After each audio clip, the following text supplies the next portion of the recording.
The Great Gatsby. Francis Scott Fitzgerald. Chapter 1. In my younger and more vulnerable years, my father gave me some advice that I've been turning over in my mind ever since.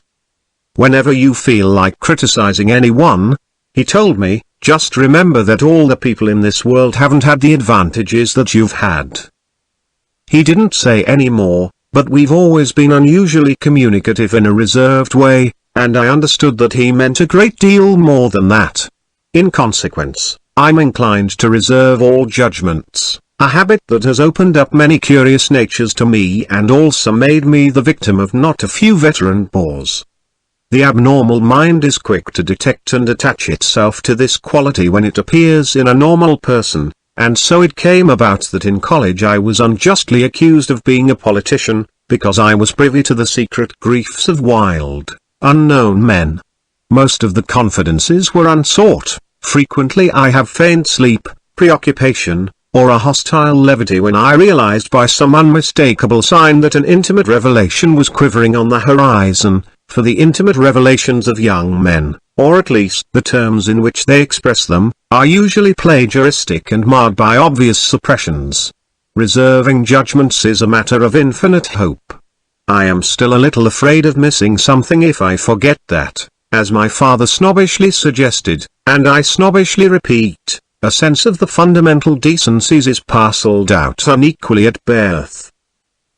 And, after boasting this way of my tolerance, I come to the admission that it has a limit.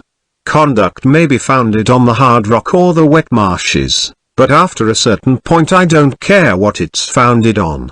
When I came back from the East last autumn, I felt that I wanted the world to be in uniform and at a sort of moral attention forever. I wanted no more riotous excursions with privileged glimpses into the human heart. Only Gatsby, the man who gives his name to this book, was exempt from my reaction. Gatsby, who represented everything for which I have an unaffected scorn. If personality is an unbroken series of successful gestures, then there was something gorgeous about him, some heightened sensitivity to the promises of life, as if he were related to one of those intricate machines that register earthquakes 10,000 miles away. This responsiveness had nothing to do with that flabby impressionability which is dignified under the name of the creative temperament. It was an extraordinary gift for hope, a romantic readiness such as I have never found in any other person and which it is not likely I shall ever find again. No, Gatsby turned out all right at the end. It is what preyed on Gatsby, what foul dust floated in the wake of his dreams that temporarily closed out my interest in the abortive sorrows and short-winded elations of men. My family have been prominent, well-to-do people in this middle western city for 3 generations. The Carraways are something of a clan, and we have a tradition that we are descended from the Dukes of Buccleuch. But the actual founder of my line was my grandfather's brother, who came here in '51, sent a substitute to the Civil War, and started the wholesale hardware business that my father carries on today. I never saw this great uncle, but I'm supposed to look like him, with special reference to the rather hard-boiled painting that hangs in father's office. I graduated from New Haven in 1915, just a quarter of a century after my father. And a little later I participated in that delayed Teutonic migration known as the Great War. I enjoyed the counter-raid so thoroughly that I came back restless. Instead of being the warm center of the world, the Middle West now seemed like the ragged edge of the universe, so I decided to go east and learn the bond business. Everybody I knew was in the bond business, so I supposed it could support one more single man. All my aunts and uncles talked it over as if they were choosing a prep school for me, and finally said, "Why, yes," with very grave, hesitant faces. Father agreed to finance me for a year, and after various delays I came east, permanently, I thought, in the spring of '22. The practical thing was to find rooms in the city, but it was a warm season, and I had just left a country of wide lawns and friendly trees. So when a young man at the office suggested that we take a house together in a commuting town, it sounded like a great idea. He found the house, a weather-beaten cardboard bungalow at $80 a month, but at the last minute the firm ordered him to Washington, and I went out to the country alone. I had a dog, at least I had him for a few days until he ran away, and an old dodge and a Finnish woman, who made my bed and cooked breakfast and muttered Finnish wisdom to herself over the electric stove. It was lonely for a day or so until one morning some man, more recently arrived than I, stopped me on the road. "How do you get to West Egg Village?" he asked helplessly. I told him. And as I walked on I was lonely no longer. I was a guide, a pathfinder, an original settler. He had casually conferred on me the freedom of the neighborhood. And so with the sunshine and the great bursts of leaves growing on the trees, just as things grow in fast movies, I had that familiar conviction that life was beginning over again with the summer. There was so much to read, for one thing, and so much fine health to be pulled down out of the young breath-giving air. I bought a dozen volumes on banking and credit and investment securities, and they stood on my shelf in red and gold like new money from the mint, promising to unfold the shining secrets that only Midas and Morgan and Maecenas knew. And I had the high intention of reading many other books besides. I was rather literary in college. One year one wrote a series of very solemn and obvious editorials for the Yale News. And now I was going to bring back all such things into my life and become again that most limited of all specialists, the well-rounded man. This isn't just an epigram. Life is much more successfully looked at from a single window, after all. It was a matter of chance that I should have rented a house in one of the strangest communities in North America. It was on that slender riotous island which extends itself due east of New York, and where there are, among other natural curiosities, two unusual formations of land. 20 miles from the city a pair of enormous eggs, identical in contour and separated only by a courtesy bay, jut out into the most domesticated body of salt water in the Western Hemisphere, the great wet barnyard of Long Island Sound. They are not perfect ovals, like the egg in the Columbus story, they are both crushed flat at the contact end, but their physical resemblance must be a source of perpetual confusion to the gulls that fly overhead. To the wingless a more arresting phenomenon is their dissimilarity in every particular except shape and size.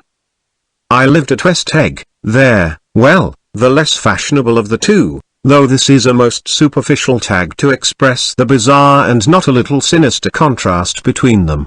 My house was at the very tip of the egg, only 50 yards from the Sound, and squeezed between two huge places that rented for $12,000 or $15,000 a season. The one on my right was a colossal affair by any standard. It was a factual imitation of some Hotel de Ville in Normandy, with a tower on one side, spanking new under a thin beard of raw ivy, and a marble swimming pool, and more than 40 acres of lawn and garden. It was Gatsby's mansion. Or, rather, as I didn't know Mr. Gatsby, it was a mansion inhabited by a gentleman of that name.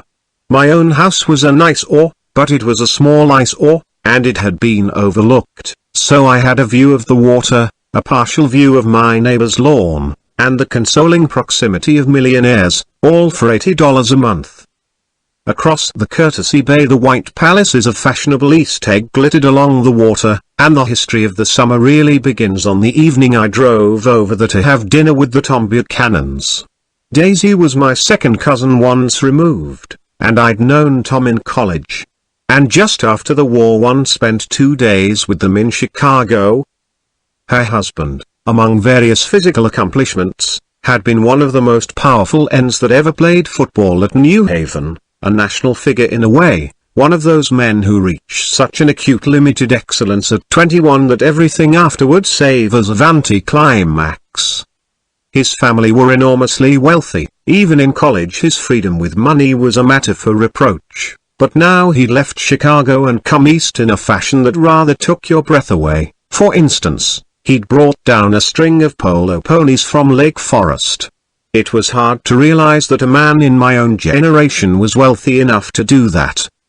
Why they came east I don't know.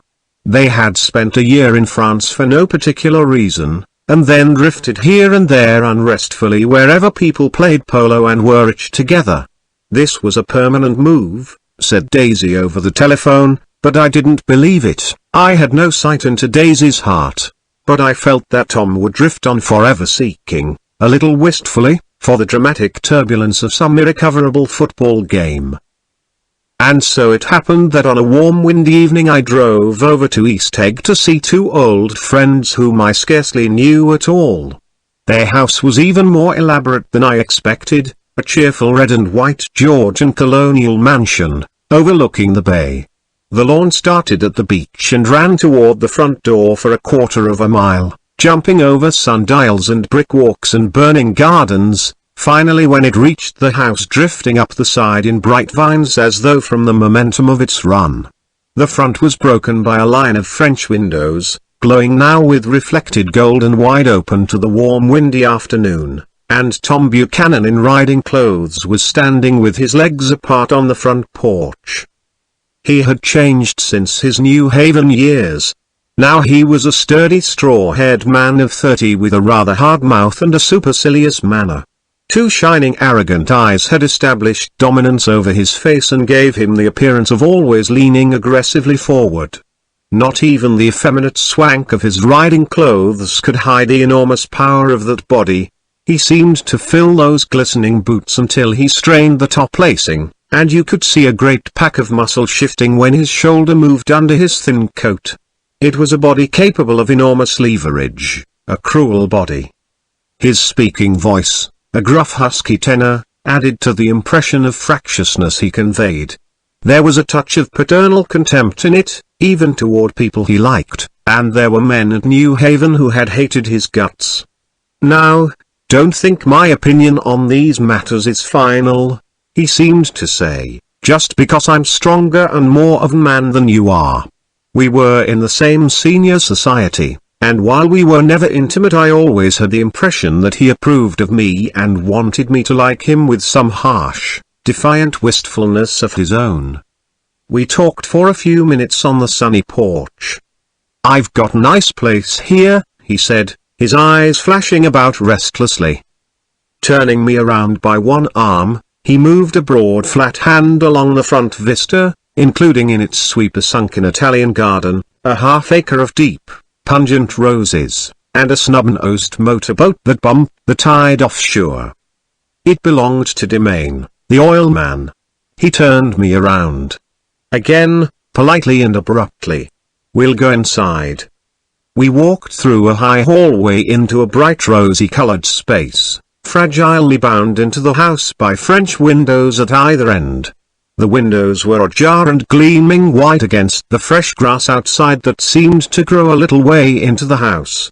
A breeze blew through the room, blew curtains in at one end and out the other like pale flags, twisting them up toward the frosted wedding cake of the ceiling, and then rippled over the wine-colored rug, making a shadow on it as wind does on the sea.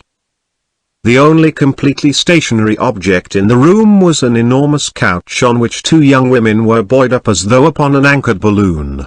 They were both in white, and their dresses were rippling and fluttering as if they had just been blown back in after a short flight around the house. I must have stood for a few moments listening to the whip and snap of the curtains and the groan of a picture on the wall. Then there was a boom as Tom Buchanan shut the rear windows and the court wind died out about the room, and the curtains and the rugs and the two young women ballooned slowly to the floor. The younger of the two was a stranger to me. She was extended full length at her end of the divan, completely motionless, and with her chin raised a little, as if she were balancing something on it which was quite likely to fall. If she saw me out of the corner of her eyes she gave no hint of it. Indeed, I was almost surprised into murmuring an apology for having disturbed her by coming in.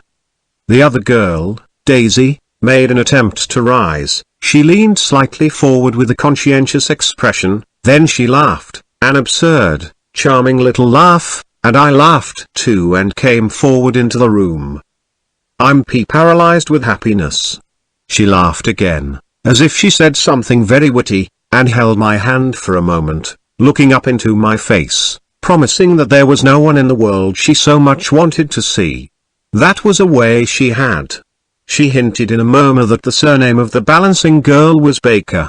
I've heard it said that Daisy's murmur was only to make people lean toward her, an irrelevant criticism that made it no less charming. At any rate, Miss Baker's lips fluttered, she nodded at me almost imperceptibly, and then quickly tipped her head back again. The object she was balancing had obviously tottered a little and given her something of a fright. Again a sort of apology arose to my lips. Almost any exhibition of complete self-sufficiency draws a stunned tribute from me. I looked back at my cousin, who began to ask me questions in her low, thrilling voice. It was the kind of voice that the ear follows up and down, as if each speech is an arrangement of notes that will never be played again. Her face was sad and lovely with bright things in it, bright eyes and a bright passionate mouth. But there was an excitement in her voice that men who had cared for her found difficult to forget, a singing compulsion, a whispered listen, a promise that she had done gay, exciting things just a while since and that there were gay, exciting things hovering in the next hour. I told her how I had stopped off in Chicago for a day on my way east, and how a dozen people had sent their love through me. "Do they miss me?" she cried ecstatically. "The whole town is desolate. All the cars have the left rear wheel painted black as a mourning wreath, and there's a persistent wail all night along the North Shore. How gorgeous. Let's go back, Tom. Tomorrow." Then she added irrelevantly, "You ought to see the baby." "I'd like to. She's asleep. She's 3 years old. Haven't you ever seen her?" "Never." "Well, you ought to see her. She's—" Tom Buchanan, who had been hovering restlessly about the room, stopped and rested his hand on my shoulder. "What you doing, Nick?" "I'm a bondman." "Who with?" I told him. "Never heard of them," he remarked decisively. This annoyed me. "You will," I answered shortly. "You will if you stay in there. East." "Oh, I'll stay in the East. Don't you worry," he said, glancing at Daisy and then back at me, as if he were alert for something more. "I'd be a goddamned fool to live anywhere else." At this point Miss Baker said, "Absolutely." With such suddenness that I started, it was the first word she uttered since I came into the room. Evidently it surprised her as much as it did me, for she yawned and with a series of rapid, deft movements stood up into the room. "I'm stiff," she complained. "I've been lying on that sofa for as long as I can remember." "Don't look at me," Daisy retorted. "I've been trying to get you to New York all afternoon." "No, thanks," said Miss Baker to the 4 cocktails just in from the pantry. "I'm absolutely in training." Her host looked at her incredulously. "You are?" He took down his drink as if it were a drop in the bottom of a glass. "How you ever get anything done is beyond me." I looked at Miss Baker, wondering what it was she got done. I enjoyed looking at her. She was a slender, small-breasted girl, with an erect carriage, which she accentuated by throwing her body backward at the shoulders like a young cadet. Her grey sun-strained eyes looked back at me with polite reciprocal curiosity out of a charming, discontented face. It occurred to me now that I had seen her, or a picture of her, somewhere before. "You live in West Egg," she remarked contemptuously. "I know somebody there." "I don't know a single." "You must know Gatsby." "Gatsby?" demanded Daisy. "What Gatsby?" Before I could reply that he was my neighbor, dinner was announced. Wedging his tense arm imperatively under mine, Tom Buchanan compelled me from the room as though he were moving a checker to another square. Slenderly, languidly, their hands set lightly on their hips, the 2 young women preceded us out onto a rosy-colored porch, open toward the sunset, where 4 candles flickered on the table in the diminished wind. "Why candles?" objected Daisy, frowning. She snapped them out with her fingers. "In 2 weeks it'll be the longest day in the year." She looked at us all radiantly. "Do you always watch for the longest day of the year and then miss it?" "I always watch for the longest day in the year and then miss it." "We ought to plan something," yawned Miss Baker, sitting down at the table as if she were getting into bed. "All right," said Daisy. "What'll we plan?" She turned to me helplessly. "What do people plan?" Before I could answer, her eyes fastened with an odd expression on her little finger. "Look," she complained, "I hurt it." We all looked. The knuckle was black and blue. "You did, Tom," she said accusingly. "I know you didn't mean to, but you did do it. That's what I get for marrying a brute of a man, a great, big, hulking physical specimen of a—" "I hate that word hulking," objected Tom crossly, "even in kidding." "Hulking," insisted Daisy. Sometimes she and Miss Baker talked at once, unobtrusively and with a bantering inconsequence that was never quite chatter, that was as cool as their white dresses and their impersonal eyes in the absence of all desire. They were here, and they accepted Tom and me, making only a polite pleasant effort to entertain or to be entertained. They knew that presently dinner would be over, and a little later the evening too would be over and casually put away. It was sharply different from the West, where an evening was hurried from phase to phase toward its close, in a continually disappointed anticipation or else in sheer nervous dread of the moment itself. "You make me feel uncivilized, Daisy," I confessed on my second glass of corky but rather impressive claret. "Can't you talk about crops or something?" I meant nothing in particular by this remark, but it was taken up in an unexpected way. "Civilization's going to pieces," broke out Tom violently.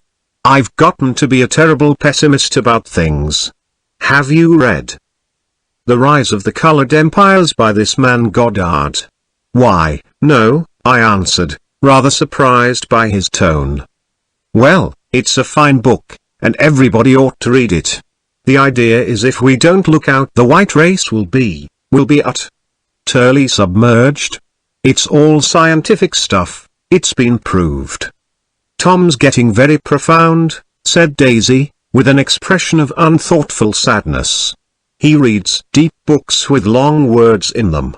What was that word "Well, these books are all scientific," insisted Tom, glancing at her impatiently. "This fellow has worked out the whole thing. It's up to us, who are the dominant race, to watch out, or these other races will have control of things." "We've got to beat them down," whispered Daisy, winking ferociously toward the fervent sun. "You ought to live in California," began Miss Baker, but Tom interrupted her by shifting heavily in his chair. "This idea is that we're Nordics.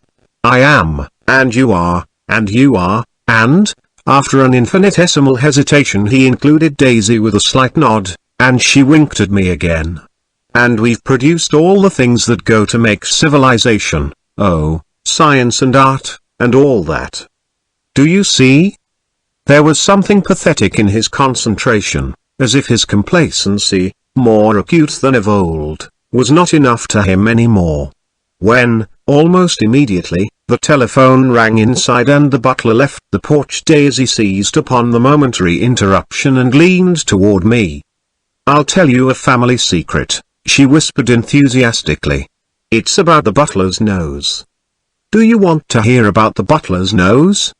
"That's why I came over tonight." "Well, he wasn't always a butler. He used to be the silver polisher for some people in New York that had a silver service for 200 people.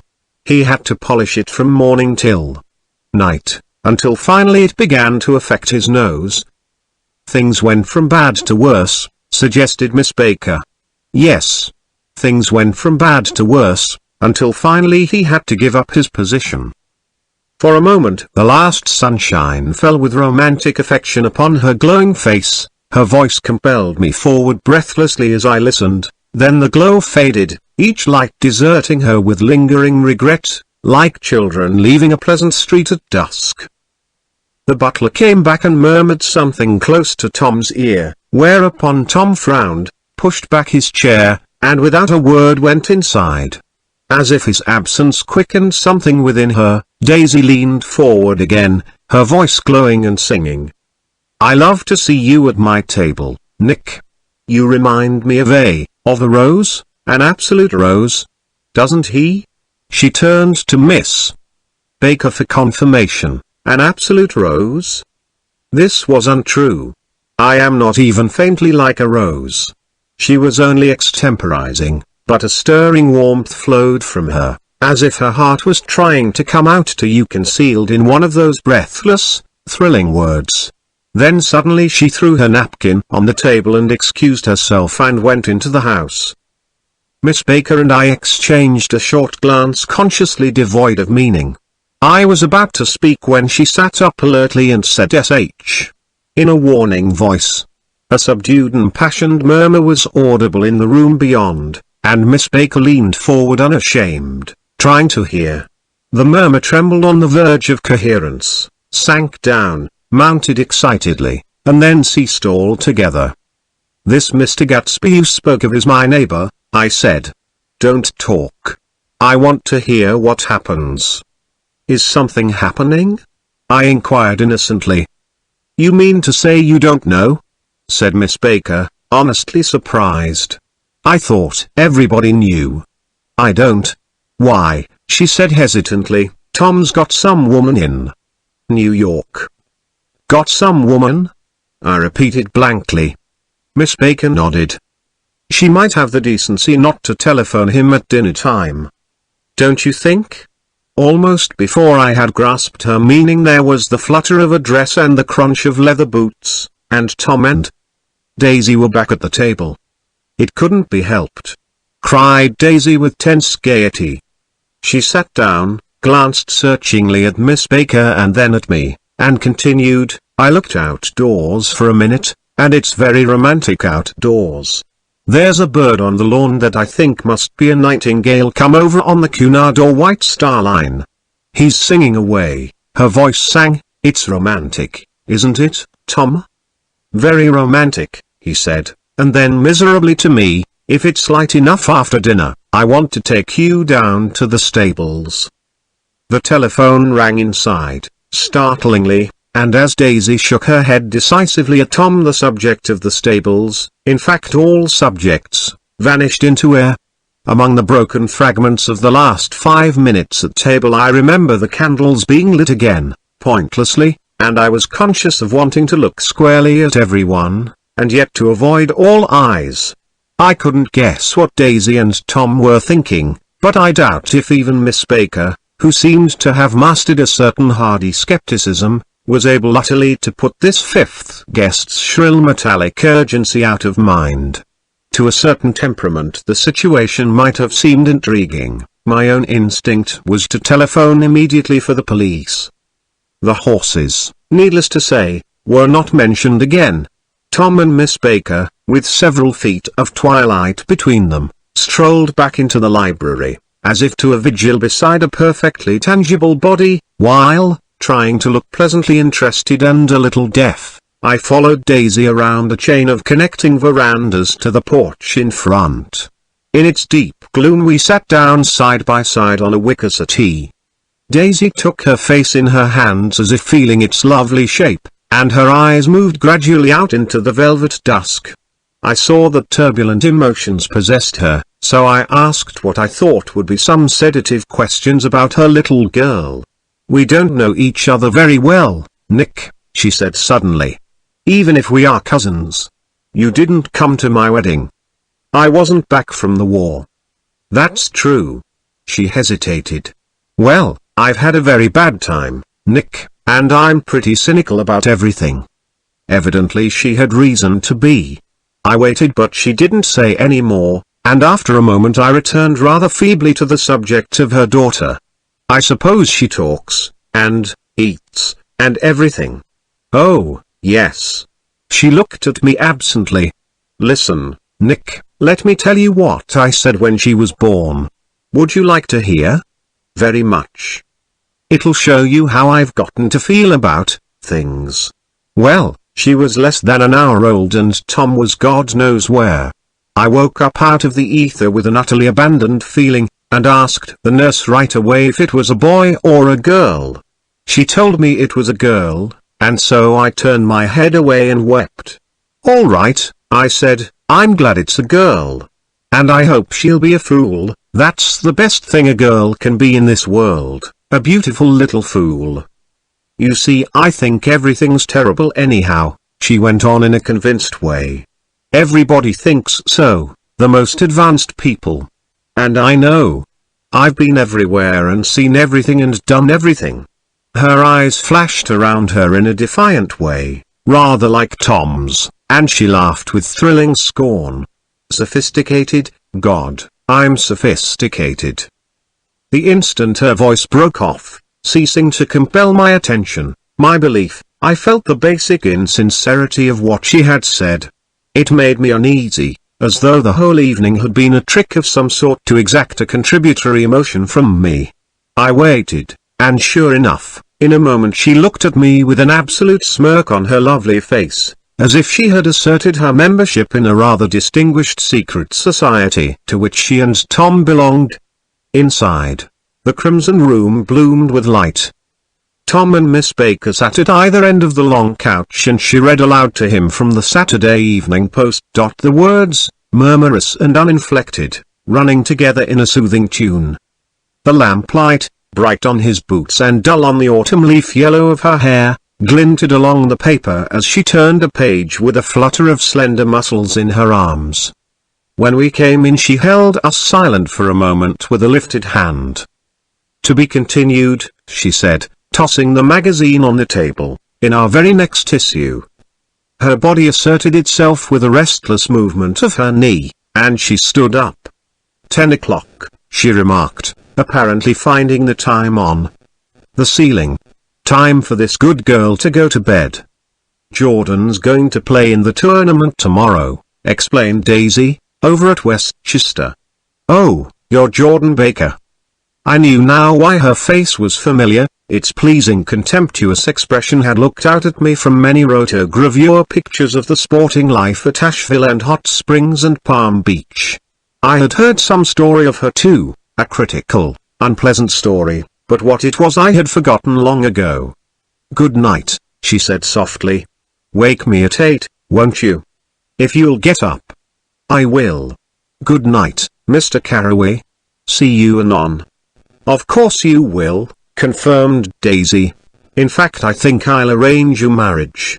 Come over often, Nick, and I'll fling you together.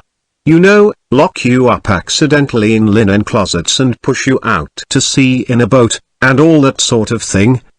Good night, called Miss Baker from the stairs. I haven't heard a word. She's a nice girl, said Tom after a moment. They oughtn't to let her run around the country this way.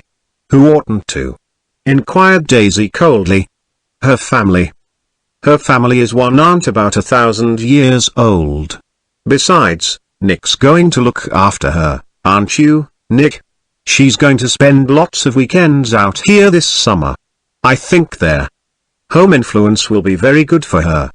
Daisy and Tom looked at each other for a moment in silence. Is she from New York? I asked quickly. From Louisville. Our white girlhood was passed together there. Our beautiful white. Did you give Nick a little heart-to-heart talk on the veranda? Demanded Tom suddenly. Did I? She looked at me. I can't seem to remember, but I think we talked about the Nordic race. Yes, I'm sure we did. It sort of crept up on us and first thing you know. Don't believe everything you hear, Nick, he advised me. I said lightly that I had heard nothing at all, and a few minutes later I got up to go home. They came to the door with me and stood side by side in a cheerful square of light. As I started my motor, Daisy peremptorily called, "Wait. I forgot to ask you something, and it's important. We heard you were engaged to a girl out west." "That's right," corroborated Tom kindly. "We heard that you were engaged." "It's libel. I'm too poor." "But we heard it," insisted Daisy, surprising me by opening up again in a flower-like way. "We heard it from 3 people, so it must be true." Of course I knew what they were referring to, but I wasn't even vaguely engaged. The fact that gossip had published the bans was one of the reasons I had come east. You can't stop going with an old friend on account of rumors, and on the other hand I had no intention of being rumored into marriage. Their interest rather touched me and made them less remotely rich. Nevertheless, I was confused and a little disgusted as I drove away. It seemed to me that the thing for Daisy to do was to rush out of the house, child in arms, but apparently there were no such intentions in her head. As for Tom, the fact that he had some woman in New York was really less surprising than that he had been depressed by a book. Something was making him nibble at the edge of stale ideas, as if his sturdy physical egotism no longer nourished his peremptory heart. Already it was deep summer on roadhouse roofs and in front of wayside garages, where new red gas pumps sat out in pools of light, and when I reached my estate at West Egg I ran the car under its shed and sat for a while on an abandoned grass roller in the yard. The wind had blown off, leaving a loud, bright night, with wings beating in the trees and a persistent organ sound as the full bellows of the earth blew the frogs full of life.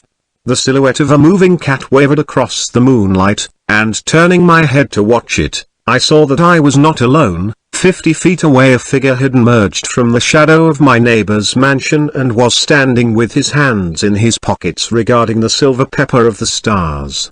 Something in his leisurely movements and the secure position of his feet upon the lawn suggested that it was Mr. Gatsby himself, come out to determine what share was his of our local heavens. I decided to call to him. Miss Baker had mentioned him at dinner, and that would do for an introduction.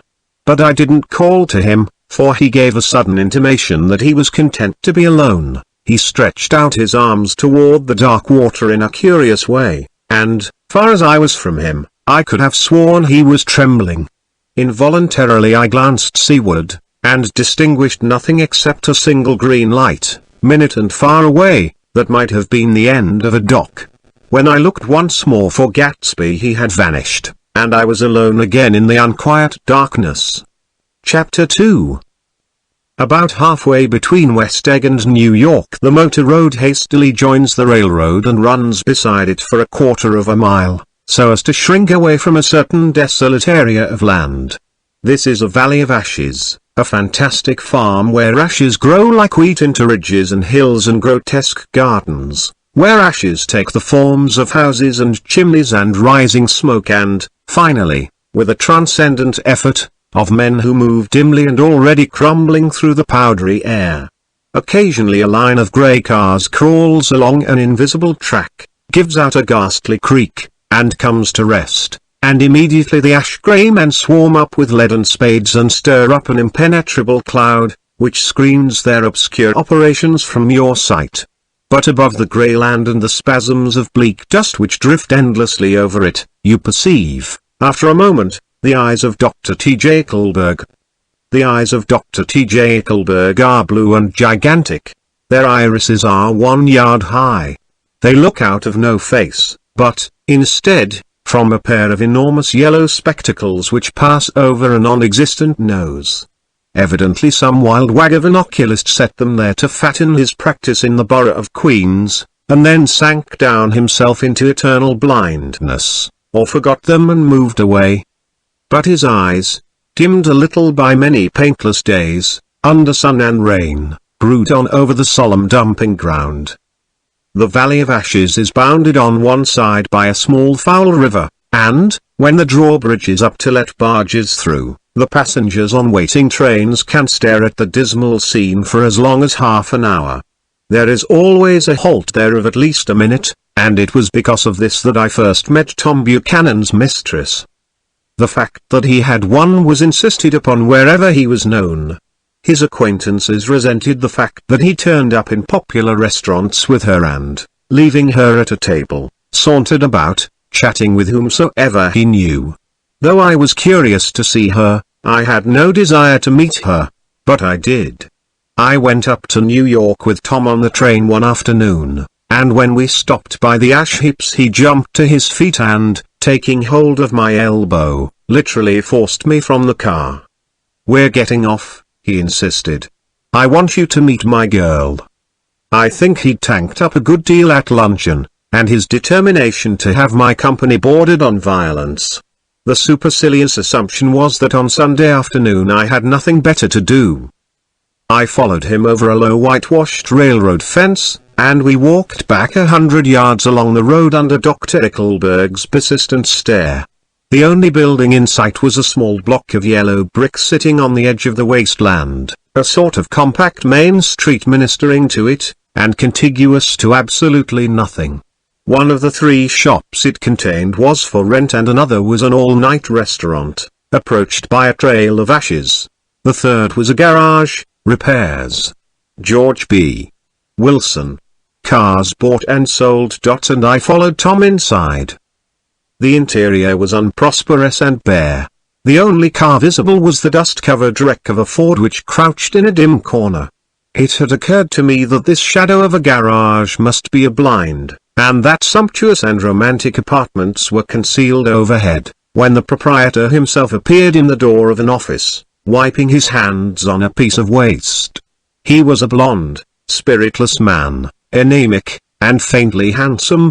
When he saw us a damp gleam of help sprang into his light blue eyes. "Hello, Wilson, old man," said Tom, slapping him jovially on the shoulder. "How's business?" "I can't complain," answered Wilson unconvincingly. "When are you going to sell me that car?" "Next week. I've got my man working on it now." "Works pretty slow, don't he?" "No, he doesn't," said Tom coldly. "And if you feel that way about it, maybe I'd better sell it somewhere else after all." "I don't mean that," explained Wilson quickly.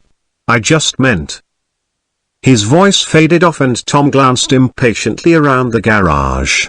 Then I heard footsteps on the stairs, and in a moment the thickish figure of a woman blocked out the light from the office door.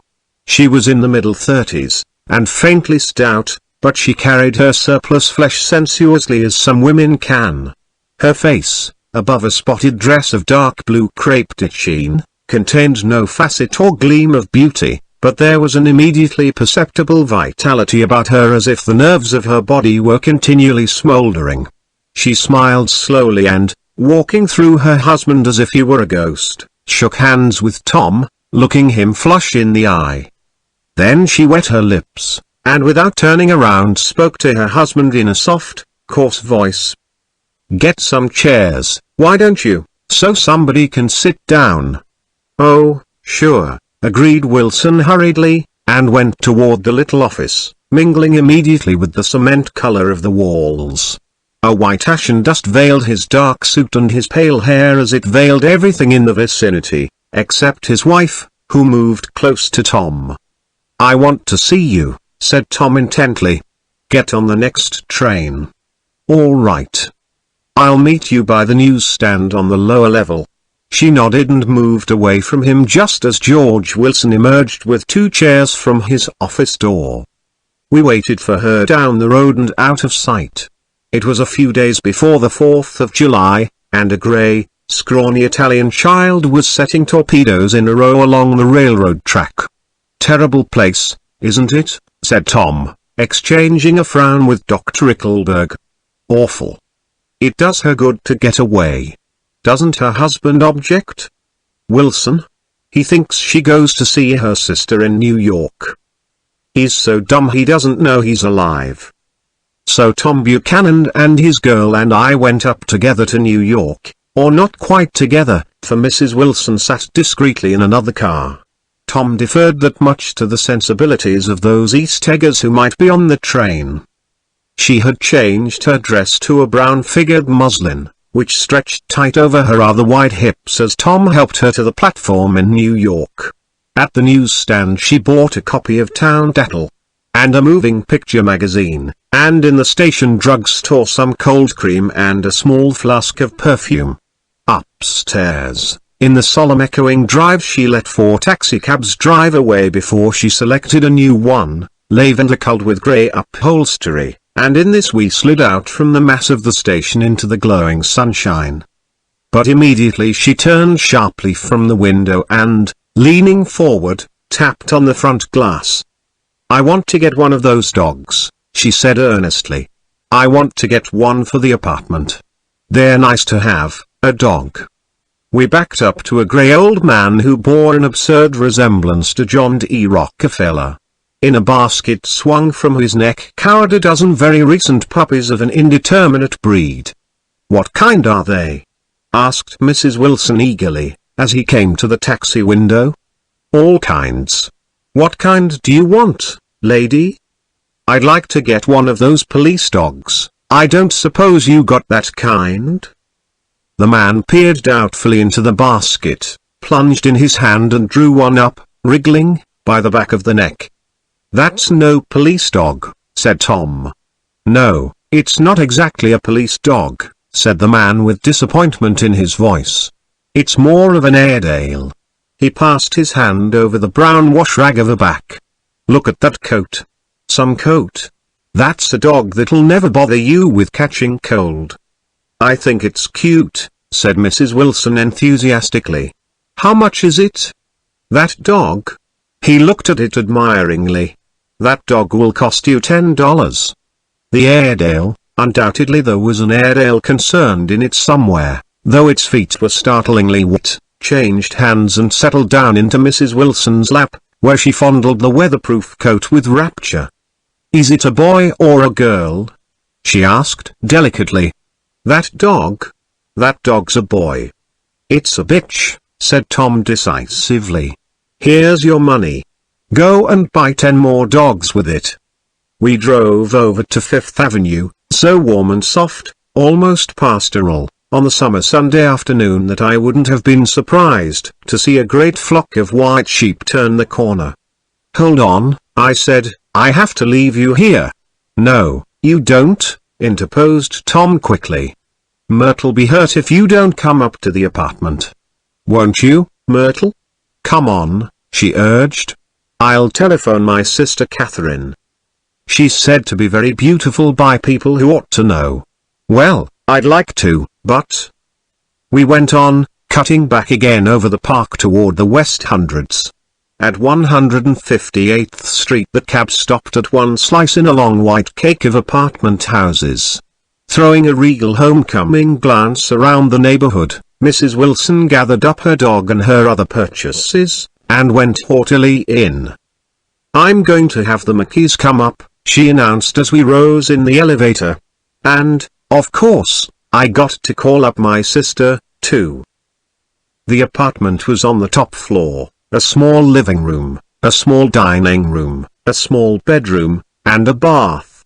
The living room was crowded to the doors with a set of tapestried furniture entirely too large for it, so that to move about was to stumble continually over scenes of ladies swinging in the gardens of Versailles.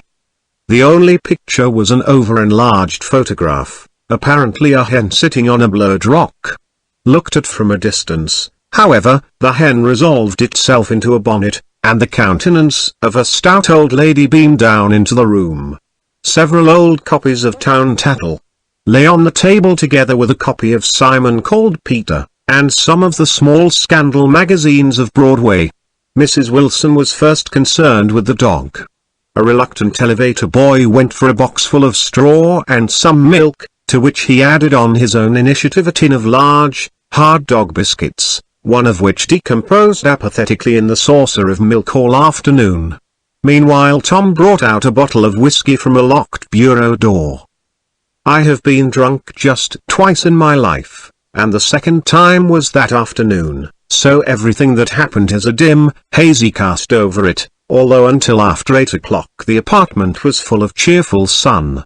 Sitting on Tom's lap, Mrs. Wilson called up several people on the telephone, then there were no cigarettes, and I went out to buy some at the drugstore on the corner.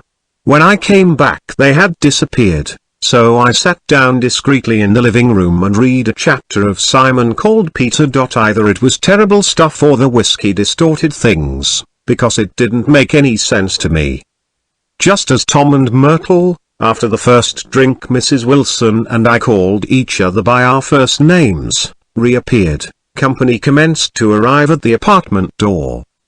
The sister, Catherine, was a slender, worldly girl of about 30, with a solid, sticky bob of red hair, and a complexion powdered milky white. Her eyebrows had been plucked and then drawn on again at a more rakish angle, but the efforts of nature toward the restoration of the old alignment gave a blurred air to her face. When she moved about there was an incessant clicking as innumerable pottery bracelets jingled up and down upon her arms. She came in with such a proprietary haste, and looked around so possessively at the furniture that I wondered if she lived here. But when I asked her she laughed immoderately, repeated my question aloud, and told me she lived with a girlfriend at a hotel. Mr. McKee was a pale, feminine man from the flat below. He had just shaved, for there was a white spot of lather on his cheekbone, and he was most respectful in his greeting to everyone in the room. He informed me that he was in the artistic game, and I gathered later that he was a photographer and had made the dim enlargement of Mrs. Wilson's mother which hovered like an ectoplasm on the wall. His wife was shrill, languid, handsome, and horrible. She told me with pride that her husband had photographed her 127 times since they had been married. Mrs. Wilson had changed her costume some time before, and was now attired in an elaborate afternoon dress of cream-colored chiffon, which gave out a continual rustle as she swept about the room. With the influence of the dress her personality had also undergone a change. The intense vitality that had been so remarkable in the garage was converted into impressive hauteur.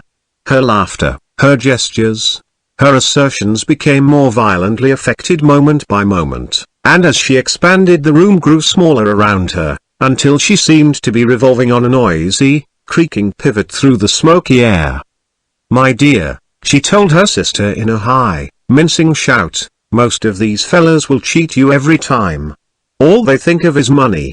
I had a woman up here last week to look at my feet, and when she gave me the bill you'd have thought she had my appendicitis out." "What was the name of the woman?" asked Mrs. McKee. "Mrs. Ebuart. She goes around looking at people's feet in their own homes." "I like your dress," remarked Mrs. McKee, "I think it's adorable." Mrs. Wilson rejected the compliment by raising her eyebrow in disdain. "It's just a crazy old thing," she said. "I just slip it on sometimes when I don't care what I look like." "But it looks wonderful on you, if you know what I mean," pursued Mrs. McKee. "If Chester could only get you in that pose I think he could make something of it." We all looked in silence at Mrs. Wilson, who removed a strand of hair from over her eyes and looked back at us with a brilliant smile. Mr. McKee regarded her intently with his head on one side, and then moved his hand back and forth slowly in front of his face. "I should change the light," he said after a moment. "I'd like to bring out the modeling of the features. And I'd try to get hold of all the back hair." "I wouldn't think of changing the light," cried Mrs. McKee. "I think it's—" Her husband said "sh." And we all looked at the subject again, whereupon Tom Buchanan yawned audibly and got to his feet. "You McKees have something to drink," he said. "Get some more ice and mineral water, Myrtle, before everybody goes to sleep." I told that boy about the ice. Myrtle raised her eyebrows in despair at the shiftlessness of the lower orders. "These people. You have to keep after them all the time." She looked at me and laughed pointlessly. Then she flounced over to the dog, kissed it with ecstasy, and swept into the kitchen, implying that a dozen chefs awaited her orders there. "I've done some nice things out on Long Island," asserted Mr. McKee. Tom looked at him blankly. "Two of them we have framed downstairs." "Two what?" demanded Tom. "Two studies. One of them I call Montauk Point there. Gulls, and the other I call Montauk Point the sea."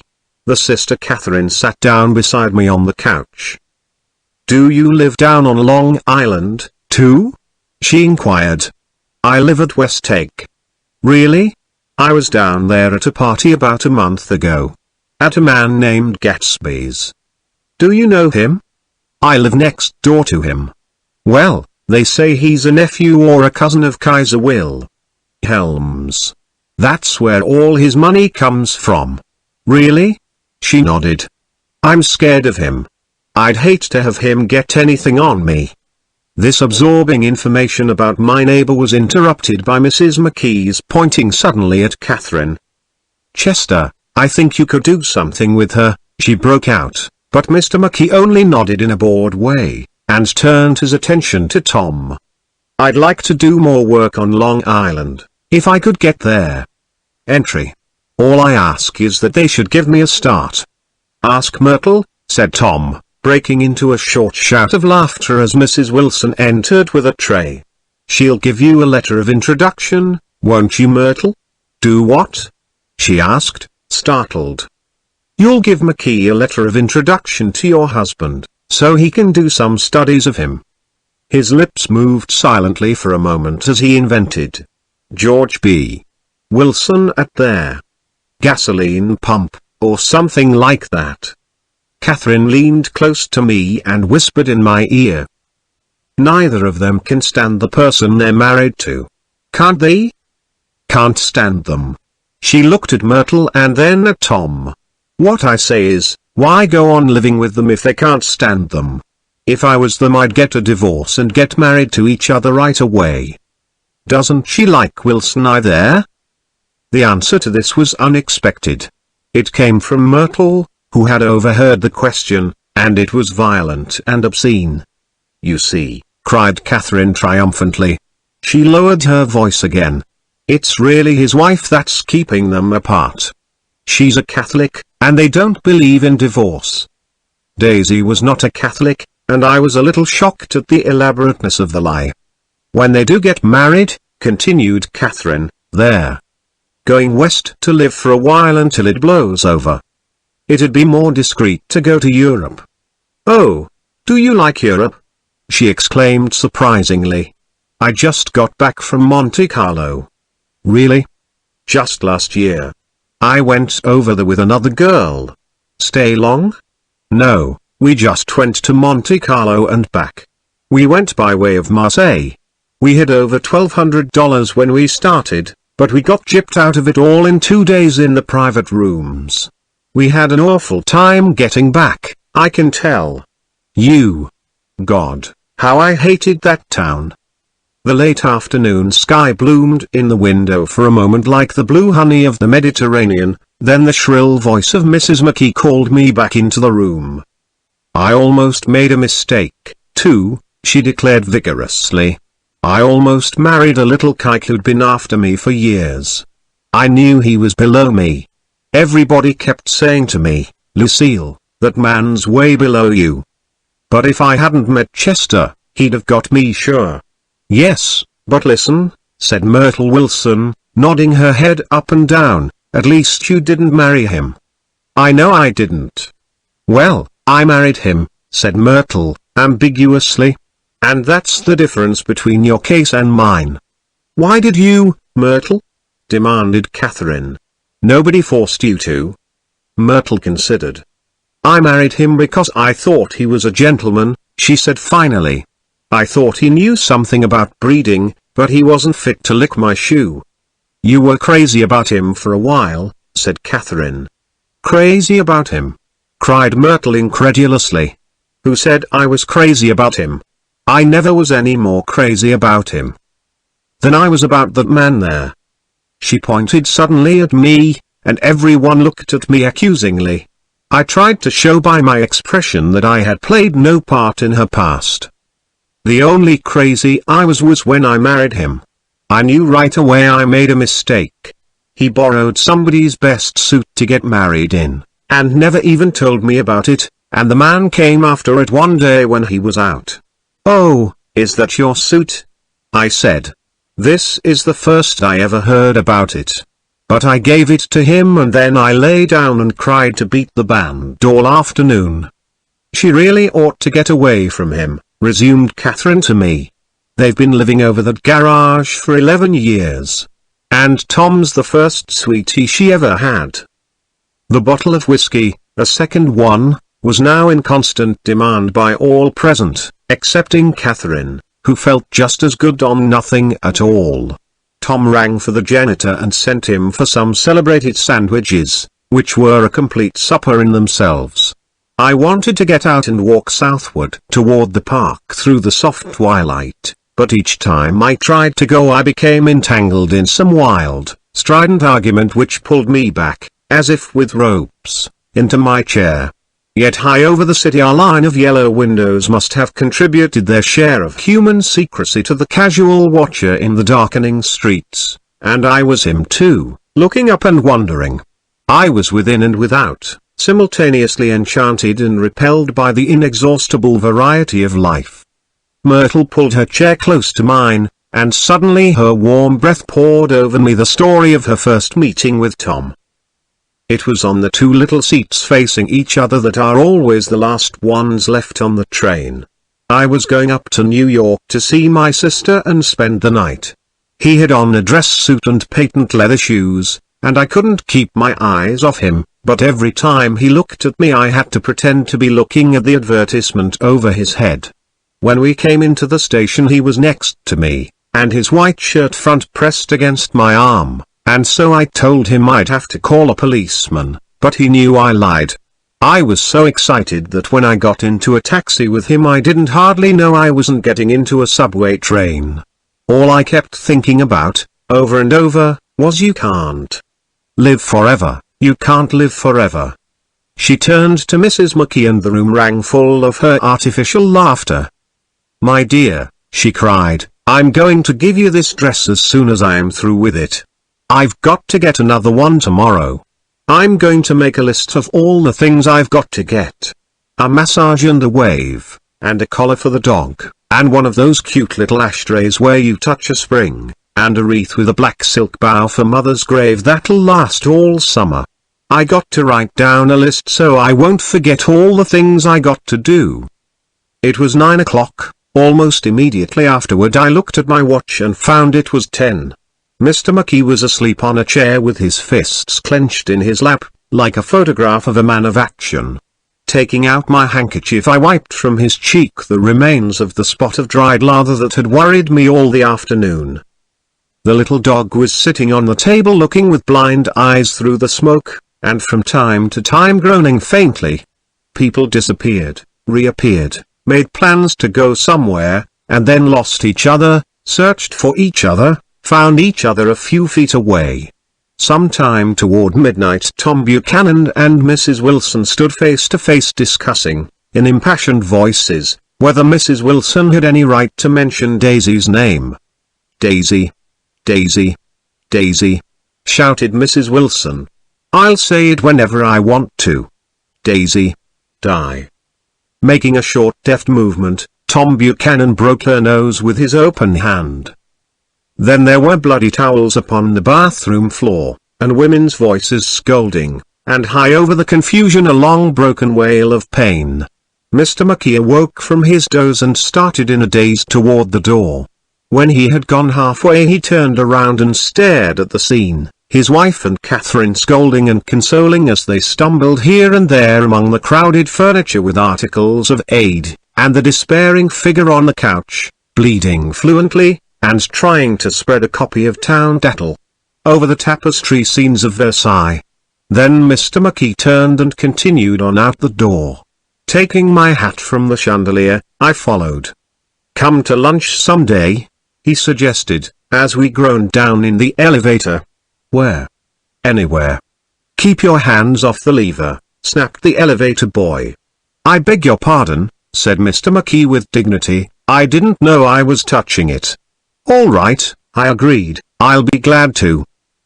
I was standing beside his bed and he was sitting up between the sheets, clad in his underwear, with a great portfolio in his hands. Beauty and the Beast. Loneliness. Old Grocery Horse. Brooklyn Bridge. Then I was lying half asleep in the cold lower level of the Pennsylvania station, staring at the Morning Tribune, and waiting for the 4 o'clock train. Chapter 3. There was music from my neighbor's house through the summer nights.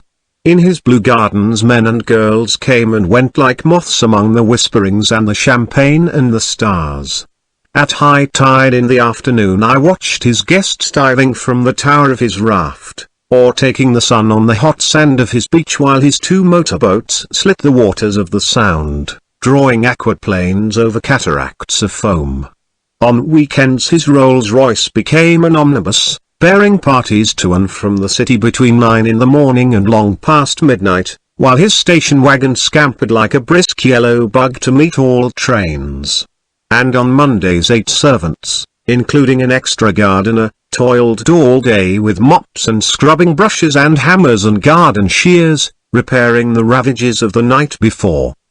Every Friday 5 crates of oranges and lemons arrived from a fruiterer in New York. Every Monday these same oranges and lemons left his back door in a pyramid of pulpless halves. There was a machine in the kitchen which could extract the juice of 200 oranges in half an hour if a little button was pressed 200 times by a butler's thumb. At least once a fortnight a corps of caterers came down with several hundred feet of canvas and enough colored lights to make a Christmas tree of Gatsby's enormous garden.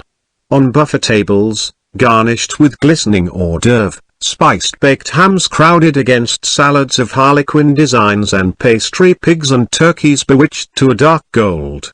In the main hall a bar with a real brass rail was set up, and stocked with gins and liquors and with cordials so long forgotten that most of his female guests were too young to know one from another.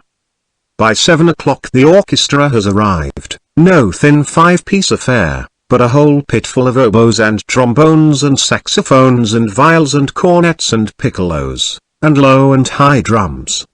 The last swimmers have come in from the beach now and are dressing upstairs. The cars from New York are parked 5 deep in the drive, and already the halls and salons and verandas are gaudy with primary colors, and hair shorn in strange new ways, and shawls beyond the dreams of Castile. The bar is in full swing, and floating rounds of cocktails permeate the garden outside, until the air is alive with chatter and laughter, and casual innuendo and introductions forgotten on the spot, and enthusiastic meetings between women who never knew each other's names.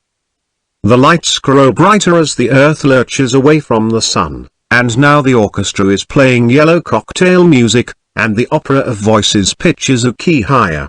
Laughter is easier minute by minute, spilled with prodigality, tipped out at a cheerful word. The groups change more swiftly, swell with new arrivals, dissolve and form in the same breath. Already there are wanderers, confident girls who weave here and there among the stouter and more stable, become for a sharp, joyous moment the center of a group, and then, excited with triumph, glide on through the sea change of faces and voices and color under the constantly changing light. Suddenly one of the gypsies, in trembling opal, seizes a cocktail out of the air, dumps it down for courage and, moving her hands like Frisco, dances out alone on the canvas platform. A momentary hush, the orchestra leader varies his rhythm obligingly for her, and there is a burst of chatter as the erroneous news goes around that she is Gilda Gray's understudy from the Follies. The party has begun. I believe that on the first night I went to Gatsby's house I was one of the few guests who had actually been invited.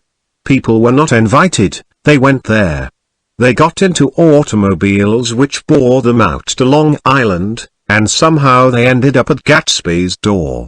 Once they were introduced by somebody who knew Gatsby, and after that they conducted themselves according to the rules of behavior associated with amusement parks.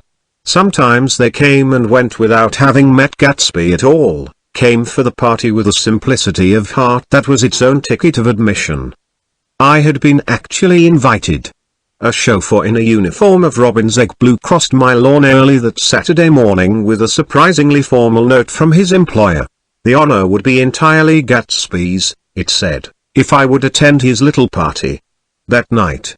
He had seen me several times, and had intended to call on me long before.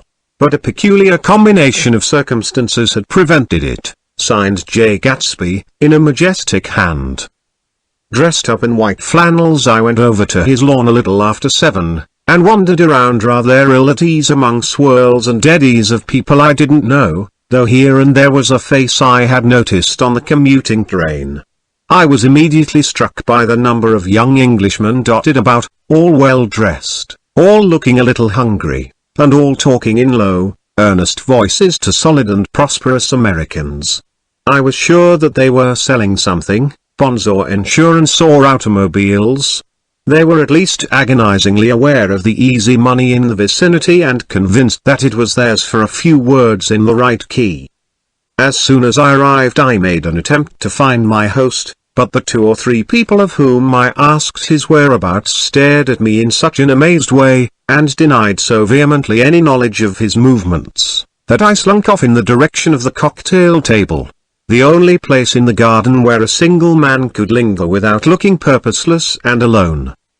I was on my way to get roaring drunk from sheer embarrassment when Jordan Baker came out of the house and stood at the head of the marble steps, leaning a little backward and looking with contemptuous interest down into the garden. Welcome or not, I found it necessary to attach myself to someone before I should begin to address cordial remarks to the passers-by. "Hello," I roared, advancing toward her. My voice seemed unnaturally loud across the garden. "I thought you might be here," she responded absently as I came up. "I remembered you lived next door to." She held my hand impersonally, as a promise that she'd take care of me in a minute, and gave ear to 2 girls in twin yellow dresses, who stopped at the foot of the steps. "Hello," they cried together. "Sorry you didn't win." That was for the golf tournament. She had lost in the finals the week before. "You don't know who we are," said one of the girls in yellow, "but we met you here about a month ago." "You've dyed your hair since then," remarked Jordan, and I started, but the girls had moved casually on and her remark was addressed to the premature moon, produced like the supper, no doubt, out of a caterer's basket. With Jordan's slender golden arm resting in mine, we descended the steps and sauntered about the garden. A tray of cocktails floated at us through the twilight, and we sat down at a table with the 2 girls in yellow and 3 men, each one introduced to us as Mr. Mumble. "Do you come to these parties often?" inquired Jordan of the girl beside her. "The last one was the one I met you at," answered the girl, in an alert, confident voice. She turned to her companion. "Wasn't it for you, Lucille?" "It was for Lucille, too." "I like to come," Lucille said. "I never care what I do, so I always have a good time. When I was here last I tore my gown on a chair, and he asked me my name and address. Inside of a week I got a package from Croy Arias with a new evening gown in it." "Did you keep it?" asked Jordan. "Sure I did. I was going to wear it tonight, but it was too big in the bust and had to be altered. It was gas blue with lavender beads. $265. "There's something funny about a fellow that'll do a thing like that," said the other girl eagerly. "He doesn't want any trouble with anybody." "Who doesn't?" I inquired. "Gatsby. Somebody told me." The 2 girls and Jordan leaned together confidentially. "Somebody told me they thought he killed a man once." A thrill passed over all of us. The 3 Mr. Mumbles bent forward and listened eagerly. "I don't think it's so much that," argued Lucille skeptically. "It's more that he was a German spy during the war." One of the men nodded in confirmation. "I heard that from a man who knew all about him, grew up with him in Germany," he assured us positively. "Oh, no," said the first girl, "it couldn't be that, because he was in the American Army during the war." As our credulity switched back to her, she leaned forward with enthusiasm. "You look at him sometimes when he thinks nobody's looking at him. I'll bet he killed a man." She narrowed her eyes and shivered. Lucille shivered. We all turned and looked around for Gatsby. It was testimony to the romantic speculation he inspired that there were whispers about him from those who found little that it was necessary to whisper about in this world. The first supper, there would be another one after midnight, was now being served, and Jordan invited me to join her own party, who were spread around a table on the other side of the garden. There were 3 married couples and Jordan's escort, a persistent undergraduate given to violent innuendo, and obviously under the impression that sooner or later Jordan was going to yield him up her person to a greater or lesser degree. Instead of rambling, this party had preserved a dignified homogeneity, and assumed to itself the function of representing the staid nobility of the countryside, East Egg condescending to West Egg, and carefully on guard against its spectroscopic gaiety. "Let's get out," whispered Jordan, after a somehow wasteful and inappropriate half-hour. "This is much too polite for me." We got up, and she explained that we were going to find the host. I had never met him, she said, and it was making me uneasy. The undergraduate nodded in a cynical, melancholy way. The bar, where we glanced first, was crowded, but Gatsby was not there. She couldn't find him from the top of the steps, and he wasn't on the veranda. On a chance we tried an important-looking door, and walked into a high Gothic library, panelled with carved English oak, and probably transported complete from some ruin overseas. A stout, middle-aged man, with enormous owl-eyed spectacles, was sitting somewhat drunk on the edge of a great table, staring with unsteady concentration at the shelves of books. As we entered he wheeled excitedly around and examined Jordan from head to foot. "What do you think?" he demanded impetuously. "About what?" He waved his hand toward the bookshelves. "About that.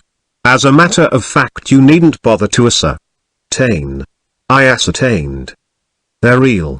The books?" He nodded. "Absolutely real, have pages and everything. I thought they'd be a nice durable cardboard. Matter of fact, they're absolutely real. Pages and, here.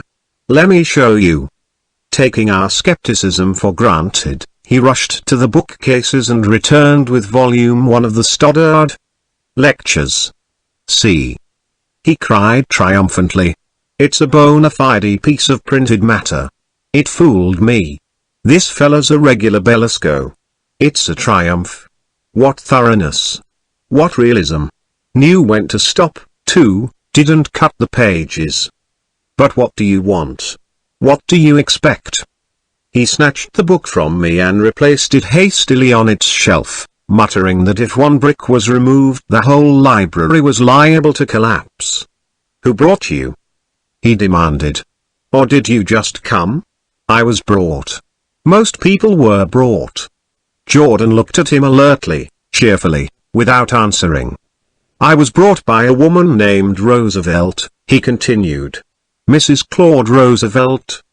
Do you know her? I met her somewhere last night. I've been drunk for about a week now, and I thought it might sober me up to sit in the library." "Has it?" "A little bit, I think. I can't tell yet. I've only been here an hour." "Did I tell you about the books?" "They're real. There. You told us." We shook hands with him gravely and went back outdoors. There was dancing now on the canvas in the garden, old men pushing young girls backward in eternal graceless circles, superior couples holding each other tortuously, fashionably, and keeping in the corners, and a great number of single girls dancing individualistically or relieving the orchestra for a moment of the burden of the banjo or the traps. By midnight the hilarity had increased. A celebrated tenor had sung in Italian, and a notorious contralto had sung in jazz, and between the numbers people were doing stunts all over the garden, while happy, vacuous bursts of laughter rose toward the summer sky. A pair of stage twins, who turned out to be the girls in yellow, did a baby act in costume, and champagne was served in glasses bigger than finger bowls. The moon had risen higher, and floating in the sound was a triangle of silver scales, trembling a little to the stiff, tinny drip of the banjos on the lawn. I was still with Jordan Baker. We were sitting at a table with a man of about my age and a rowdy little girl, who gave way upon the slightest provocation to uncontrollable laughter. I was enjoying myself now. I had taken 2 finger bowls of champagne, and the scene had changed before my eyes into something significant, elemental, and profound. At a lull in the entertainment, the man looked at me and smiled. "Your face is familiar," he said, politely. Weren't you in there? 3rd Division during the war? Why, yes. I was in the 9th Machine Gun Battalion. I was in the 7th Infantry until June 1918. I knew I'd seen you somewhere before. We talked for a moment about some wet, grey little villages in France. Evidently he lived in this vicinity, for he told me that he had just bought a hydroplane, and was going to try it out in the morning. Want to go with me, old sport? Just near the shore along there. Sound. What time? Any time that suits you best. It was on the tip of my tongue to ask his name when Jordan looked around and smiled. Having a gay time now? She inquired. Much better. I turned again to my new acquaintance. This is an unusual party for me. I haven't even seen the host. I live over there. I waved my hand at the invisible hedge in the distance, and this man Gatsby sent over his chauffeur with an invitation. For a moment he looked at me as if he failed to understand. I'm Gatsby, he said suddenly. What? I exclaimed. Oh, I beg your pardon. I thought you knew, old sport. I'm afraid I'm not a very good host. He smiled understandingly, much more than understandingly. It was one of those rare smiles with a quality of eternal reassurance in it, that you may come across 4 or 5 times in life. It faced, or seemed to face, the whole external world for an instant, and then concentrated on you with an irresistible prejudice in your favor. It understood you just so far as you wanted to be understood, believed in you as you would like to believe in yourself, and assured you that it had precisely the impression of you that, at your best, you hoped to convey. Precisely at that point it vanished, and I was looking at an elegant young roughneck, a year or 2 over 30, whose elaborate formality of speech just missed being absurd. Some time before he introduced himself I'd got a strong impression that he was picking his words with care. Almost at the moment when Mr. Gatsby identified himself, a butler hurried toward him with the information that Chicago was calling him on the wire. He excused himself with a small bow that included each of us in turn. If you want anything just ask for it, old sport, he urged me. Excuse me. I will rejoin you later. When he was gone I turned immediately to Jordan, constrained to assure her of my surprise. I had expected that Mr. Gatsby would be a florid and corpulent person in his middle years. Who is he? I demanded. Do you know? He's just a man named Gatsby. Where is he from, I mean? And what does he do? Now you're started on the subject, she answered with a wan smile. Well, he told me once he was an Oxford man. A dim background started to take shape behind him, but at her next remark it faded away. However, I don't believe it. Why not? I don't know, she insisted. I just don't think he went there. Something in her tone reminded me of the other girls. I think he killed a man, and had the effect of stimulating my curiosity. I would have accepted without question the information that Gatsby sprang from the swamps of Louisiana or from the Lower East Side of New York. That was comprehensible. But young men didn't, at least in my provincial inexperience I believe they didn't, drift coolly out of nowhere and buy a palace on Long Island Sound. Anyhow, he gives large parties, said Jordan, changing the subject with an urbane distaste for the concrete. And I like large parties. They're so intimate. At small parties there isn't any privacy. There was the boom of a bass drum, and the voice of the orchestra leader rang out suddenly above the echolalia of the garden. Ladies and gentlemen, he cried. At the request of Mr. Gatsby we are going to play for you Mr. Vladimir Tostof's latest work, which attracted so much attention at Carnegie Hall last May. If you read the papers, you know there was a big sensation. He smiled with jovial condescension, and added, some sensation. Whereupon everybody laughed. The piece is known, he concluded lustily, as Vladimir Tostof's Jazz History of the World. The nature of Mr. Tostof's composition eluded me, because just as it began my eyes fell on Gatsby, standing alone on the marble steps and looking from one group to another with approving eyes. His tanned skin was drawn attractively tight on his face and his short hair looked as though it were trimmed every day. I could see nothing sinister about him. I wondered if the fact that he was not drinking helped to set him off from his guests, for it seemed to me that he grew more correct as the fraternal hilarity increased. When the jazz history of the world was over, girls were putting their heads on men's shoulders in a puppyish, convivial way. Girls were swooning backward playfully into men's arms, even into groups, knowing that someone would arrest their falls, but no one swooned backward on Gatsby, and no French bob touched Gatsby's shoulder, and no singing quartets were formed with Gatsby's head for one link. "I beg your pardon." Gatsby's butler was suddenly standing beside us. "Miss Baker?" he inquired. "I beg your pardon, but Mr. Gatsby would like to speak to you alone." "With me?" she exclaimed in surprise. "Yes, madam." She got up slowly, raising her eyebrows at me in astonishment, and followed the butler toward the house. I noticed that she wore her evening dress, all her dresses, like sports clothes. There was a jauntiness about her movements as if she had first learned to walk upon golf courses on clean, crisp mornings. I was alone and it was almost 2. For some time confused and intriguing sounds had issued from a long, many-windowed room which overhung the terrace. Eluding Jordan's undergraduate, who was now engaged in an obstetrical conversation with 2 chorus girls, and who implored me to join him, I went inside. The large room was full of people.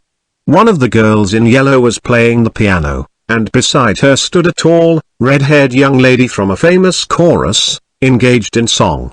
She had drunk a quantity of champagne, and during the course of her song she had decided, ineptly, that everything was very, very sad. She was not only singing, she was weeping too. Whenever there was a pause in the song she filled it with gasping, broken sobs, and then took up the lyric again in a quavering soprano.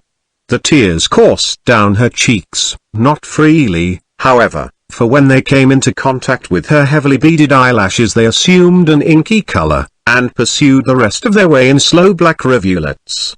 A humorous suggestion was made that she sing the notes on her face, whereupon she threw up her hands, sank into a chair, and went off into a deep vinous sleep.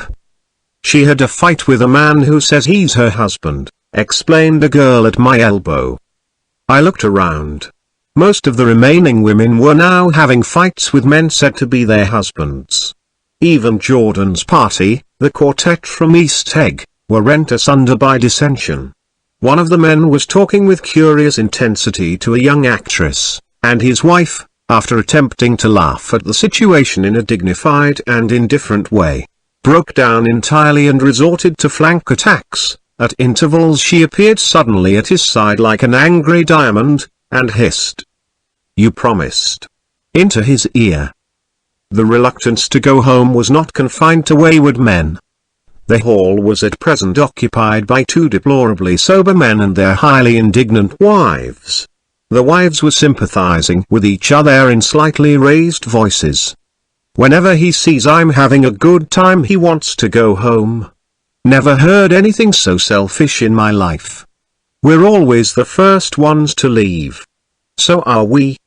"Well, we're almost the last tonight," said one of the men, sheepishly. "The orchestra left half an hour ago." In spite of the wives' agreement that such malevolence was beyond credibility, the dispute ended in a short struggle, and both wives were lifted, kicking, into the night. As I waited for my hat in the hall the door of the library opened and Jordan Baker and Gatsby came out together. He was saying some last word to her, but the eagerness in his manner tightened abruptly into formality as several people approached him to say goodbye. Jordan's party were calling impatiently to her from the porch, but she lingered for a moment to shake hands. "I've just heard the most amazing thing," she whispered. "How long were we in there?" "Why, about an hour. It was simply amazing," she repeated abstractedly. But I swore I wouldn't tell it, and here I am tantalizing you. She yawned gracefully in my face. Please come and see me. Phone book. Under the name of Mrs. Sigourney Howard. My aunt. She was hurrying off as she talked. Her brown hand waved a jaunty salute as she melted into her party at the door. Rather ashamed that on my first appearance I had stayed so late, I joined the last of Gatsby's guests, who were clustered around him. I wanted to explain that I'd hunted for him early in the evening and to apologize for not having known him in the garden. Don't mention it, he enjoined me eagerly. Don't give it another thought, old sport. The familiar expression held no more familiarity than the hand which reassuringly brushed my shoulder. And don't forget we're going up in the hydroplane tomorrow morning, at 9 o'clock. Then the butler, behind his shoulder, Philadelphia wants you on the phone, sir. All right, in a minute. Tell them I'll be right there. Good night. Good night. Good night. He smiled, and suddenly there seemed to be a pleasant significance in having been among the last to go, as if he had desired it all the time. Good night, old sport. Good night. But as I walked down the steps I saw that the evening was not quite over.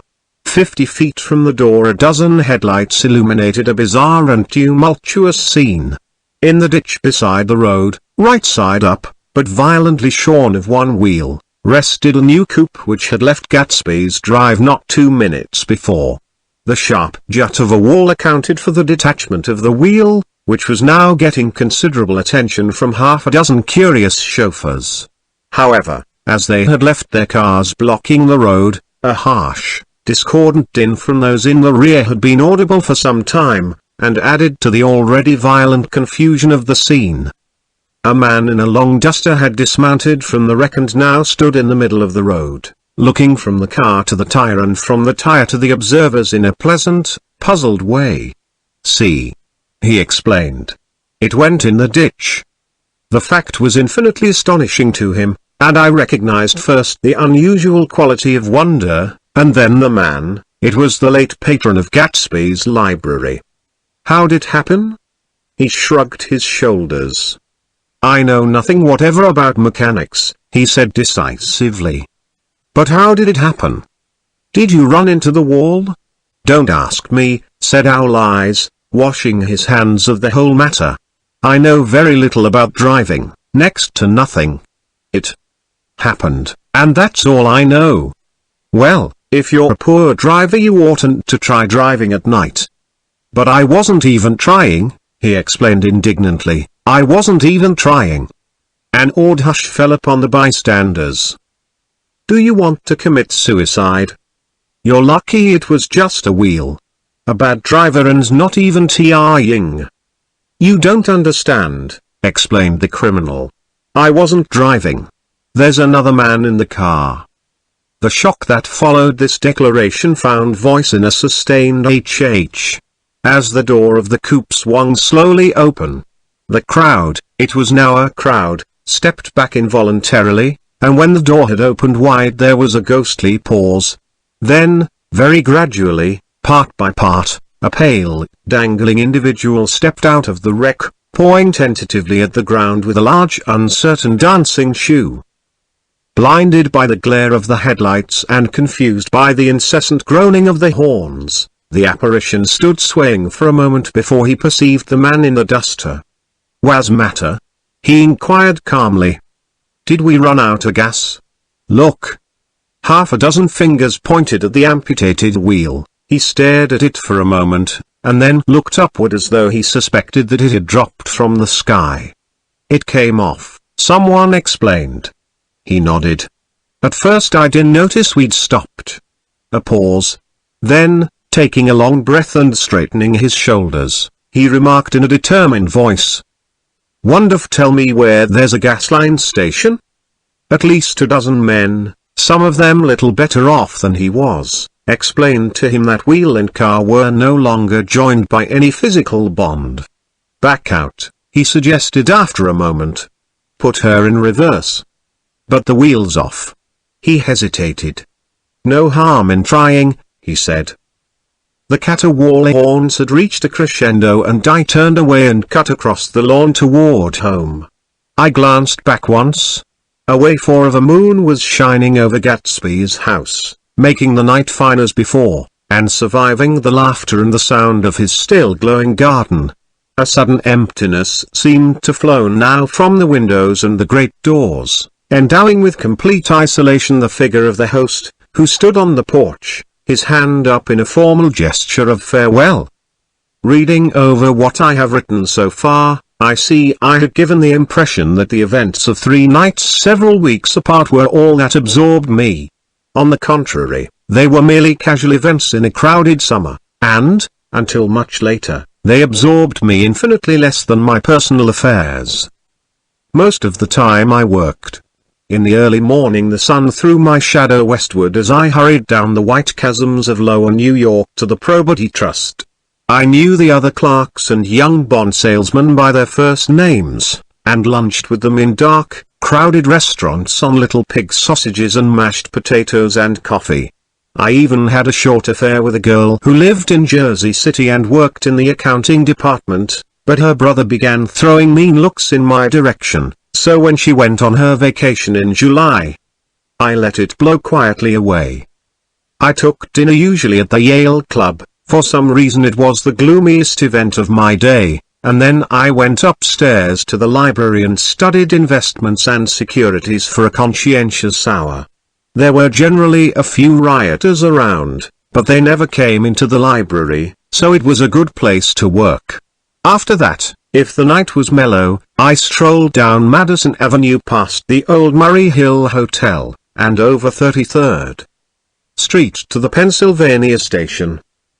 I began to like New York, the racy, adventurous feel of it at night, and the satisfaction that the constant flicker of men and women and machines gives to the restless eye. I like to walk up Fifth Avenue and pick out romantic women from the crowd and imagine that in a few minutes I was going to enter into their lives, and no one would ever know or disapprove. Sometimes, in my mind, I followed them to their apartments on the corners of hidden streets, and they turned and smiled back at me before they faded through a door into warm darkness. At the enchanted metropolitan twilight I felt a haunting loneliness sometimes, and felt it in others, poor young clerks who loitered in front of windows waiting until it was time for a solitary restaurant dinner, young clerks in the dusk, wasting the most poignant moments of night and life. Again at 8 o'clock, when the dark lanes of the 40s were 5 deep with throbbing taxicabs, bound for the theatre district, I felt a sinking in my heart. Forms leaned together in the taxis as they waited, and voices sang, and there was laughter from unheard jokes, and lighted cigarettes outlined unintelligible 70 gestures inside. Imagining that I, too, was hurrying toward gaiety and sharing their intimate excitement, I wished them well. For a while I lost sight of Jordan Baker, and then in midsummer I found her again. At first I was flattered to go places with her, because she was a golf champion, and everyone knew her name. Then it was something more. I wasn't actually in love, but I felt a sort of tender curiosity. The bored haughty face that she turned to the world concealed something. Most affectations conceal something eventually, even though they don't in the beginning, and one day I found what it was. When we were on a house party together up in Warwick, she left a borrowed car out in the rain with the top down, and then lied about it, and suddenly I remembered the story about her that had eluded me that night at Daisy's. At her first big golf tournament there was a row that nearly reached the newspapers, a suggestion that she had moved her ball from a bad lie in the semi-final round. The thing approached the proportions of a scandal, then died away. A caddy retracted his statement, and the only other witness admitted that he might have been mistaken. The incident and the name had remained together in my mind. Jordan Baker instinctively avoided clever, shrewd men, and now I saw that this was because she felt safer on a plane where any divergence from a code would be thought impossible. She was incurably dishonest. She wasn't able to endure being at a disadvantage and, given this unwillingness, I suppose she had begun dealing in subterfuges when she was very young in order to keep that cool, insolent smile turned to the world and yet satisfy the demands of her hard, jaunty body. It made no difference to me. Dishonesty in a woman is a thing you never blame deeply. I was casually sorry, and then I forgot. It was on that same house party that we had a curious conversation about driving a car. It started because she passed so close to some workman that our fender flicked a button on one man's coat. "You're a rotten driver," I protested. "Either you ought to be more careful, or you oughtn't to drive at all." "I am careful." "No, you're not." "Well, other people are," she said lightly. "What's that got to do with it?" "They'll keep out of my way," she insisted.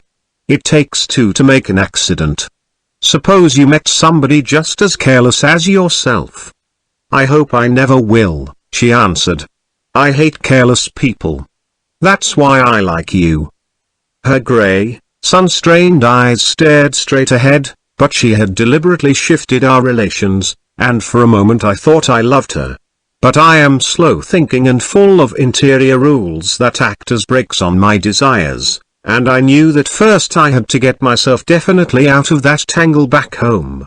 I'd been writing letters once a week and signing them, "Love, Nick," and all I could think of was how, when that certain girl played tennis, a faint moustache of perspiration appeared on her upper lip. Nevertheless, there was a vague understanding that had to be tactfully broken off before I was free. Everyone suspects himself of at least one of the cardinal virtues, and this is mine. I am one of the few honest people that I have ever known. Chapter 4. On Sunday morning, while church bells rang in the villages along shore, the world and its mistress returned to Gatsby's house and twinkled hilariously on his lawn. "He's a bootlegger," said the young ladies, moving somewhere between his cocktails and his flowers. "One time he killed a man who had found out that he was nephew to von Hindenburg and second cousin to the devil. Reach me a rose, honey, and pour me a last drop into the crystal glass." Once I wrote down on the empty spaces of a timetable the names of those who came to Gatsby's house that summer. It is an old timetable now, disintegrating at its folds, and headed this schedule in effect July 5, 1922. But I can still read the grey names, and they will give you a better impression than my generalities of those who accepted Gatsby's hospitality and paid him the subtle tribute of knowing nothing whatever about him. From East Egg, then, came the Chester Beckers and the Leaches, and a man named Bunsen, whom I knew at Yale, and Dr. Webster Civet, who was drowned last summer up in Maine, and the Hornbeams and the Willie Voltaires, and a whole clan named Blackbuck, who always gathered in a corner and flipped up their noses like goats at whosoever came near. And the Ismays and the Christies, or rather Hubert Auerbach and Mr. Christie's wife, and Edgar Beaver, whose hair, they say, turned cotton white one winter afternoon for no good reason at all. Clarence Endive was from East Egg, as I remember. He came only once, in white knickerbockers, and had a fight with a bum named Etty in the garden. From farther out on the island came the Cheddles and the O.R.P. Schraders, and the Stonewall Jackson Abrams of Georgia, and the Fishguards and the Ripley Snells. Snell was the 3 days before he went to the penitentiary, so drunk out on the gravel drive that Mrs. Ulysses Swift's automobile ran over his right hand. The Dances came, too, and S.B. Whitebait, who was well over 60, and Morris Safelink, and the Hammerheads, and Beluga the tobacco importer, and Beluga's girls. From West Egg came the Poles and the Mulreadys and Cecil Roebuck and Cecil Sohn and Gulick the state senator and Newton Orchid, who controlled films par excellence, and Eckhorst and Clyde Cohen and Don S. Schwartz, the son, and Arthur McCarty, all connected with the movies in one way or another. And the Catlips and the Bimbergs and G. Earl Muldoon, brother to that Muldoon who afterwards strangled his wife. D.A. Fontano the promoter came there, and Ed Legros and James B. Rotgut, Ferret and the De Jongs and Ernest Lilly, they came to gamble, and when Ferret wandered into the garden it meant he was cleaned out and associated traction would have to fluctuate profitably next day. A man named Klipspringer was there so often and so long that he became known as the Boarder. I doubt if he had any other home. Of theatrical people there were Gus Weyes and Horace O'Donovan and Lester Meyer and George Duckweed and Francis Bull. Also from New York were the Gromes and the Backisons and the Dennikers and Russell Betty and the Corrigans and the Kelhers and the Dewars and the Scullys and S.W. Belcher and the Smirks and the Young Quins, divorced now, and Henry L. Palmetto, who killed himself by jumping in front of a subway train in Times Square. Benny McClanahan arrived always with 4 girls. They were never quite the same ones in physical person, but they were so identical one with another that it inevitably seemed they had been there before. I have forgotten their names, Jacqueline, I think, or else Consula, or Gloria or Judy or June, and their last names were either the melodious names of flowers and months or the sterner ones of the great American capitalists whose cousins, if pressed, they would confess themselves to be. In addition to all these I can remember that Faustino O'Brien came there at least once and the Decker girls and young Brewer, who had his nose shot off in the war, and Mr. Albruxberger and Miss Haag, his fiancée, and Ardita Fitzpeters and Mr. P. Jewett, once head of the American Legion, and Miss Claudia Hip, with a man reputed to be her chauffeur, and a prince of something, whom we called Duke, and whose name, if I ever knew it, I have forgotten. All these people came to Gatsby's house in the summer.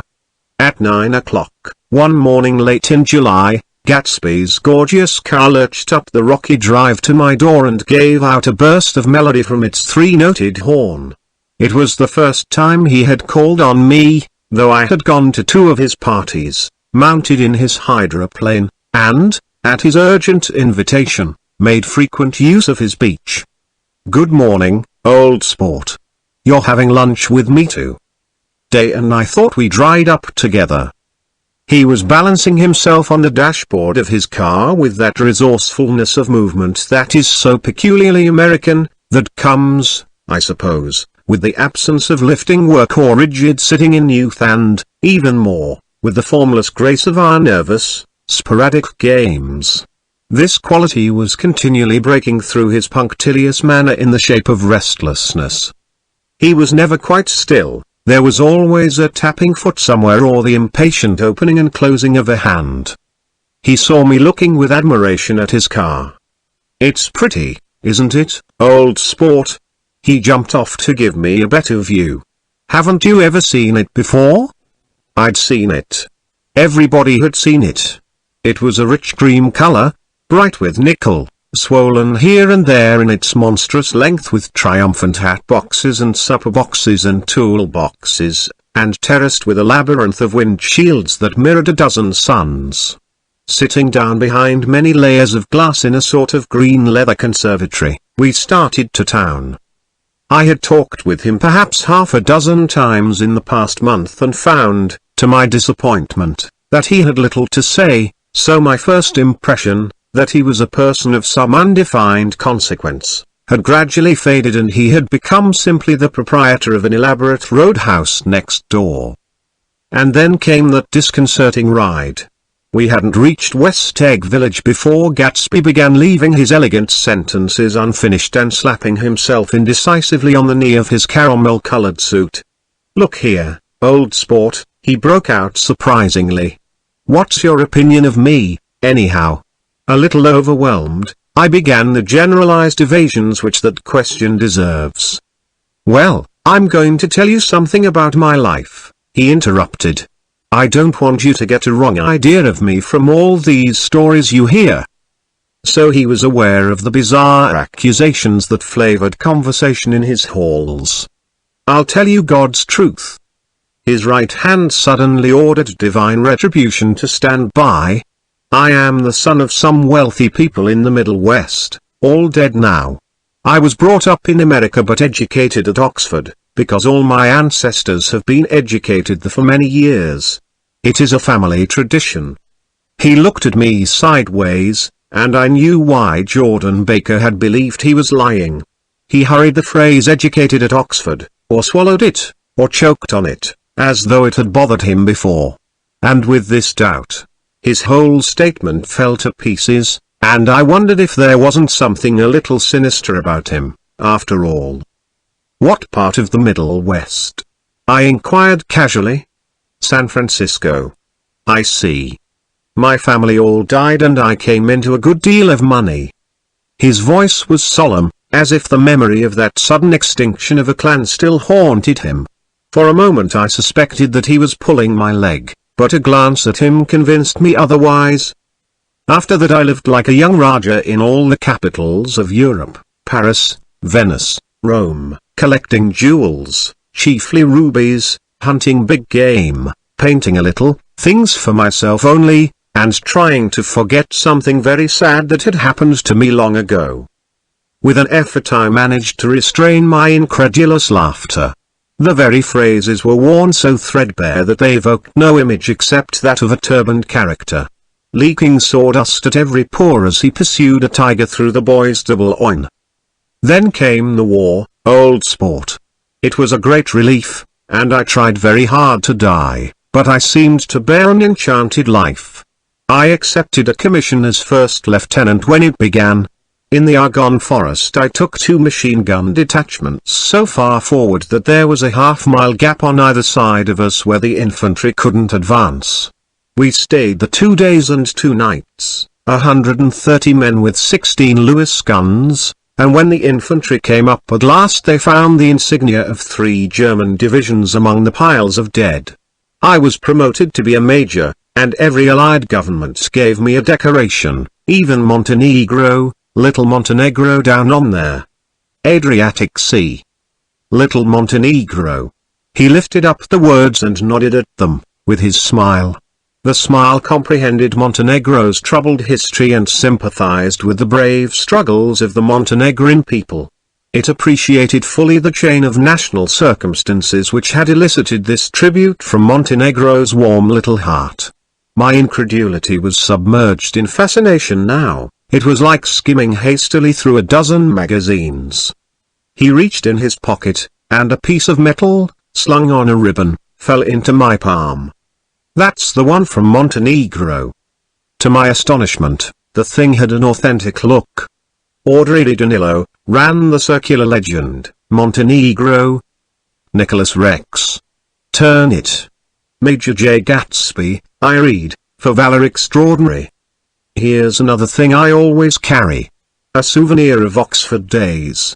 It was taken in Trinity Quad. The man on my left is now the Earl of Dorchester. It was a photograph of half a dozen young men in blazers loafing in an archway through which were visible a host of spires.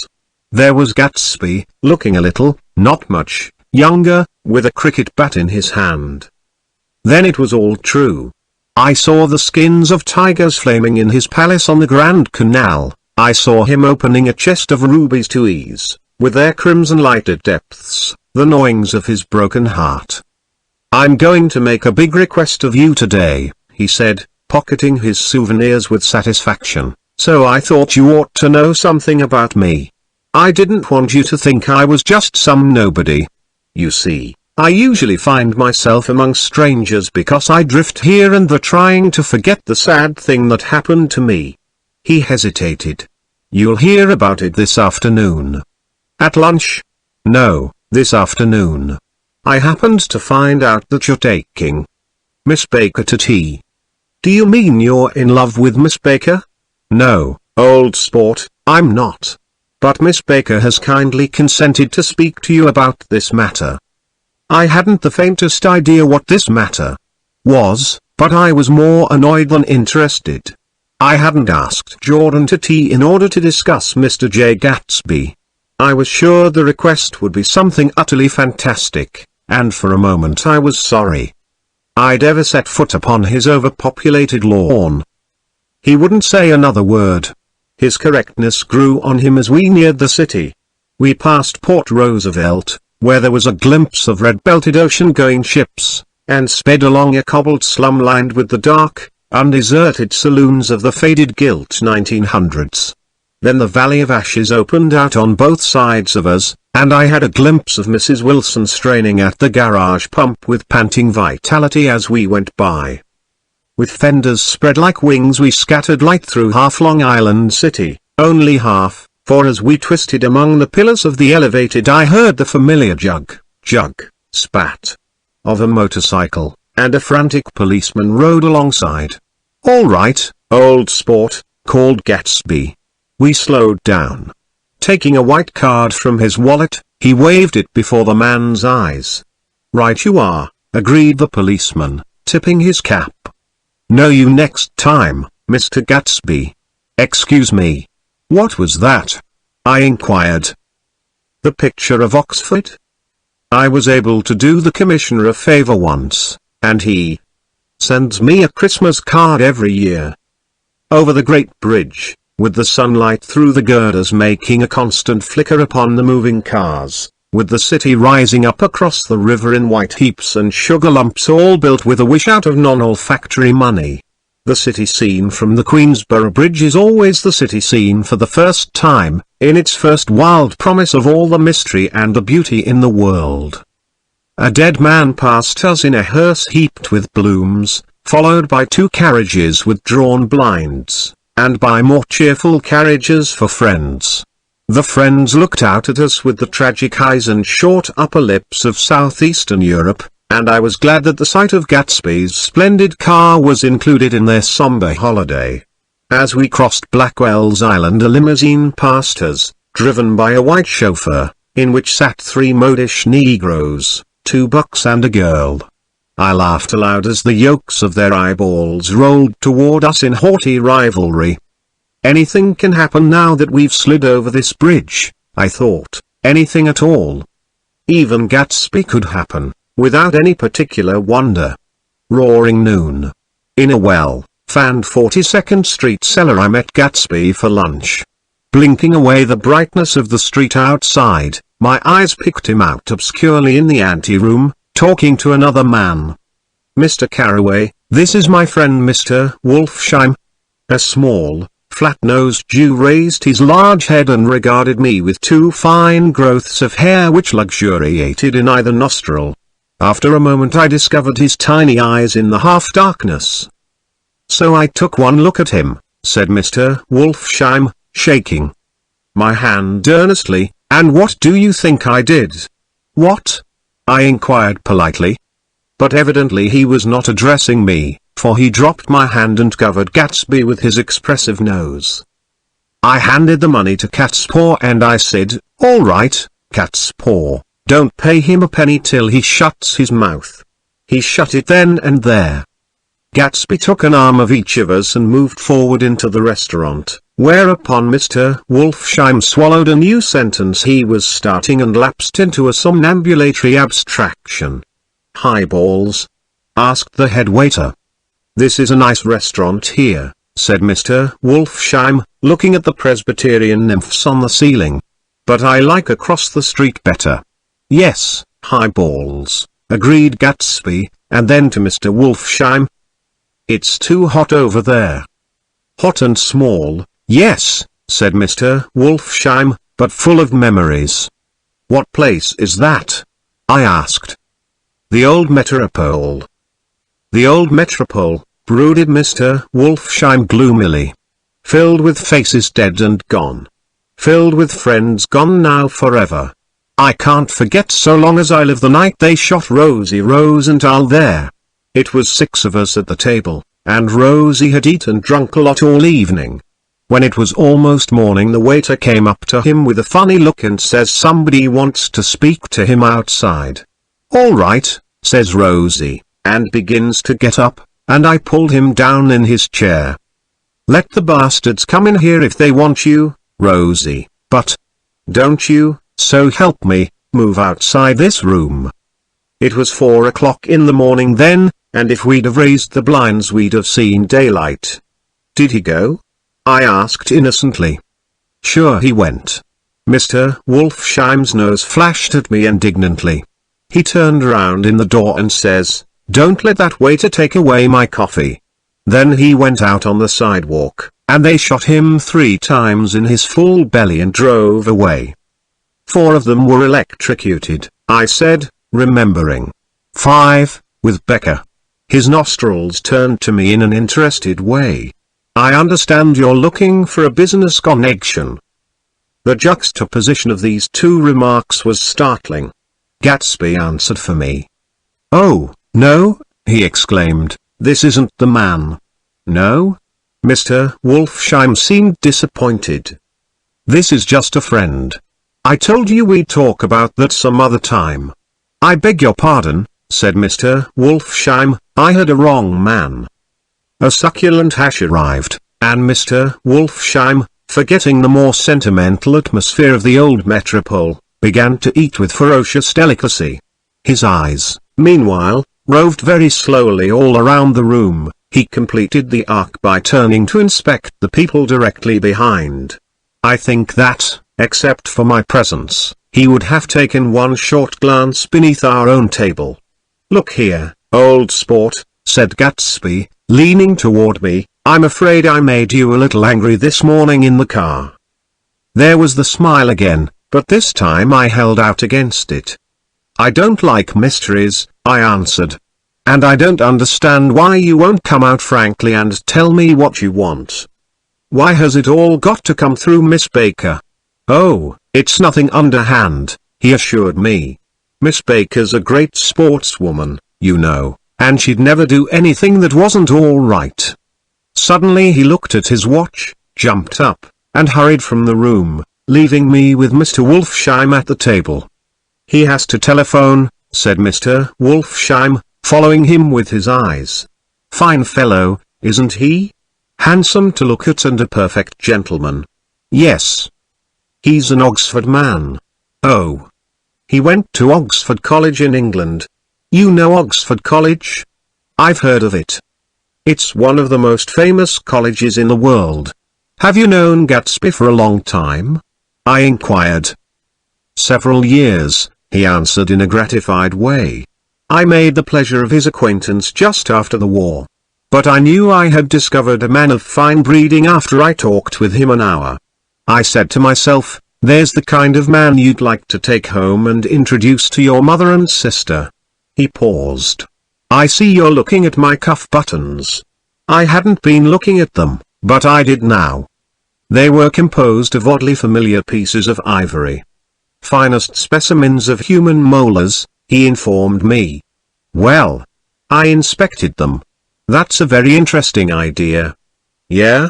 He flipped his sleeves up under his coat. Yeah, Gatsby's very careful about women. He would never so much as look at a friend's wife.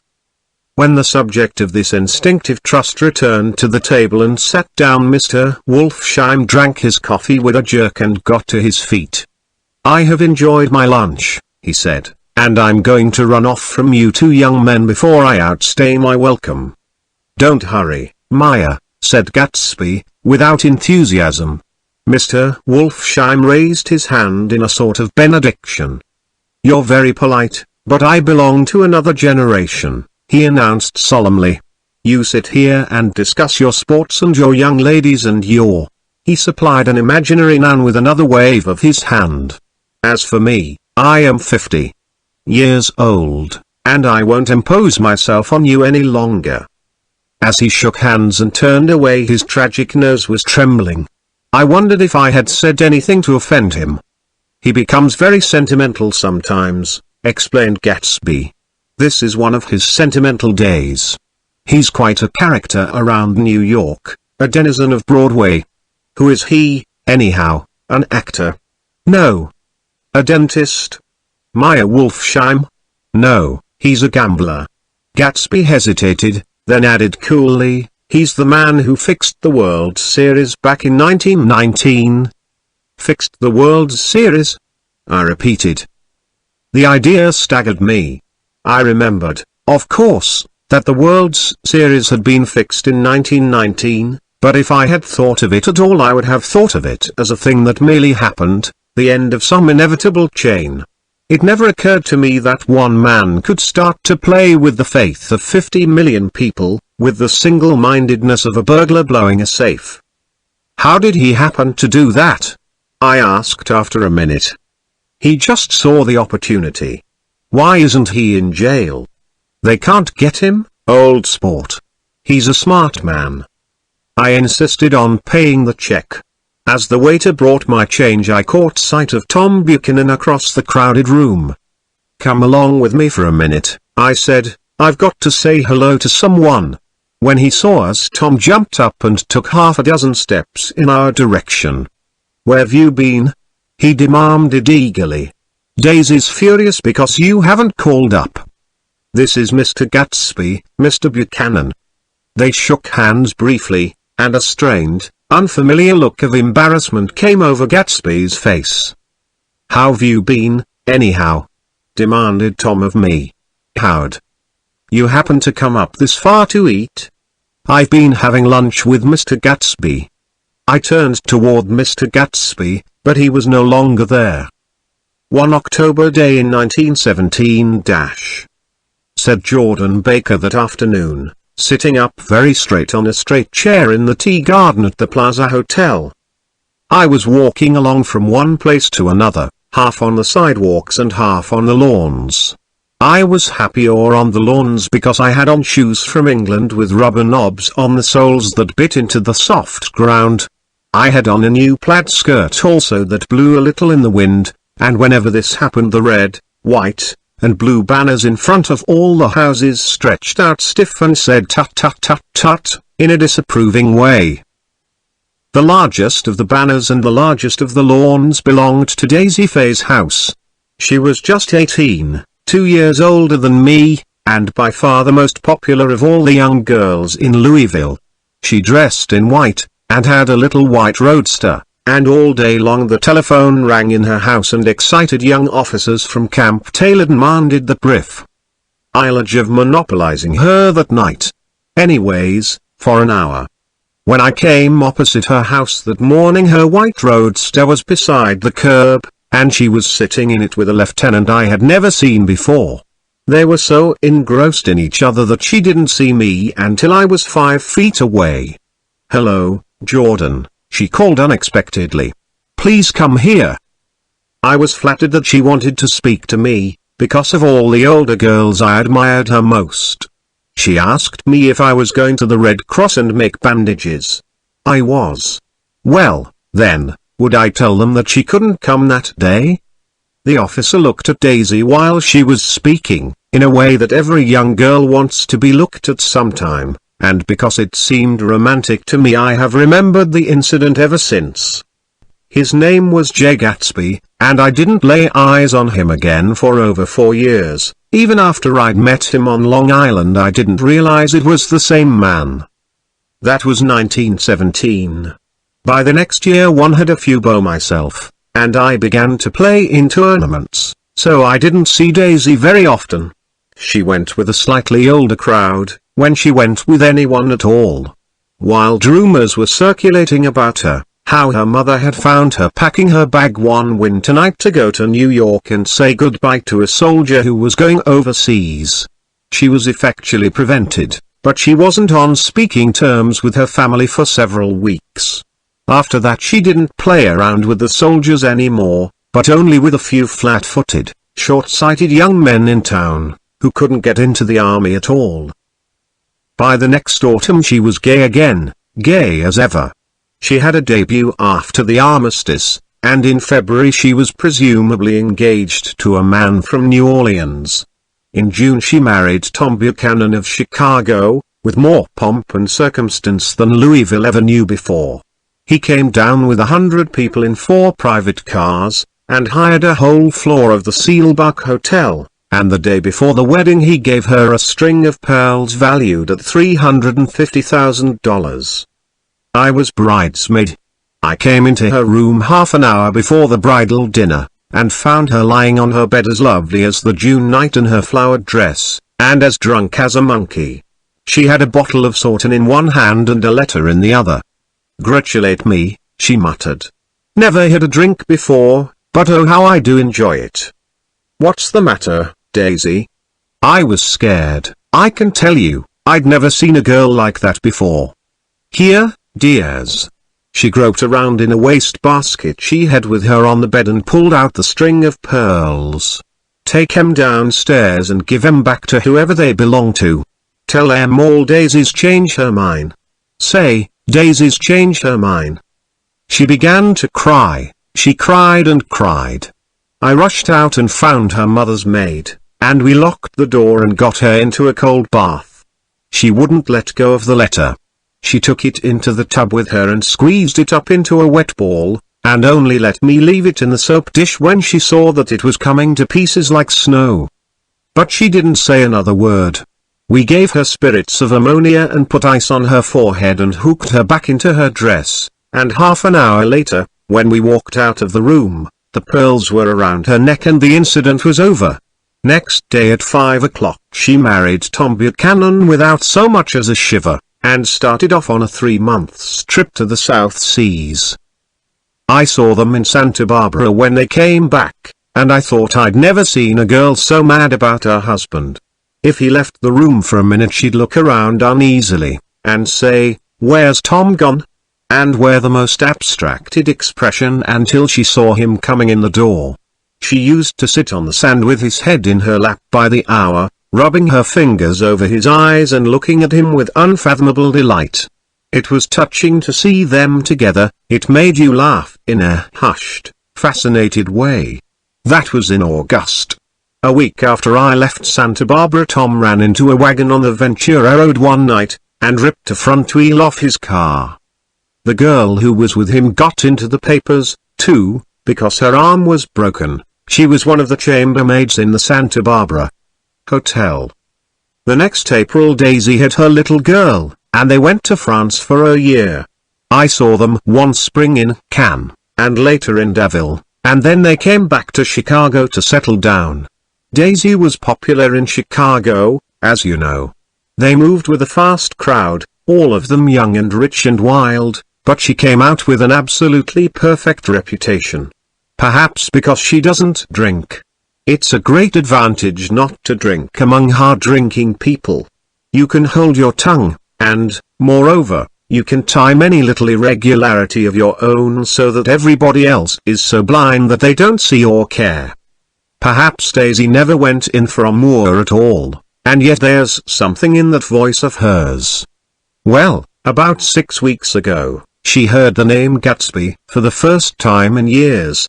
It was when I asked you, "Do you remember if you knew Gatsby in West Egg?" After you had gone home she came into my room and woke me up, and said, "What Gatsby?" And when I described him, I was half asleep. She said in the strangest voice that it must be the man she used to know. It wasn't until then that I connected this Gatsby with the officer in her white car. When Jordan Baker had finished telling all this, we had left the plaza for half an hour and were driving in a Victoria through Central Park. The sun had gone down behind the tall apartments of the movie stars in the West 50s, and the clear voices of girls, already gathered like crickets on the grass, rose through the hot twilight. I'm the Sheikh of Araby. Your love belongs to me. At night when you are asleep, into your tent I'll creep. It was a strange coincidence, I said. But it wasn't a coincidence at all. Why not? Gatsby bought that house so that Daisy would be just across the bay. Then it had not been merely the stars to which he had aspired on that June night. He came alive to me, delivered suddenly from the womb of his purposeless splendor. He wants to know, continued Jordan, if you'll invite Daisy to your house some afternoon and then let him come over. The modesty of the demand shook me. He had waited 5 years and bought a mansion where he dispensed starlight to casual moths, so that he could come over some afternoon to a stranger's garden. Did I have to know all this before he could ask such a little thing? He's afraid, he's waited so long. He thought you might be offended. You see, he's a regular tough underneath it all. Something worried me. Why didn't he ask you to arrange a meeting? He wants her to see his house, she explained. And your house is right next door. Oh. I think he half expected her to wander into one of his parties some night, went on Jordan, but she never did. Then he began asking people casually if they knew her, and I was the first one he found. It was that night he sent for me at his dance, and you should have heard the elaborate way he worked up to it. Of course, I immediately suggested a luncheon in New York, and I thought he'd go mad. I don't want to do anything out of the way, he kept saying. I want to see her right next door. When I said you were a particular friend of Tom's, he started to abandon the whole idea. He doesn't know very much about Tom, though he says he's read a Chicago paper for years.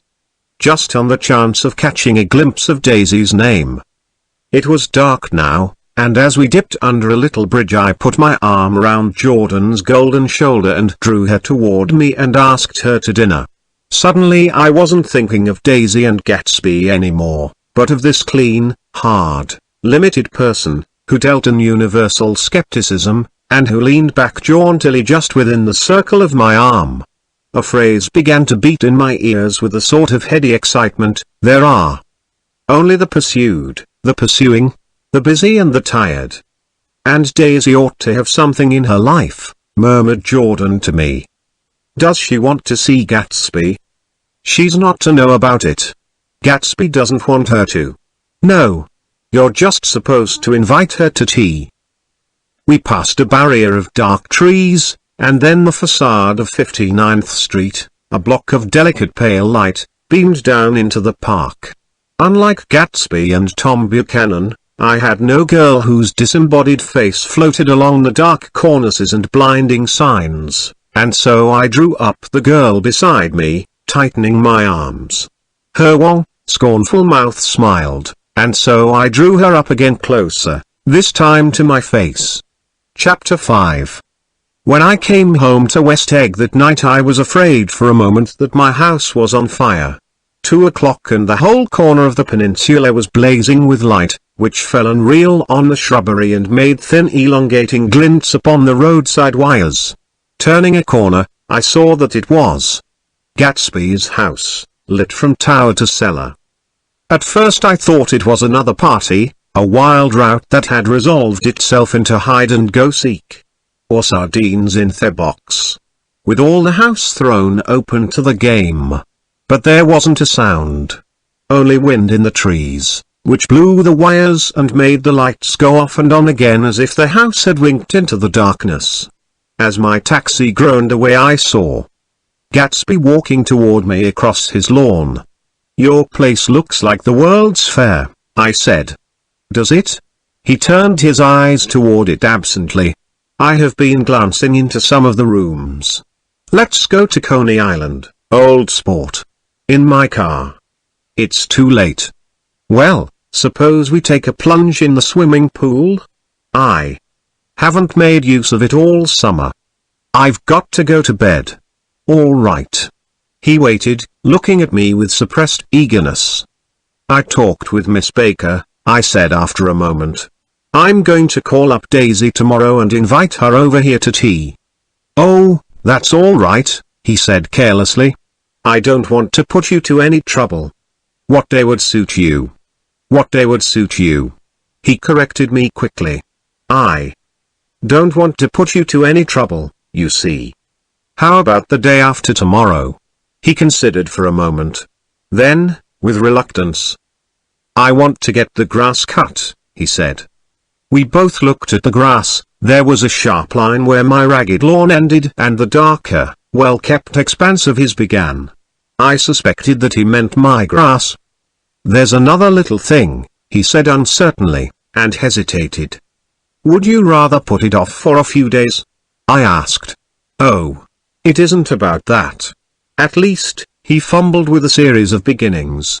Why, I thought, why, look here, old sport, you don't make much money, do you? Not very much. This seemed to reassure him and he continued more confidently. I thought you didn't, if you'll pardon you see, I carry on a little business on the side, a sort of sideline, you understand. And I thought that if you don't make very much dash. You're selling bonds, aren't you, old sport? Trying to. Well, this would interest you. It wouldn't take up much of your time and you might pick up a nice bit of money. It happens to be a rather confidential sort of thing. I realize now that under different circumstances that conversation might have been one of the crises of my life. But, because the offer was obviously and tactlessly for a service to be rendered, I had no choice except to cut him off there. I've got my hands full, I said. I'm much obliged, but I couldn't take on any more work. You wouldn't have to do any business with Wolfsheim. Evidently he thought that I was shying away from the connection mentioned at lunch, but I assured him he was wrong. He waited a moment longer, hoping I'd begin a conversation, but I was too absorbed to be responsive, so he went unwillingly home. The evening had made me light-headed and happy. I think I walked into a deep sleep as I entered my front door. So I didn't know whether or not Gatsby went to Coney Island, or for how many hours he glanced into rooms, while his house blazed gaudily on. I called up Daisy from the office next morning, and invited her to come to tea. Don't bring Tom, I warned her. What? Don't bring Tom. Who is Tom? She asked innocently. The day agreed upon was pouring rain. At 11 o'clock a man in a raincoat, dragging a lawnmower, tapped at my front door and said that Mr. Gatsby had sent him over to cut my grass. This reminded me that I had forgotten to tell my Finn to come back, so I drove into West Egg Village to search for her among soggy, whitewashed alleys and to buy some cups and lemons and flowers. The flowers were unnecessary, for at 2 o'clock a greenhouse arrived from Gatsby's, with innumerable receptacles to contain it. An hour later the front door opened nervously, and Gatsby, in a white flannel suit, silver shirt, and gold-colored tie, hurried in. He was pale, and there were dark signs of sleeplessness beneath his eyes. Is everything all right? He asked immediately. The grass looks fine, if that's what you mean. What grass? He inquired blankly. Oh, the grass in the yard. He looked out the window at it, but, judging from his expression, I don't believe he saw a thing. Looks very good, he remarked vaguely. One of the papers said they thought the rain would stop about 4. I think it was the Journal. Have you got everything you need in the shape of tea? I took him into the pantry, where he looked a little reproachfully at the Finn. Together we scrutinized the 12 lemon cakes from the delicatessen shop. Will they do? I asked. Of course, of course. They're fine. And he added hollowly. Old sport. The rain cooled about 3:30 to a damp mist, through which occasional thin drops swam like dew. Gatsby looked with vacant eyes through a copy of Clay's Economics, starting at the finished thread that shook the kitchen floor, and peering toward the bleared windows from time to time as if a series of invisible but alarming happenings were taking place outside. Finally he got up and informed me, in an uncertain voice, that he was going home. Why's that? Nobody's coming to tea. It's too late. He looked at his watch as if there was some pressing demand on his time elsewhere. I can't wait all day. Don't be silly, it's just 2 minutes to 4. He sat down miserably, as if I had pushed him, and simultaneously there was the sound of a motor turning into my lane. We both jumped up, and, a little harrowed myself, I went out into the yard.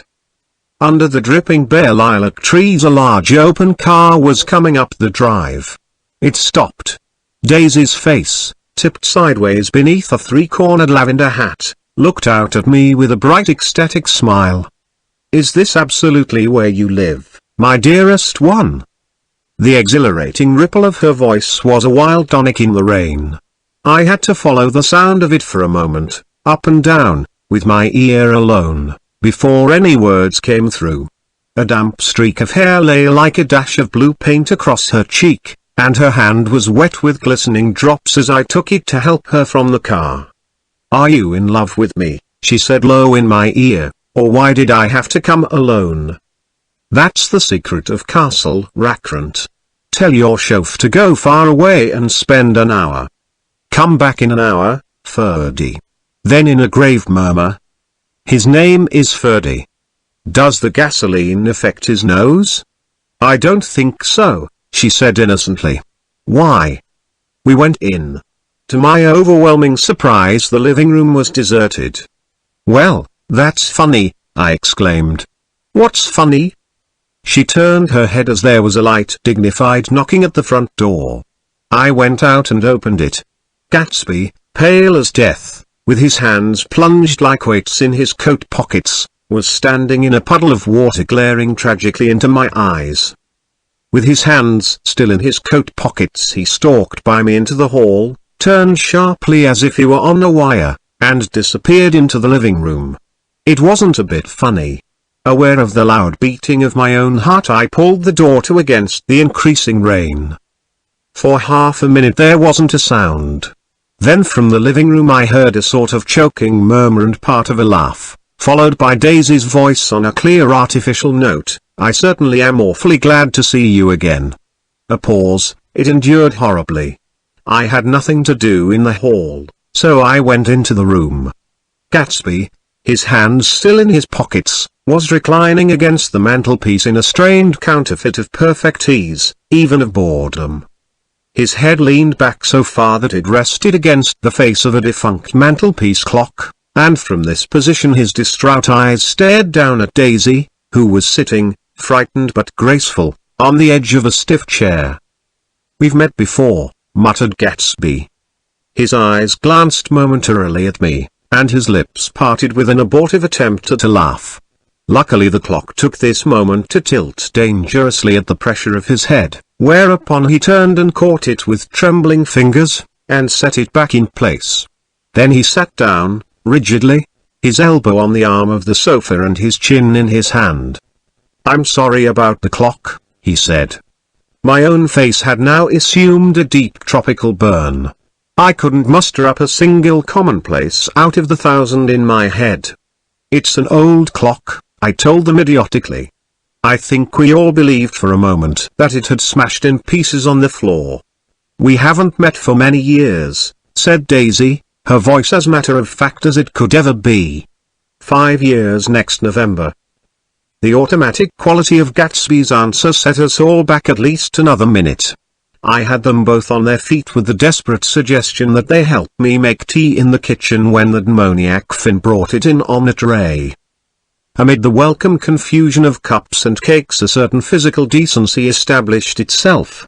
Gatsby got himself into a shadow and, while Daisy and I talked, looked conscientiously from one to the other of us with tense, unhappy eyes.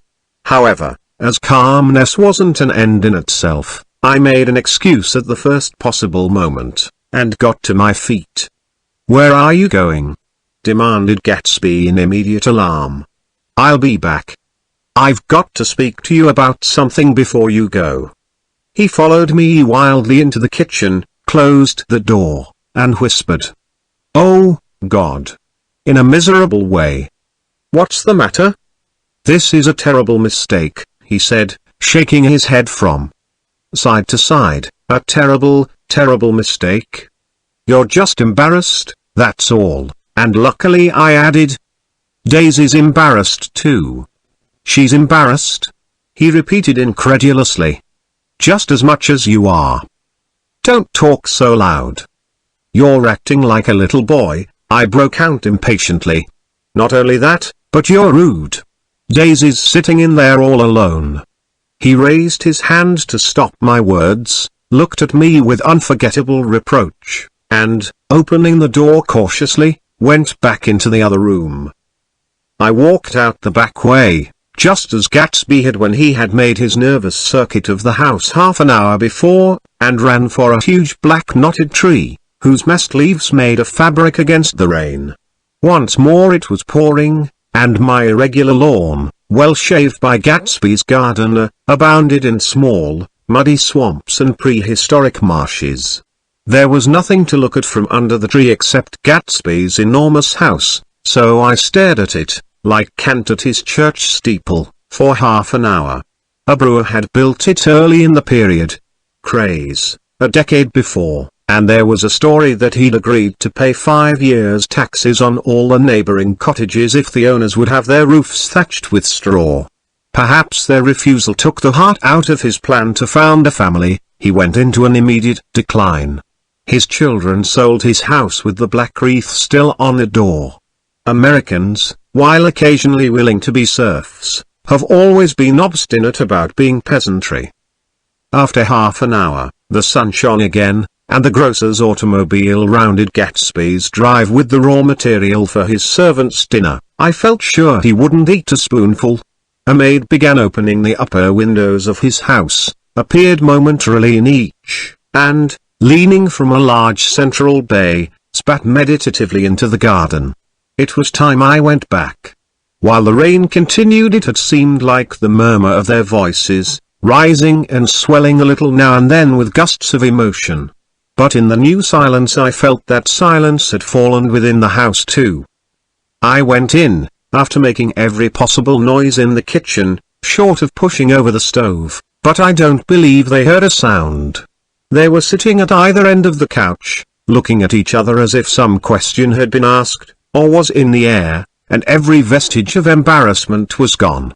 Daisy's face was smeared with tears, and when I came in she jumped up and began wiping at it with her handkerchief before a mirror. But there was a change in Gatsby that was simply confounding.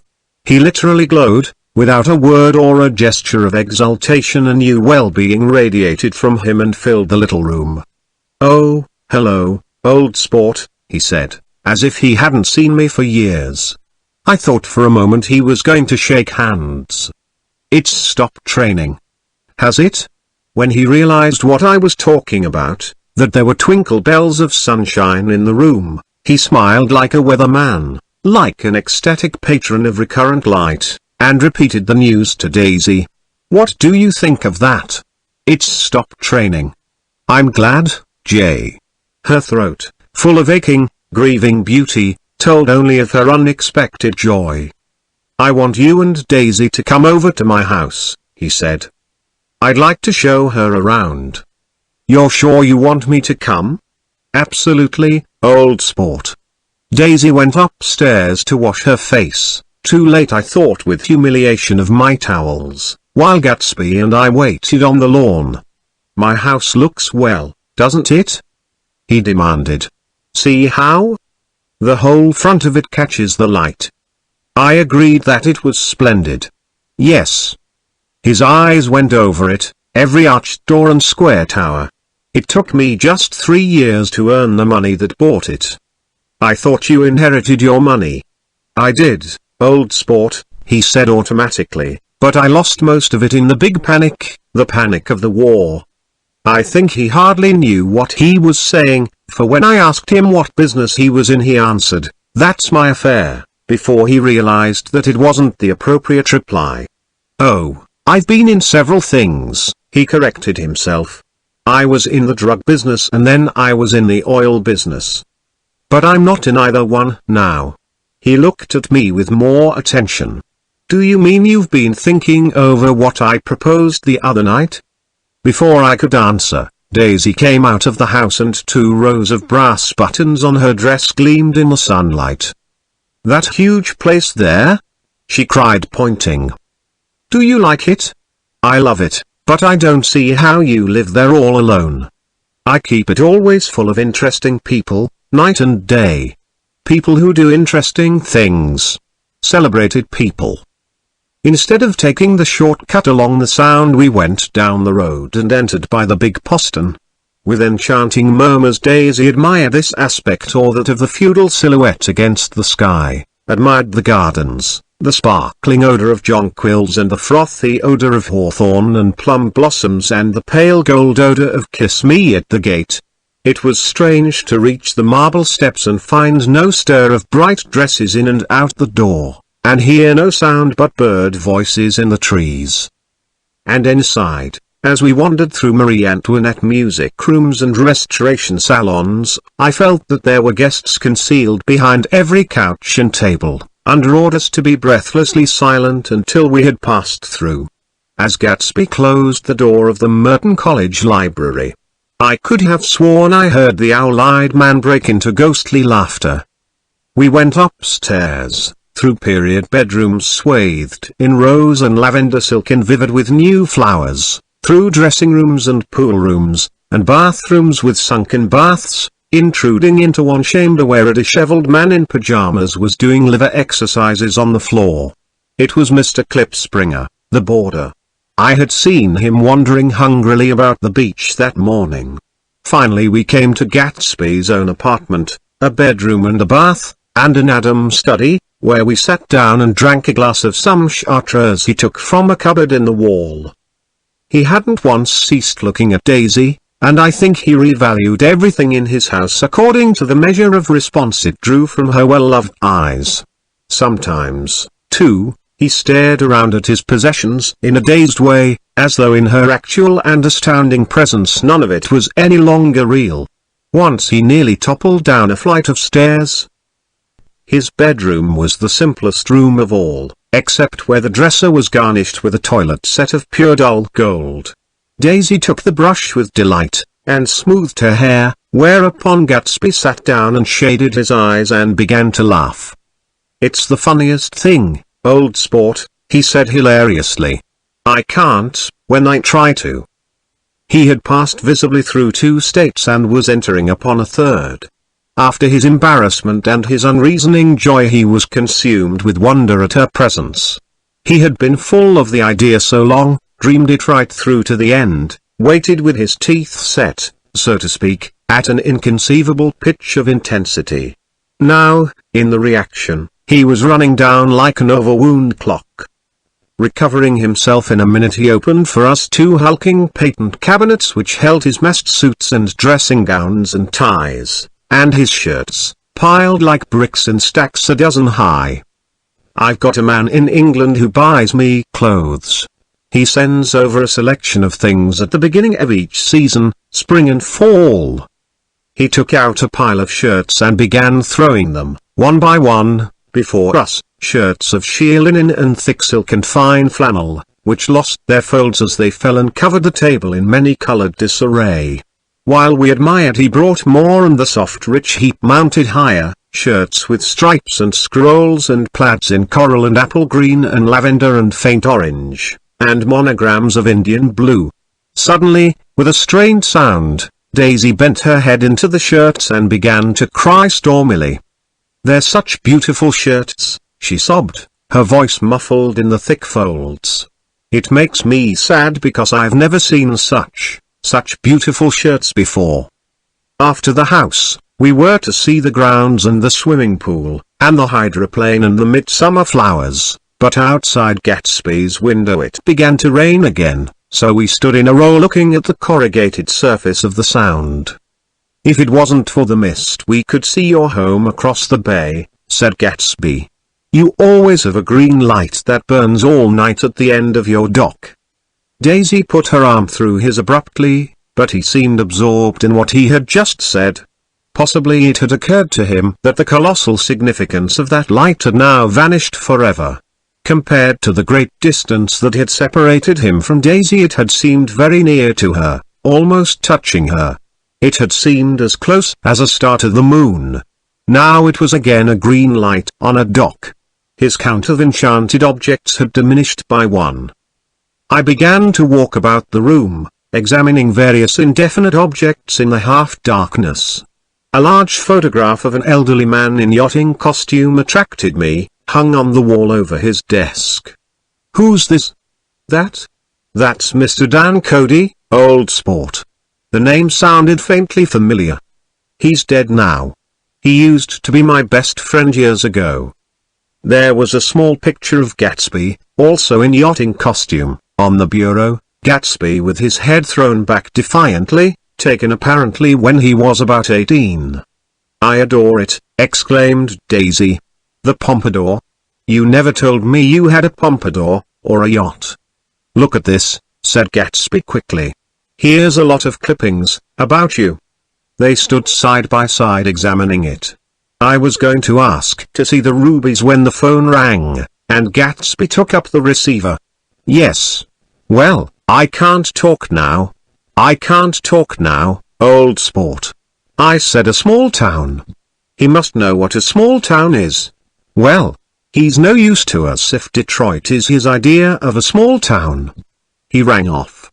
Come here quick, cried Daisy at the window. The rain was still falling, but the darkness had parted in the west, and there was a pink and golden billow of foamy clouds above the sea.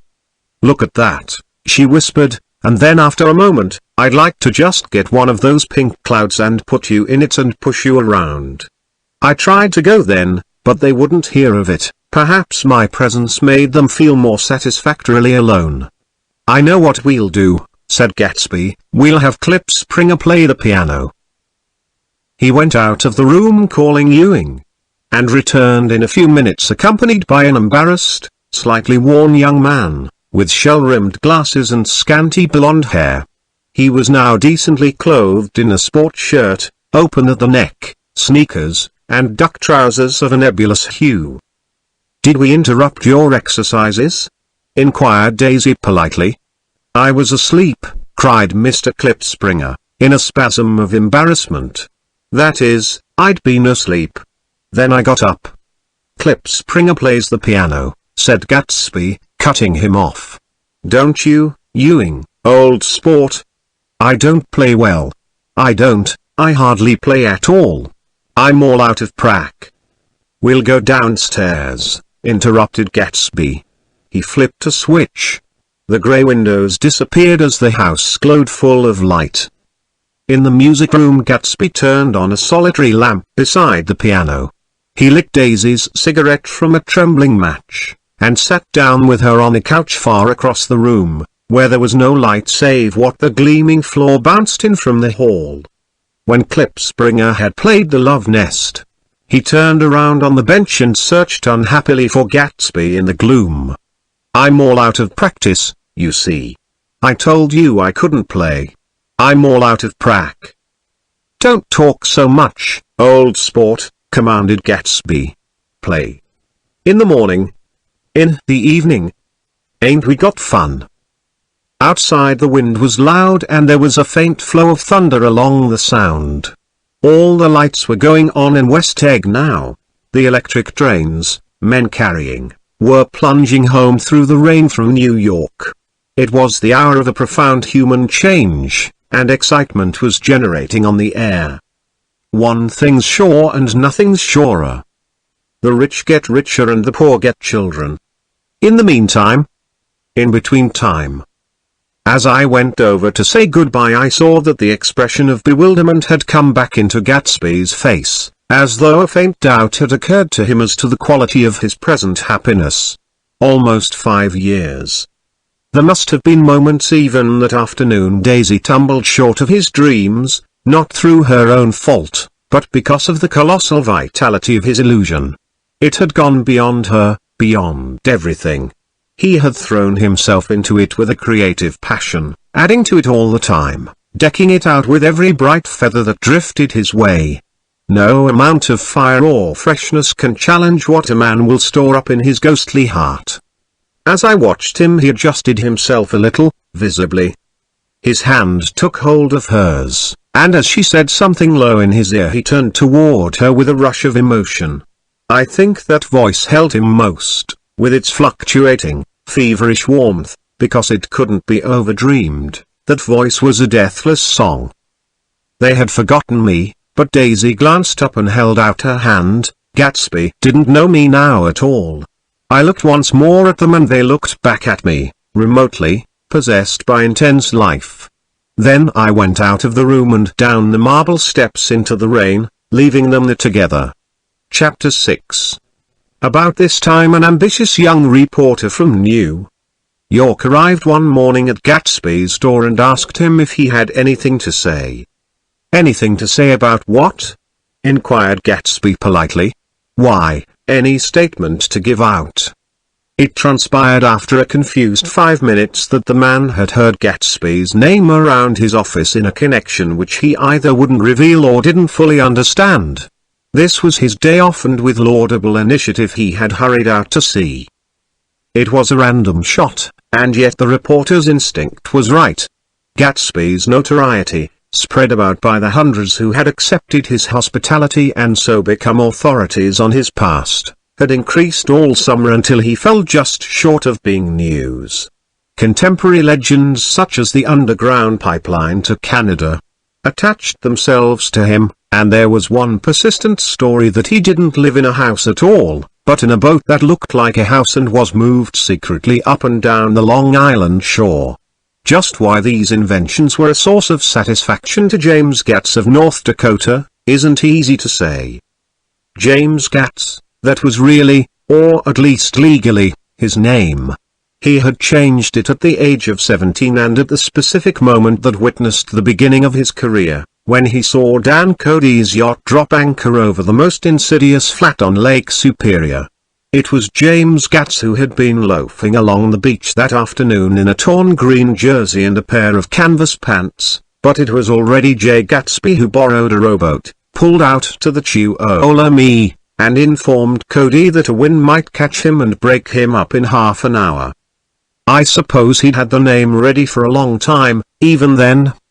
His parents were shiftless and unsuccessful farm people. His imagination had never really accepted them as his parents at all. The truth was that Jay Gatsby of Westlake, Long Island, sprang from his platonic conception of himself.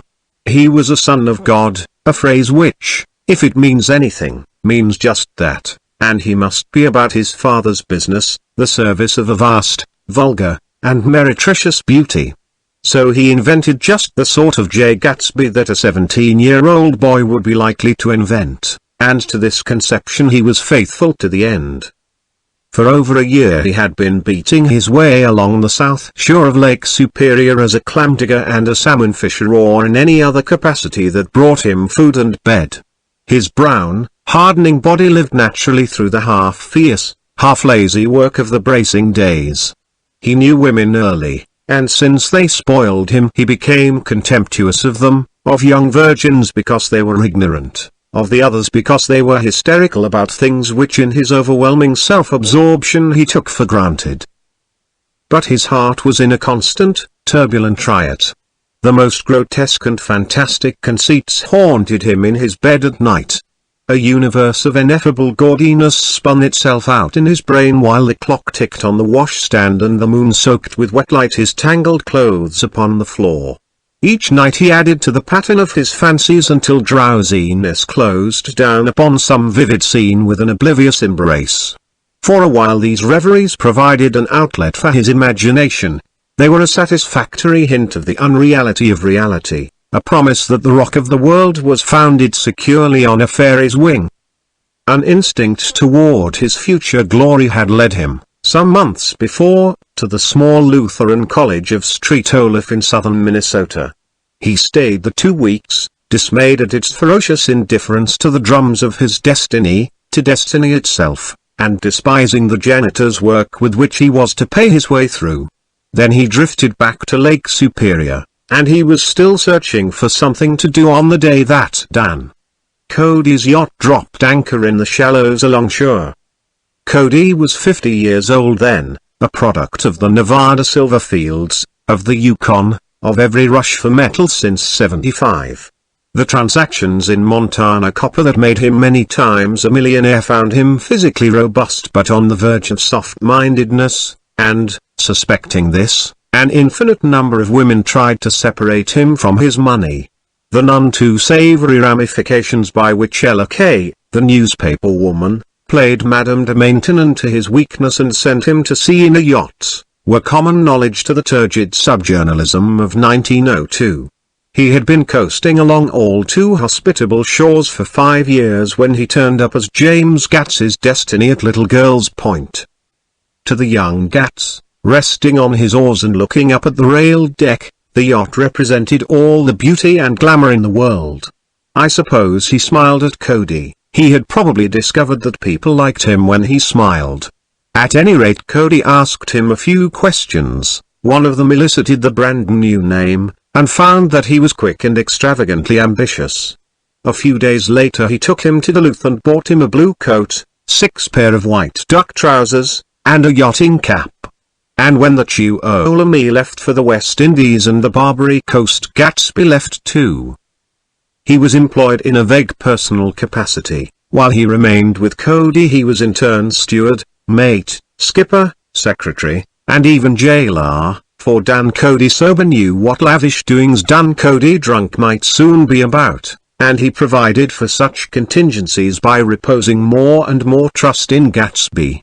The arrangement lasted 5 years, during which the boat went 3 times around the continent. It might have lasted indefinitely except for the fact that Ella Kay came on board one night in Boston and a week later Dan Cody inhospitably died. I remember the portrait of him up in Gatsby's bedroom, a grey, florid man with a hard, empty face, the pioneer debauchee, who during one phase of American life brought back to the eastern seaboard the savage violence of the frontier brothel and saloon. It was indirectly due to Cody that Gatsby drank so little. Sometimes in the course of gay parties women used to rub champagne into his hair. For himself he formed the habit of letting liquor alone. And it was from Cody that he inherited money, a legacy of $25,000. He didn't get it. He never understood the legal device that was used against him, but what remained of the millions went intact to Ella Kay. He was left with his singularly appropriate education. The vague contour of J. Gatsby had filled out to the substantiality of a man. He told me all this very much later, but I've put it down here with the idea of exploding those first wild rumors about his antecedents, which weren't even faintly true. Moreover, he told it to me at a time of confusion, when I had reached the point of believing everything and nothing about him. So I take advantage of this short halt, while Gatsby, so to speak, caught his breath, to clear this set of misconceptions away. It was a halt, too, in my association with his affairs. For several weeks I didn't see him or hear his voice on the phone. Mostly I was in New York, trotting around with Jordan and trying to ingratiate myself with her senile aunt. But finally I went over to his house one Sunday afternoon. I hadn't been there 2 minutes when somebody brought Tom Buchanan in for a drink. I was startled, naturally, but the really surprising thing was that it hadn't happened before.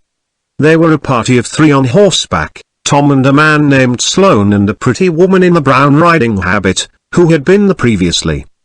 "I'm delighted to see you," said Gatsby, standing on his porch. "I'm delighted that you dropped in." As though they cared. "Sit right down. Have a cigarette or a cigar?" He walked around the room quickly, ringing bells. "I'll have something to drink for you in just a minute." He was profoundly affected by the fact that Tom was there. But he would be uneasy anyhow until he had given them something, realizing in a vague way that that was all they came for. Mr. Sloane wanted nothing. "A lemonade?" "No, thanks." "A little champagne?" "Nothing at all, thanks." "I'm sorry dash. Did you have a nice ride?" "Very good roads around here." "I suppose the automobiles?" "Yeah?" Moved by an irresistible impulse, Gatsby turned to Tom, who had accepted the introduction as a stranger. "I believe we've met somewhere before, Mr. Buchanan." "Oh, yes," said Tom, gruffly polite, but obviously not remembering. "So we did. I remember very well. About 2 weeks ago." "That's right. You were with Nick here." "I know your wife," continued Gatsby, almost aggressively. "That's so?" Tom turned to me. "You live near here, Nick?" "Next door." "That's so?" Mr. Sloane didn't enter into the conversation, but lounged back haughtily in his chair. The woman said nothing either, until unexpectedly, after 2 highballs, she became cordial. "We'll all come over to your next party, Mr. Gatsby," she suggested. "What do you say?" "Certainly, I'd be delighted to have you." "Be ver nice," said Mr. Sloane, without gratitude. "Well, think ought to be starting home." "Please don't hurry," Gatsby urged them. He had control of himself now, and he wanted to see more of Tom. Why don't you stay for supper?" I wouldn't be surprised if some other people dropped in from New York. You come to supper with me, said the lady enthusiastically. Both of you. This included me.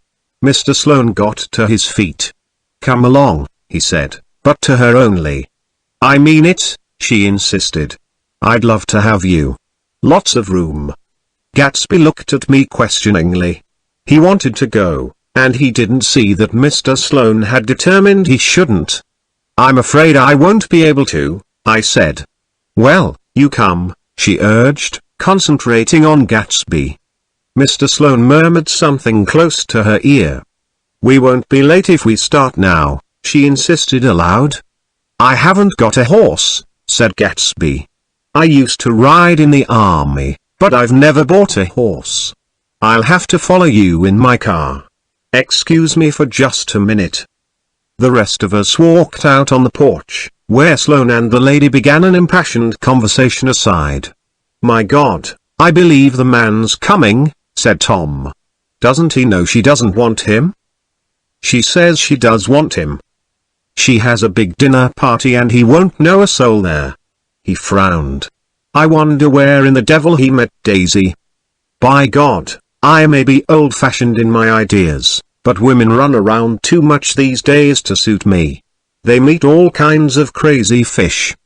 Suddenly Mr. Sloane and the lady walked down the steps and mounted their horses. Come on, said Mr. Sloane to Tom, we're late. We've got to go. And then to me, tell him we couldn't wait, will you? Tom and I shook hands, the rest of us exchanged a cool nod, and they trotted quickly down the drive, disappearing under the August foliage just as Gatsby, with hat and light overcoat in hand, came out the front door. Tom was evidently perturbed at Daisy's running around alone, for on the following Saturday night he came with her to Gatsby's party. Perhaps his presence gave the evening its peculiar quality of oppressiveness. It stands out in my memory from Gatsby's other parties that summer. There were the same people, or at least the same sort of people, the same profusion of champagne, the same many-colored, many-keyed commotion, but I felt an unpleasantness in the air, a pervading harshness that hadn't been there before. Or perhaps I had merely grown used to it, grown to accept West Egg as a world complete in itself, with its own standards and its own great figures, second to nothing because it had no consciousness of being so, and now I was looking at it again, through Daisy's eyes. It is invariably saddening to look through new eyes at things upon which you have expended your own powers of adjustment. They arrived at twilight, and, as we strolled out among the sparkling hundreds, Daisy's voice was playing murmurous tricks in her throat. These things excite me so, she whispered. If you want to kiss me any time during the evening, Nick, just let me know and I'll be glad to arrange it for you. Just mention my name. Or present a green card. I'm giving out green. Look around, suggested Gatsby. I'm looking around. I'm having a marvelous. You must see the faces of many people you've heard about. Tom's arrogant eyes roamed the crowd. We don't go around very much, he said. In fact, I was just thinking I don't know a soul here. Perhaps you know that lady. Gatsby indicated a gorgeous, scarcely human orchid of a woman who sat in state under a white plum tree. Tom and Daisy stared, with that peculiarly unreal feeling that accompanies the recognition of a hitherto ghostly celebrity of the movies. She's lovely, said Daisy. The man bending over her is her director. He took them ceremoniously from group to group. Mrs. Buchanan. And Mr. Buchanan, after an instant's hesitation he added, the polo player. Oh no, objected Tom quickly, not me. But evidently the sound of it pleased Gatsby, for Tom remained the polo player for the rest of the evening. I've never met so many celebrities, Daisy exclaimed. I liked that man, what was his name with the sort of blue nose. Gatsby identified him, adding that he was a small producer. Well, I liked him anyhow. I'd a little rather not be the polo player, said Tom pleasantly. I'd rather look at all these famous people in oblivion. Daisy and Gatsby danced. I remember being surprised by his graceful, conservative foxtrot. I had never seen him dance before. Then they sauntered over to my house and sat on the steps for half an hour, while at her request I remained watchfully in the garden. In case there's a fire or a flood, she explained, or any act of God. Tom appeared from his oblivion as we were sitting down to supper together. "Do you mind if I eat with some people over here?" he said. "A fellow's getting off some funny stuff." "Go ahead," answered Daisy genially, "and if you want to take down any addresses, here's my little gold pencil." She looked around after a moment and told me the girl was common but pretty, and I knew that except for the half hour she'd been alone with Gatsby she wasn't having a good time. We were at a particularly tipsy table. That was my fault. Gatsby had been called to the phone, and I'd enjoyed these same people only 2 weeks before. But what had amused me then turned septic on the air now. "How do you feel, Miss Bedecker?" The girl addressed was trying, unsuccessfully, to slump against my shoulder. At this inquiry she sat up and opened her eyes. Well, a massive and lethargic woman, who had been urging Daisy to play golf with her at the local club tomorrow, spoke in Miss Bedecker's defense. "Oh, she's all right now. When she's had 5 or 6 cocktails she always starts screaming like that. I tell her she ought to leave it alone." "I do leave it alone," affirmed the accused hollowly. "We heard you yelling, so I said to Doc Civet here, 'There's somebody that needs your help, Doc.'" "She's much obliged, I'm sure," said another friend, without gratitude. "But you got her dress all wet when you stuck her head in the pool." "Anything I hate is to get my head stuck in a pool," mumbled Miss Bedecker. "They almost drowned me once over in New Jersey." "Then you ought to leave it alone," countered Dr. Civet. "Speak for yourself," cried Miss Bedecker violently. "Your hand shakes. I wouldn't let you operate on me." It was like that. Almost the last thing I remember was standing with Daisy and watching the moving picture director and his star. They were still under the white plum tree and their faces were touching except for a pale, thin ray of moonlight between. It occurred to me that he had been very slowly bending toward her all evening to attain this proximity, and even while I watched I saw him stoop 1 ultimate degree and kiss at her cheek. "I like her," said Daisy, "I think she's lovely." But the rest offended her, and inarguably, because it wasn't a gesture but an emotion. She was appalled by West Egg, this unprecedented place. That Broadway had begotten upon a Long Island fishing village, appalled by its raw vigor that chafed under the old euphemisms and by the too obtrusive fate that herded its inhabitants along a short cut from nothing to nothing. She saw something awful in the very simplicity she failed to understand. I sat on the front steps with them while they waited for their car. It was dark here in front, only the bright door sent 10 square feet of light volleying out into the soft black morning. Sometimes a shadow moved against a dressing room blind above, gave way to another shadow, an indefinite procession of shadows, who rouged and powdered in an invisible glass. "Who is this Gatsby anyhow?"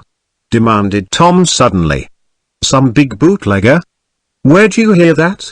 I inquired. "I didn't hear it. I imagined it. A lot of these newly rich people are just big bootleggers, you know." "Not Gatsby," I said shortly. He was silent for a moment. The pebbles of the drive crunched under his feet. Well, he certainly must have strained himself to get this menagerie together. A breeze stirred the grey haze of Daisy's fur collar. "At least they're more interesting than the people we know," she said with an effort. "You didn't look so interested." "Well, I was." Tom laughed and turned to me. "Did you notice Daisy's face when that girl asked her to put her under a cold shower?" Daisy began to sing with the music in a husky, rhythmic whisper, bringing out a meaning in each word that it had never had before and would never have again. When the melody rose, her voice broke up sweetly, following it, in a way contralto voices have, and each change tipped out a little of her warm human magic upon the air. Lots of people come who haven't been invited, she said suddenly. That girl hadn't been invited. They simply force their way in and he's too polite to object. I'd like to know who he is and what he does, insisted Tom. And I think I'll make a point of finding out. I can tell you right now, she answered. He owned some drugstores, a lot of drugstores.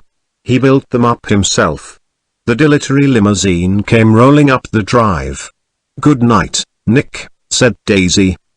Her glance left me and sought the lighted top of the steps, where 3 o'clock in the morning, and neat, sad little waltz of that year, was drifting out the open door. After all, in the very casualness of Gatsby's party there were romantic possibilities totally absent from her world. What was it up there in the song that seemed to be calling her back inside? What would happen now in the dim, incalculable hours? Perhaps some unbelievable guest would arrive, a person infinitely rare and to be marveled at, some authentically radiant young girl who with one fresh glance at Gatsby, one moment of magical encounter, would blot out those 5 years of unwavering devotion.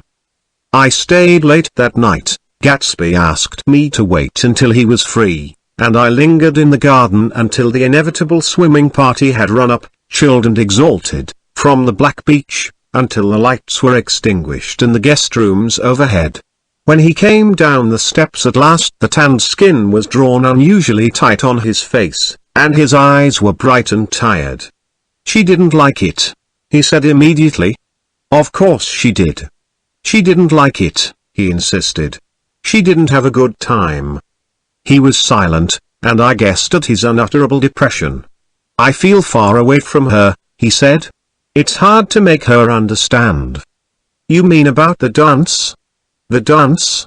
He dismissed all the dancers he had given with a snap of his fingers. Old sport, the dance is unimportant.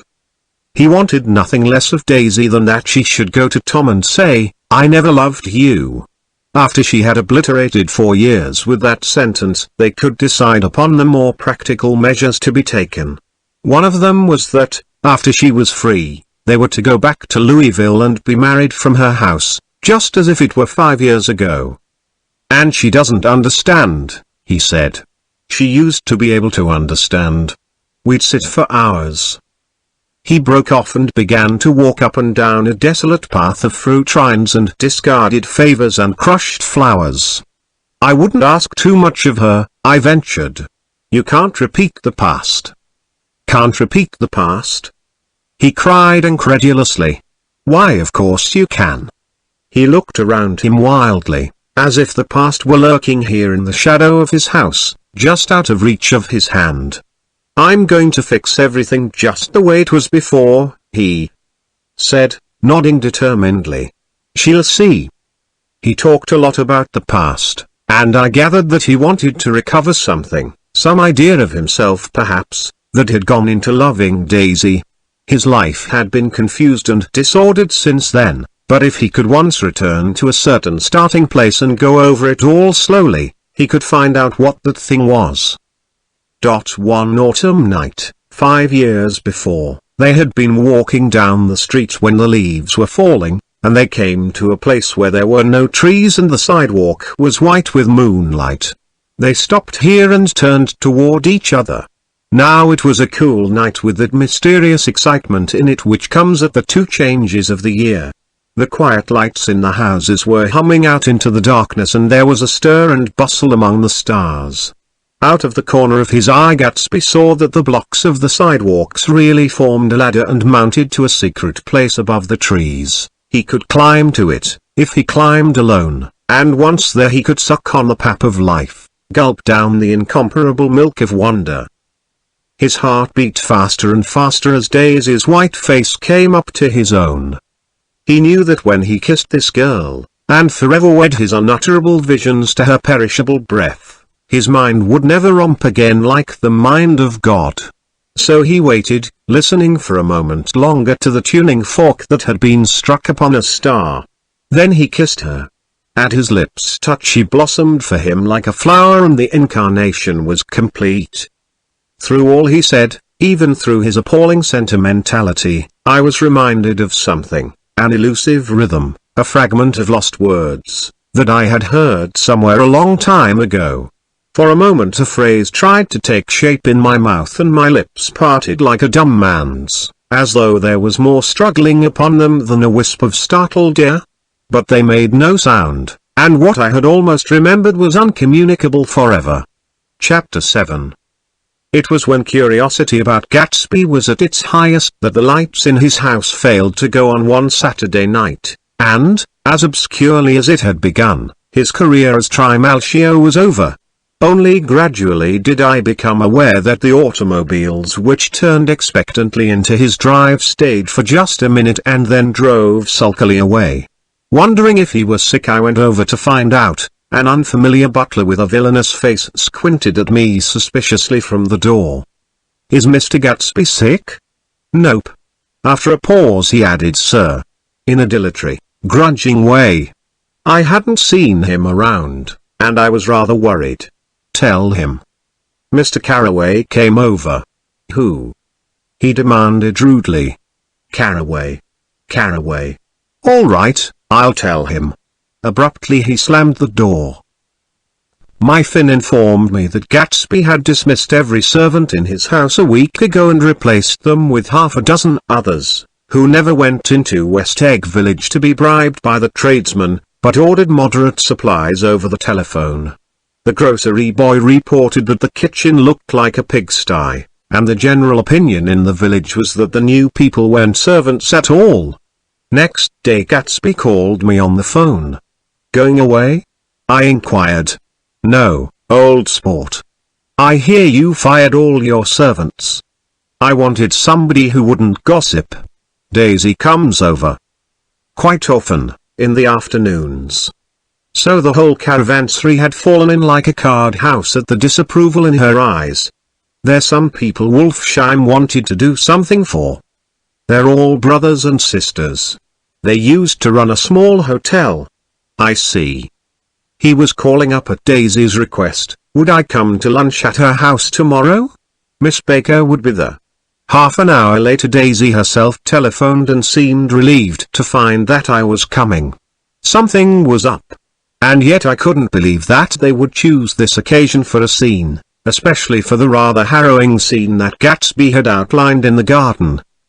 The next day was broiling, almost the last, certainly the warmest, of the summer. As my train emerged from the tunnel into sunlight, only the hot whistles of the National Biscuit Company broke the simmering hush at noon. The straw seats of the car hovered on the edge of combustion. The woman next to me perspired delicately for a while into her white shirtwaist, and then, as her newspaper dampened under her fingers, lapsed despairingly into deep heat with a desolate cry. Her pocketbook slapped to the floor. "Oh, my!" she gasped. I picked it up with a weary bend and handed it back to her, holding it at arm's length and by the extreme tip of the corners to indicate that I had no designs upon it, but everyone nearby, including the woman, suspected me just the same. "Hot," said the conductor to familiar faces. "Some weather. Hot. Hot. Hot. Is it hot enough for you? Is it hot? Is it?" My commutation ticket came back to me with a dark stain from his hand. That anyone should care in this heat, whose flushed lips he kissed, whose head made damp the pajama pocket over his heart. Through the hall of the Buchanan's house blew a faint wind, carrying the sound of the telephone bell out to Gatsby and me as we waited at the door. "The master's body," roared the butler into the mouthpiece. "I'm sorry, madam, but we can't furnish it. It's far too hot to touch this noon." What he really said was, "Yes. Yes. I'll see." He set down the receiver and came toward us, glistening slightly, to take our stiff straw hats. "Madam expects you in the salon," he cried, needlessly indicating the direction. In this heat every extra gesture was an affront to the common store of life. The room, shadowed well with awnings, was dark and cool. Daisy and Jordan lay upon an enormous couch, like silver idols weighing down their own white dresses against the singing breeze of the fans. "We can't move," they said together. Jordan's fingers, powdered white over their tan, rested for a moment in mine. "And Mr. Thomas Buchanan, the athlete?" I inquired. Simultaneously I heard his voice, gruff, muffled, husky, at the hall telephone. Gatsby stood in the center of the crimson carpet and gazed around with fascinated eyes. Daisy watched him and laughed, her sweet, exciting laugh. A tiny gust of powder rose from her bosom into the air. "The rumor is," whispered Jordan, "that's Tom's girl on the telephone." We were silent. The voice in the hall rose high with annoyance. "Very well, then, I won't sell you the car at all. I'm under no obligations to you at all. And as for your bothering me about it at lunchtime, I won't stand that at all." Holding down the receiver, said Daisy cynically. "No, he's not," I assured her. "It's a bona fide deal. I happen to know about it." Tom flung open the door, blocked out its space for a moment with his thick body, and hurried into the room. "Mr. Gatsby." He put out his broad, flat hand with welcome. Sealed dislike. "I'm glad to see you, sir." "Nick, make us a cold drink," cried Daisy. As he left the room again, she got up and went over to Gatsby and pulled his face down, kissing him on the mouth. "You know I love you," she murmured. "You forget there's a lady present," said Jordan. Daisy looked around doubtfully. "You kiss Nick too? What a low, vulgar girl." "I don't care," cried Daisy, and began to clog on the brick fireplace. Then she remembered the heat and sat down guiltily on the couch just as a freshly laundered nurse leading a little girl came into the room. "Blst precious," she crooned, holding out her arms. "Come to your own mother that loves you." The child, relinquished by the nurse, rushed across the room and rooted shyly into her mother's dress. "The blst precious. Did mother get powder on your old yellowy hair? Stand up now, and say, how-do-do." Gatsby and I in turn leaned down and took the small, reluctant hand. Afterward he kept looking at the child with surprise. I don't think he had ever really believed in its existence before. "I got dressed before luncheon," said the child, turning eagerly to Daisy. "That's because your mother wanted to show you off." Her face bent into the single wrinkle of the small, white neck. "You dream. You absolute little dream." "Yes," admitted the child calmly. "Aunt Jordan's got on a white dress too." "How do you like mother's friends?" Daisy turned her around so that she faced Gatsby. "Do you think they're pretty?" "Where's Daddy?" "She doesn't look like her father," explained Daisy. "She looks like me. She's got my hair and shape of the face." Daisy sat back upon the couch. The nurse took a step forward and held out her hand. "Come, Pammy. Goodbye, sweetheart." With a reluctant backward glance, the well-disciplined child held to her nurse's hand and was pulled out the door, just as Tom came back, proceeding for gin rickeys that clicked full of ice. Gatsby took up his drink. "They certainly look cool," he said, with visible tension. We drank in long, greedy swallows. "I read somewhere that the sun's getting hotter every year," said Tom genially. "It seems that pretty soon the Earth's going to fall into the sun, or wait a minute, it's just the opposite. The sun's getting colder every year. Come outside," he suggested to Gatsby. "I'd like you to have a look at the place." I went with them out to the veranda. On the Green Sound, stagnant in the heat, one small sail crawled slowly toward the fresher sea. Gatsby's eyes followed it momentarily. He raised his hand and pointed across the bay. "I'm right across from you." "So you are." Our eyes lifted over the rose beds and the hot lawn and the weedy refuse of the dog days along shore. Slowly the white wings of the boat moved against the blue cool limit of the sky. Ahead lay the scalloped ocean and the abounding blessed isles. "There's sport for you," said Tom, nodding. "I'd like to be out there with him for about an hour." We had luncheon in the dining room, darkened too against the heat. and drank down nervous gaiety with the cold ale. "What'll we do with ourselves this afternoon?" cried Daisy, "and the day after that, and the next 30 years. "Don't be morbid," Jordan said. "Life starts all over again when it gets crisp in the fall." "But it's so hot," insisted Daisy, on the verge of tears, "and everything's so confused. Let's all go to town." Her voice struggled on through the heat, beating against it, molding its senselessness into forms. "I've heard of making a garage out of a stable," Tom was saying to Gatsby, "but I'm the first man who ever made a stable out of a garage." "Who wants to go to town?" demanded Daisy insistently. Gatsby's eyes floated toward her. "Ah," she cried, "you look so cool." Their eyes met, and they stared together at each other, alone in space. With an effort she glanced down at the table. "You always look so cool," she repeated. She had told him that she loved him, and Tom Buchanan saw. He was astounded. His mouth opened a little, and he looked at Gatsby, and then back at Daisy as if he had just recognized her as someone he knew a long time ago. "You resemble the advertisement of the man," she went on innocently. "You know the advertisement of the man." "All right," broke in Tom quickly, "I'm perfectly willing to go to town. Come on, we're all going to town." He got up, his eyes still flashing between Gatsby and his wife. No one moved. "Come on." His temper cracked a little. "What's the matter?" "Anyhow, if we're going to town, let's start."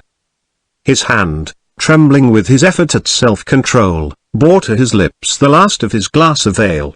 Daisy's voice got us to our feet and out onto the blazing gravel drive. "Are we just going to go?" she objected. "Like this?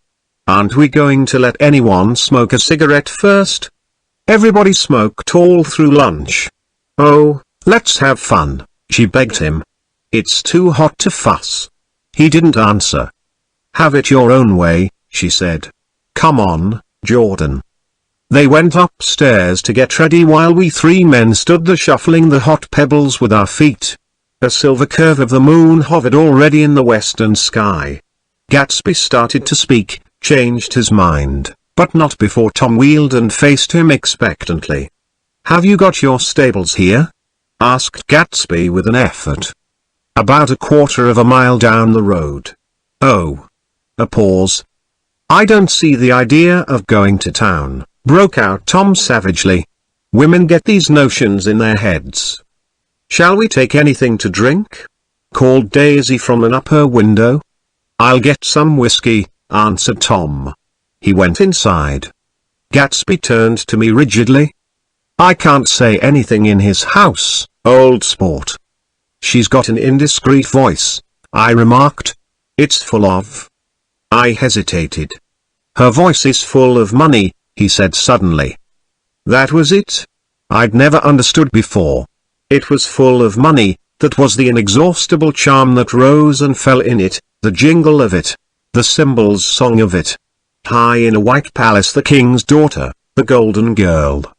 Tom came out of the house wrapping a quart bottle in a towel, followed by Daisy and Jordan wearing small tight hats of metallic cloth and carrying light capes over their arms. "Shall we all go in my car?" suggested Gatsby. He felt the hot, green leather of the seat. I ought to have left it in the shade. "Is it standard shift?" demanded Tom. "Yes." "Well, you take my coupe and let me drive your car to town." The suggestion was distasteful to Gatsby. "I don't think there's much gas," he objected. "Plenty of gas," said Tom boisterously. He looked at the gauge. "And if it runs out I can stop at a drugstore." "You can buy anything at a drugstore nowadays." A pause followed this apparently pointless remark. Daisy looked at Tom frowning, and an indefinable expression, at once definitely unfamiliar and vaguely recognizable, as if I had only heard it described in words, passed over Gatsby's face. "Come on, Daisy," said Tom, pressing her with his hand toward Gatsby's car. "I'll take you in this circus wagon." He opened the door, but she moved out from the circle of his arm. "You take Nick and Jordan. We'll follow you in the coupe." She walked close to Gatsby, touching his coat with her hand. Jordan and Tom and I got into the front seat of Gatsby's car. Tom pushed the unfamiliar gears tentatively, and we shot off into the oppressive heat, leaving them out of sight behind. "Did you see that?" demanded Tom. "See what?" He looked at me keenly, realizing that Jordan and I must have known all along. "You think I'm pretty dumb, don't you?" he suggested. "Perhaps I am, but I have almost a second sight, sometimes, that tells me what to do. Maybe you don't believe that, but science." He paused. The immediate contingency overtook him, pulled him back from the edge of the theoretical abyss. "I've made a small investigation of this fellow," he continued. "I could have gone deeper if I'd known." "Do you mean you've been to a medium?" inquired Jordan humorously. "What?" Confused. He stared at us as we laughed. "A medium? About Gatsby?" "About Gatsby? No, I haven't. I said I'd been making a small investigation of his past." "And you found he was an Oxford man," said Jordan helpfully. "An Oxford man?" He was incredulous. "Like hell he is. He wears a pink suit. Nevertheless he's an Oxford man." "Oxford, New Mexico," snorted Tom contemptuously, "or something like that." "Listen, Tom. If you're such a snob, why did you invite him to lunch?" demanded Jordan crossly. "Daisy invited him. She knew him before we were married. God knows where." We were all irritable now with the fading ale, and aware of it we drove for a while in silence. Then as Dr. T.J. Eichelberg's faded eyes came into sight down the road, I remembered Gatsby's caution about gasoline. "We've got enough to get us to town," said Tom. "But there's a garage right here," objected Jordan. "I don't want to get stalled in this baking heat." Tom threw on both brakes impatiently, and we slid to an abrupt dusty stop under Wilson's sign. After a moment the proprietor emerged from the interior of his establishment and gazed hollow-eyed at the car. "Let's have some gas," cried Tom roughly. "What do you think we stopped for, to admire the view?" "I'm sick," said Wilson without moving. "Been sick all day." "What's the matter?" "I'm all run down." "Well, shall I help myself?" Tom demanded. "You sounded well enough on the phone." With an effort Wilson left the shade and support of the doorway and, breathing hard, unscrewed the cap of the tank. In the sunlight his face was green. "I didn't mean to interrupt your lunch," he said. "But I need money pretty bad, and I was wondering what you were going to do with your old car." "How do you like this one?" inquired Tom. "I bought it last week." "It's a nice yellow one," said Wilson, as he strained at the handle. "Like to buy it?" "Big chance," Wilson smiled faintly. "No, but I could make some money on the other." "What do you want money for, all of a sudden?" "I've been here too long. I want to get away. My wife and I want to go west." "Your wife does?" exclaimed Tom, startled. "She's been talking about it for 10 years. He rested for a moment against the pump, shading his eyes. "And now she's going whether she wants to or not. I'm going to get her away."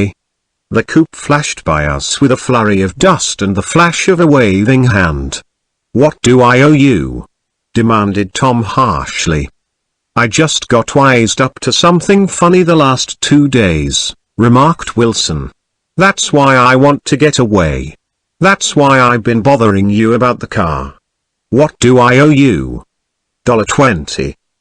The relentless beating heat was beginning to confuse me, and I had a bad moment there before I realized that so far his suspicions hadn't alighted on Tom. He had discovered that Myrtle had some sort of life apart from him in another world, and the shock had made him physically sick. I stared at him and then at Tom, who had made a parallel discovery less than an hour before, and it occurred to me that there was no difference between men, in intelligence or race, so profound as the difference between the sick and the well. Wilson was so sick that he looked guilty, unforgivably guilty, as if he had just got some poor girl with child. "I'll let you have that car," said Tom. "I'll send it over tomorrow afternoon." That locality was always vaguely disquieting, even in the broad glare of afternoon, and now I turned my head as though I had been warned of something behind. Over the ash heaps the giant eyes of Dr. T.J. Eichelberg kept their vigil, but I perceived, after a moment, that other eyes were regarding us with peculiar intensity from less than 20 feet away. In one of the windows over the garage the curtains had been moved aside a little, and Myrtle Wilson was peering down at the car.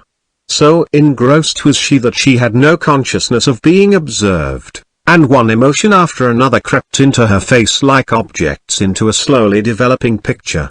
Her expression was curiously familiar. It was an expression I had often seen on women's faces, but on Myrtle Wilson's face it seemed purposeless and inexplicable until I realized that her eyes, wide with jealous terror, were fixed not on Tom, but on Jordan Baker, whom she took to be his wife. There is no confusion like the confusion of a simple mind, and as we drove away Tom was feeling the hot whips of panic. His wife and his mistress, until an hour ago secure and inviolate, were slipping precipitately from his control.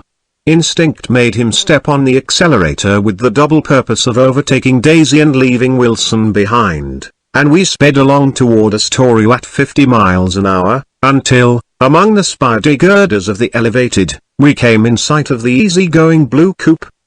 "Those big movies around 50th Street are cool," suggested Jordan. "I love New York on summer afternoons when everyone's away. There's something very sensuous about it, overripe, as if all sorts of funny fruits were going to fall into your hands." The word sensuous had the effect of further disquieting Tom, but before he could invent a protest the coupe came to a stop, and Daisy signaled us to draw up alongside. "Where are we going?" she cried. "How about the movies?" "It's so hot," she complained. "You go. We'll ride around and meet you after." With an effort her wit rose faintly. "We'll meet you on some corner. I'll be the man smoking 2 cigarettes." "We can't argue about it here," Tom said impatiently, as a truck gave out a cursing whistle behind us. "You follow me to the south side of Central Park, in front of the plaza." Several times he turned his head and looked back for their car, and if the traffic delayed them he slowed up until they came into sight. I think he was afraid they would dart down a side street and out of his life forever. But they didn't. And we all took the less explicable step of engaging the parlor of a suite in the Plaza Hotel. The prolonged and tumultuous argument that ended by herding us into that room eludes me, though I have a sharp physical memory that, in the course of it, my underwear kept climbing like a damp snake around my legs and intermittent beads of sweat raced cool across my back. The notion originated with Daisy's suggestion that we hire 5 bathrooms and take cold baths, and then assumed more tangible form as a place to have a mint julep. Each of us said over and over that it was a crazy idea. We all talked at once to a baffled clerk and thought, or pretended to think, that we were being very funny. The room was large and stifling, and, though it was already 4 o'clock, opening the windows admitted only a gust of hot shrubbery from the park. Daisy went to the mirror and stood with her back to us, fixing her hair. "It's a swell suite," whispered Jordan respectfully, and everyone laughed. "Open another window," commanded Daisy, without turning around. "There aren't any more." "Well, we'd better telephone for an axe." "The thing to do is to forget about the heat," said Tom impatiently. "You make it 10 times worse by crabbing about it." He unrolled the bottle of whiskey from the towel and put it on the table. "Why not let her alone, old sport?" remarked Gatsby. "You're the one that wanted to come to town." There was a moment of silence. The telephone book slipped from its nail and splashed to the floor, whereupon Jordan whispered, "Excuse me." But this time no one laughed. "I'll pick it up," I offered. "I've got it." Gatsby examined the parted string, muttered hum. in an interested way, and tossed the book on a chair. "That's a great expression of yours, isn't it?" said Tom sharply. "What is? All this old sport business. Where'd you pick that up?" "Now see here, Tom," said Daisy, turning around from the mirror, "if you're going to make personal remarks I won't stay here a minute. Call up and order some ice for the mint julep." As Tom took up the receiver, the compressed heat exploded into sound and we were listening to the portentous chords of Mendelssohn's Wedding March from the ballroom below. "Imagine marrying anybody in this heat," cried Jordan dismally. "Still, I was married in the middle of June," Daisy remembered. "Louisville in June. Somebody fainted." "Who was it fainted, Tom?" "Biloxi," he answered shortly. "A man named Biloxi. Blocks Biloxi, and he made boxes dash. That's a fact, and he was from Biloxi, Tennessee. They carried him into my house," appended Jordan, "because we lived just 2 doors from the church. And he stayed 3 weeks, until Daddy told him he had to get out. The day after he left, Daddy died." After a moment she added, as if she might have sounded irreverent, "There wasn't any connection." "I used to know a Bill Biloxi from Memphis," I remarked. "That was his cousin. I knew his whole family history before he left. He gave me an aluminium putter that I use today."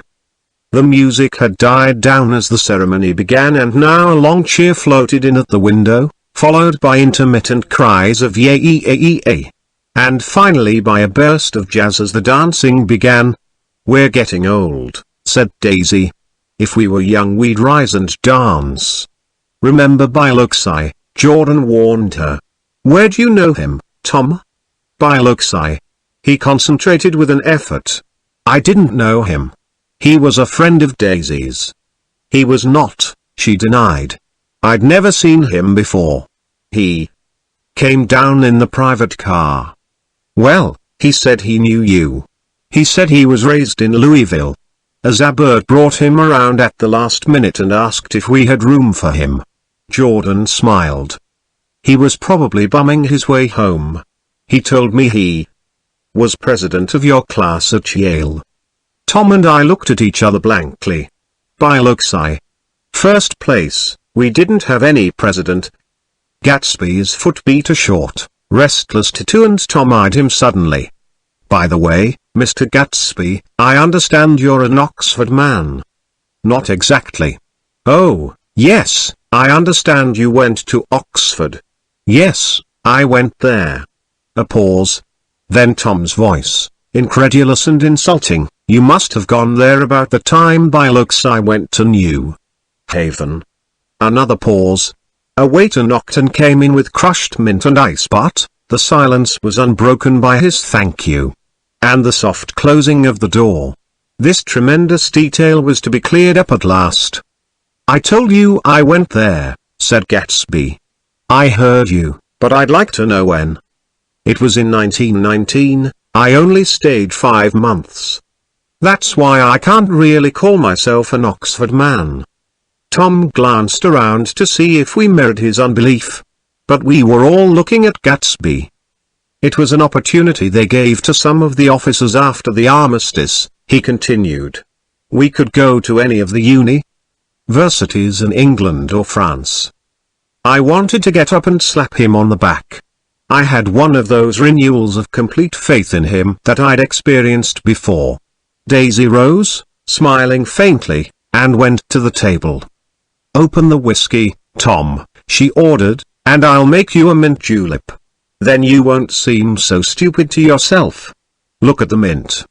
"Wait a minute," snapped Tom, "I want to ask Mr. Gatsby one more question." "Go on," Gatsby said politely. "What kind of a row are you trying to cause in my house anyhow?" They were out in the open at last and Gatsby was content. "He isn't causing a row." Daisy looked desperately from one to the other. "You're causing a row. Please have a little self-control."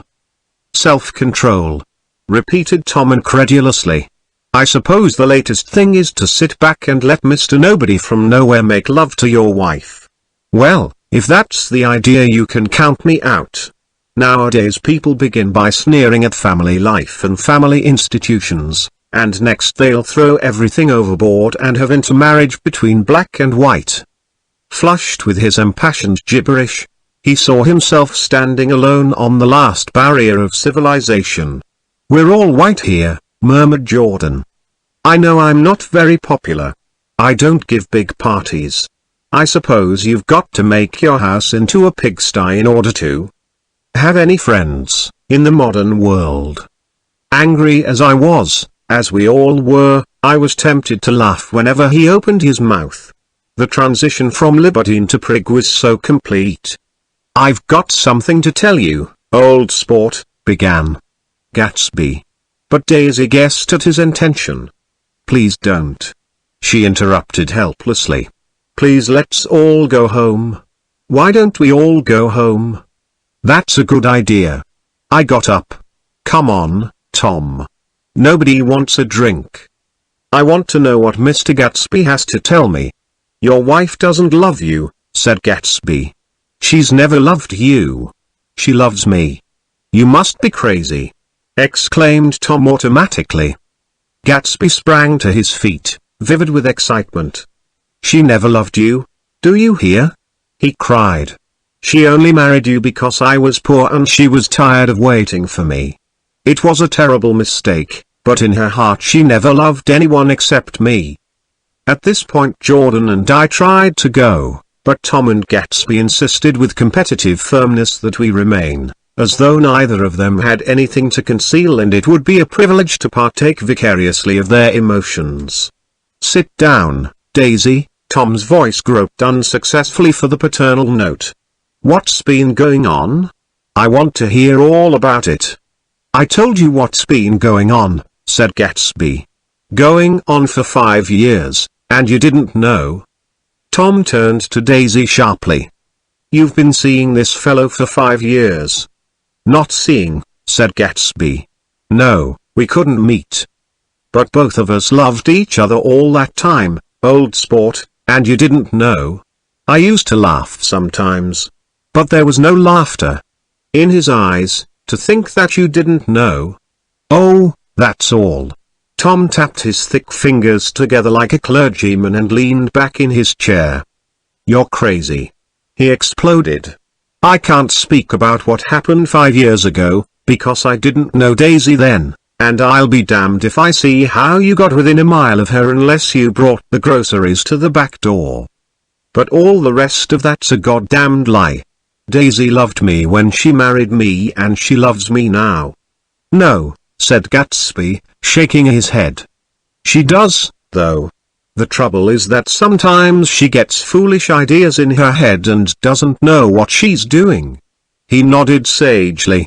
"And what's more, I love Daisy too. Once in a while I go off on a spree and make a fool of myself.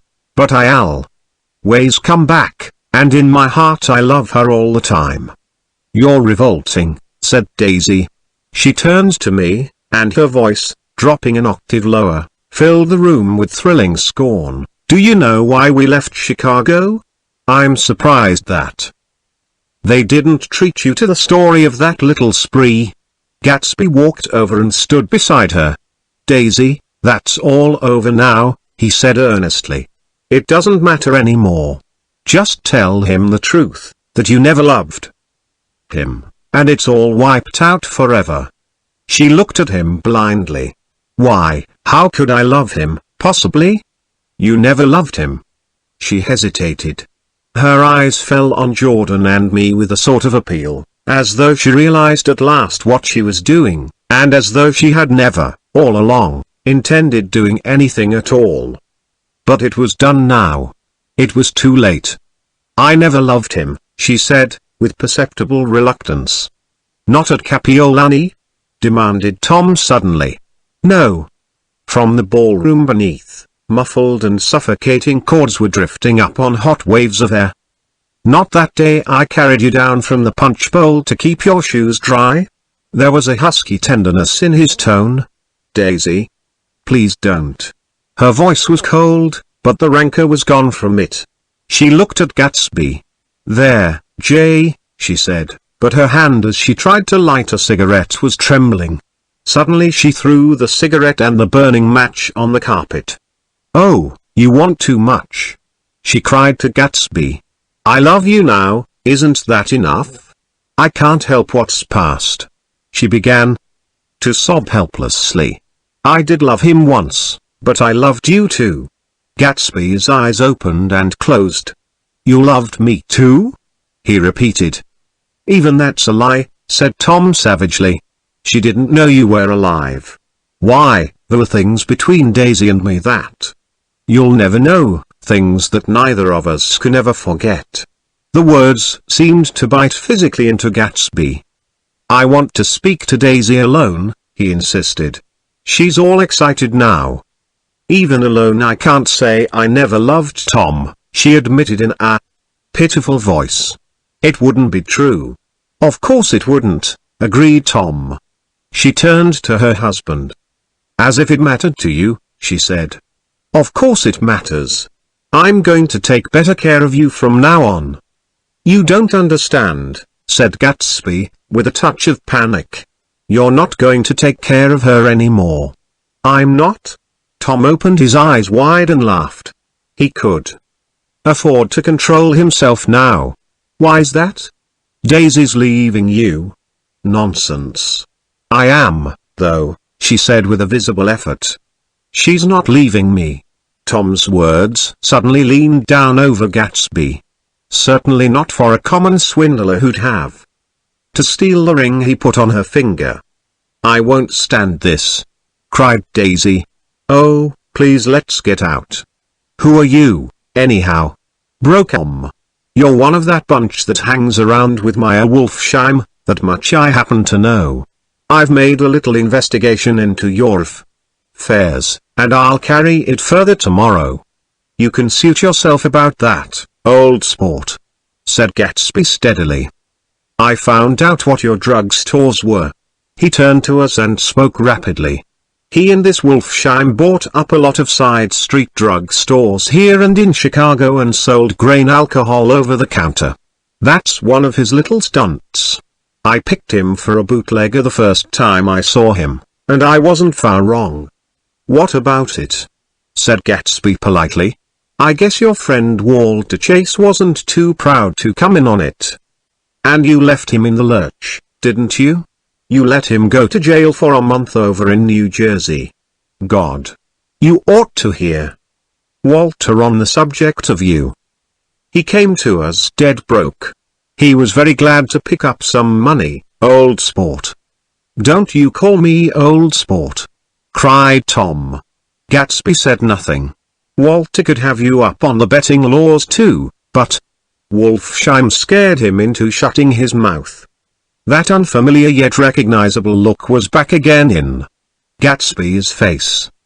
"That drugstore business was just small change," continued Tom slowly, "but you've got something on now that Walter's afraid to tell me about." I glanced at Daisy, who was staring terrified between Gatsby and her husband, and at Jordan, who had begun to balance an invisible but absorbing object on the tip of her chin. Then I turned back to Gatsby, and was startled at his expression. He looked, and this is said in all contempt for the babbled slander of his garden, as if he had killed a man. For a moment the set of his face could be described in just that fantastic way. It passed, and he began to talk excitedly to Daisy, denying everything, defending his name against accusations that had not been made. But with every word she was drawing further and further into herself, so he gave that up, and only the dead dream fought on as the afternoon slipped away, trying to touch what was no longer tangible, struggling unhappily, undespairingly, toward the lost voice across the room. The voice begged again to go. "Please, Tom. I can't stand this anymore." Her frightened eyes told that whatever intentions, whatever courage, she had had, were definitely gone. "You two start on home, Daisy," said Tom. "In Mr. Gatsby's car." She looked at Tom, alarmed now, but he insisted with magnanimous scorn. "Go on. He won't annoy you. I think he realizes that his sumptuous little flirtation is over. They were gone, without a word, snapped out, made accidental, isolated, like ghosts, even from our pity. After a moment Tom got up and began wrapping the unopened bottle of whiskey in the towel. "Want any of this stuff, Jordan?" "Nick." I didn't answer. "Nick?" he asked again. "What? Want any?" "No. I just remembered that today's my birthday." I was 30.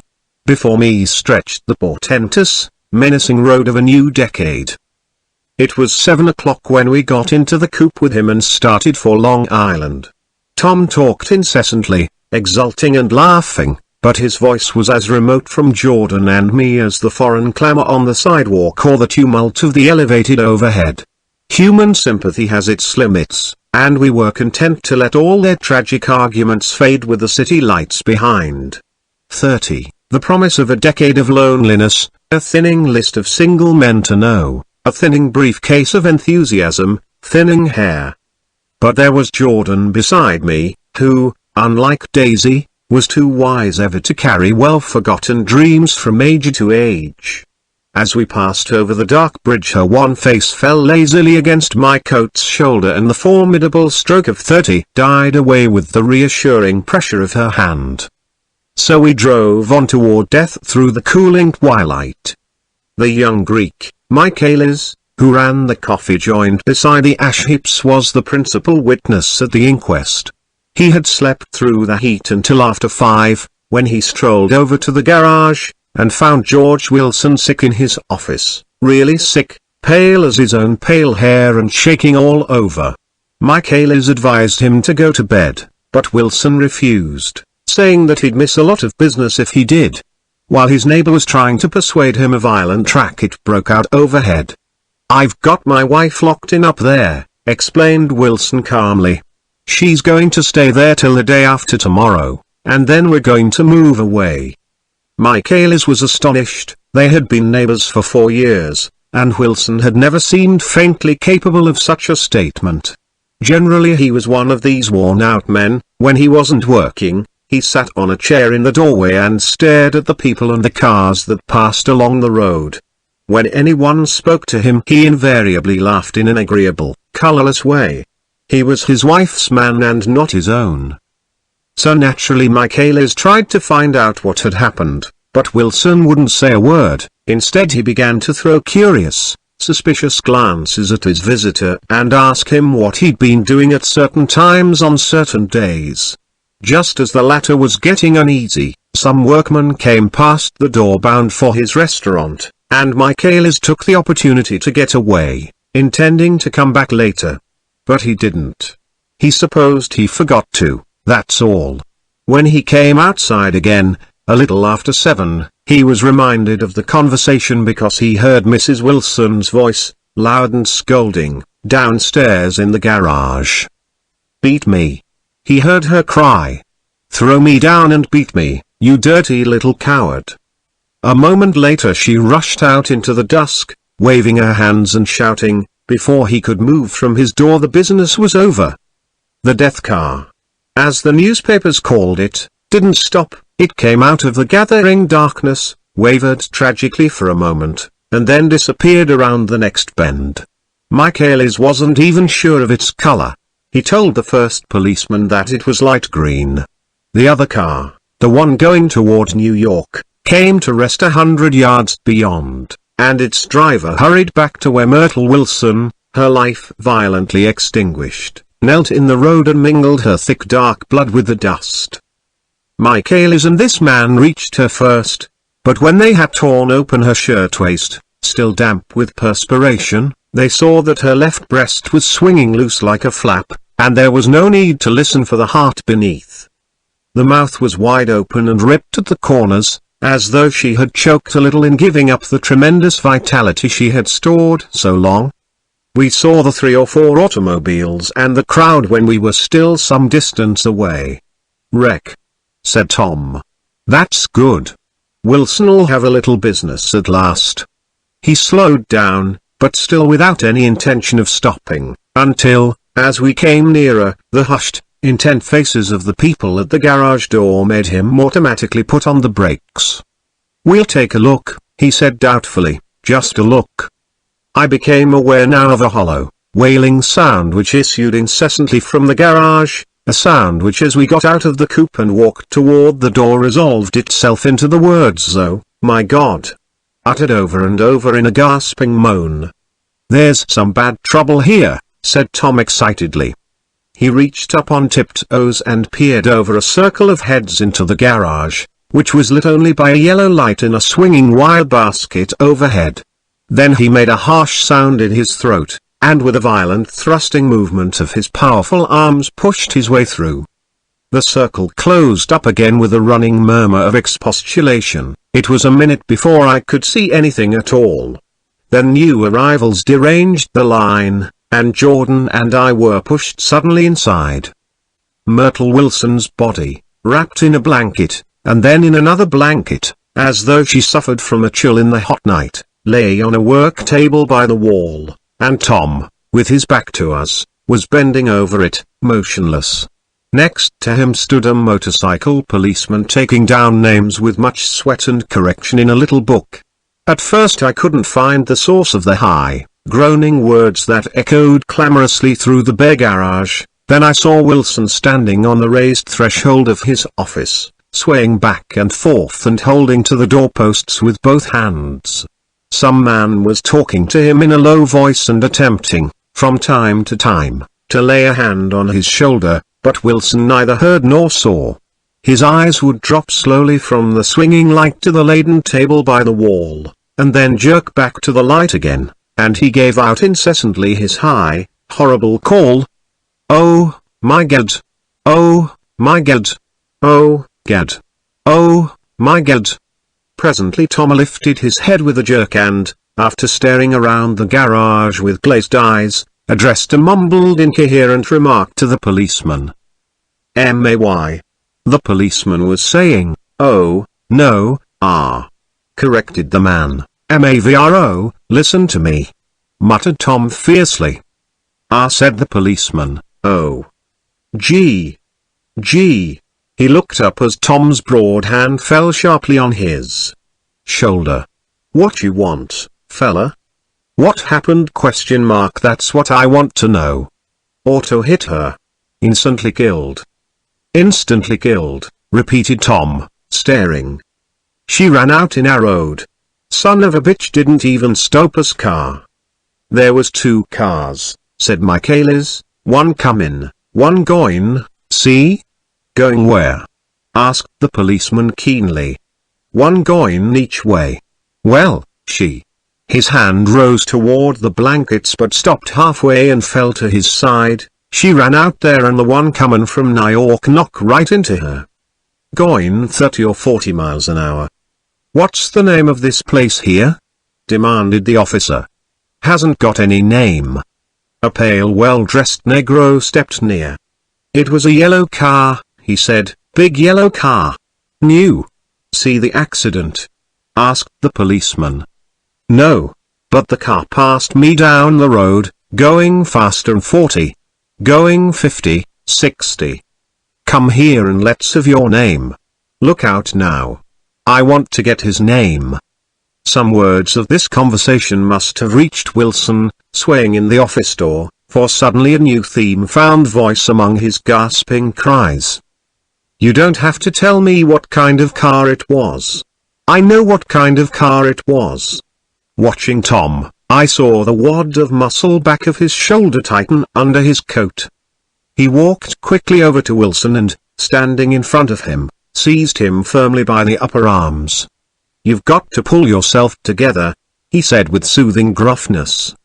Wilson's eyes fell upon Tom. He started up on his tiptoes and then would have collapsed to his knees had not Tom held him upright. "Listen," said Tom, shaking him a little. "I just got here a minute ago, from New York. I was bringing you that coupe we've been talking about.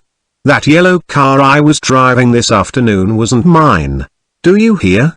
I haven't seen it all afternoon." Only the negro and I were near enough to hear what he said. but the policeman caught something in the tone and looked over with truculent eyes. "What's all that?" he demanded. "I'm a friend of his." Tom turned his head but kept his hands firm on Wilson's body. "He says he knows the car that did it. It was a yellow car." Some dim impulse moved the policeman to look suspiciously at Tom. "And what color's your car?" "It's a blue car, a coupe." "We've come straight from New York," I said. Someone who had been driving a little behind us confirmed this, and the policeman turned away. "Now, if you'll let me have that name again correct." Picking up Wilson like a doll, Tom carried him into the office, set him down in a chair, and came back. "If somebody'll come here and sit with him," he snapped authoritatively. He watched while the two men standing closest glanced at each other and went unwillingly into the room. Then Tom shut the door on them and came down the single step, his eyes avoiding the table. As he passed close to me he whispered, "Let's get out." Self-consciously, with his authoritative arms breaking the way, we pushed through the still gathering crowd, passing a hurried doctor, case in hand, who had been sent for in Wild Hope half an hour ago. Tom drove slowly until we were beyond the bend, then his foot came down hard, and the coupe raced along through the night. In a little while I heard a low husky sob, and saw that the tears were overflowing down his face. "The goddamned coward!" he whimpered. He didn't even stop his car. The Buchanan's house floated suddenly toward us through the dark rustling trees. Tom stopped beside the porch and looked up at the second floor, where two windows bloomed with light among the vines. "Daisy's home," he said. As we got out of the car he glanced at me and frowned slightly. "I ought to have dropped you in West Egg, Nick. There's nothing we can do tonight." A change had come over him, and he spoke gravely, and with decision. As we walked across the moonlight gravel to the porch he disposed of the situation in a few brisk phrases. "I'll telephone for a taxi to take you home, and while you're waiting you and Jordan better go in the kitchen and have them get you some supper, if you want any." He opened the door. "Coming?" "No, thanks. But I'd be glad if you'd order me the taxi. I'll wait outside." Jordan put her hand on my arm. "Won't you come in, Nick?" "No, thanks. I was feeling a little sick and I wanted to be alone." But Jordan lingered for a moment more. "It's only 9:30, she said. I'd be damned if I'd go in. I'd had enough of all of them for one day, and suddenly that included Jordan too. She must have seen something of this in my expression, for she turned abruptly away and ran up the porch steps into the house. I sat down for a few minutes with my head in my hands, until I heard the phone taken up inside and the butler's voice calling a taxi. Then I walked slowly down the drive away from the house, intending to wait by the gate. I hadn't gone 20 yards when I heard my name and Gatsby stepped from between two bushes into the path. I must have felt pretty weird by that time, because I could think of nothing except the luminosity of his pink suit under the moon. "What are you doing?" I inquired. "Just standing here, old sport." Somehow, that seemed a despicable occupation. For all I knew he was going to rob the house in a moment, I wouldn't have been surprised to see sinister faces, the faces of Wolfsheim's people, behind him in the dark shrubbery. "Did you see any trouble on the road?" he asked after a minute. "Yes." He hesitated. "Was she killed?" "Yes." "I thought so. I told Daisy I thought so. It's better that the shock should all come at once. She stood it pretty well." He spoke as if Daisy's reaction was the only thing that mattered. "I got to West Egg by a side road," he went on, "and left the car in my garage. I don't think anybody saw us, but of course I can't be sure. I disliked him so much by this time that I didn't find it necessary to tell him he was wrong." "Who was the woman?" he inquired. "Her name was Wilson. Her husband owns the garage." "How the devil did it happen?" "Well, I tried to swing the wheel," he broke off, "and suddenly I guessed at the truth." "Was Daisy driving?" "Yes, he said after a moment, but of course I'll say I was.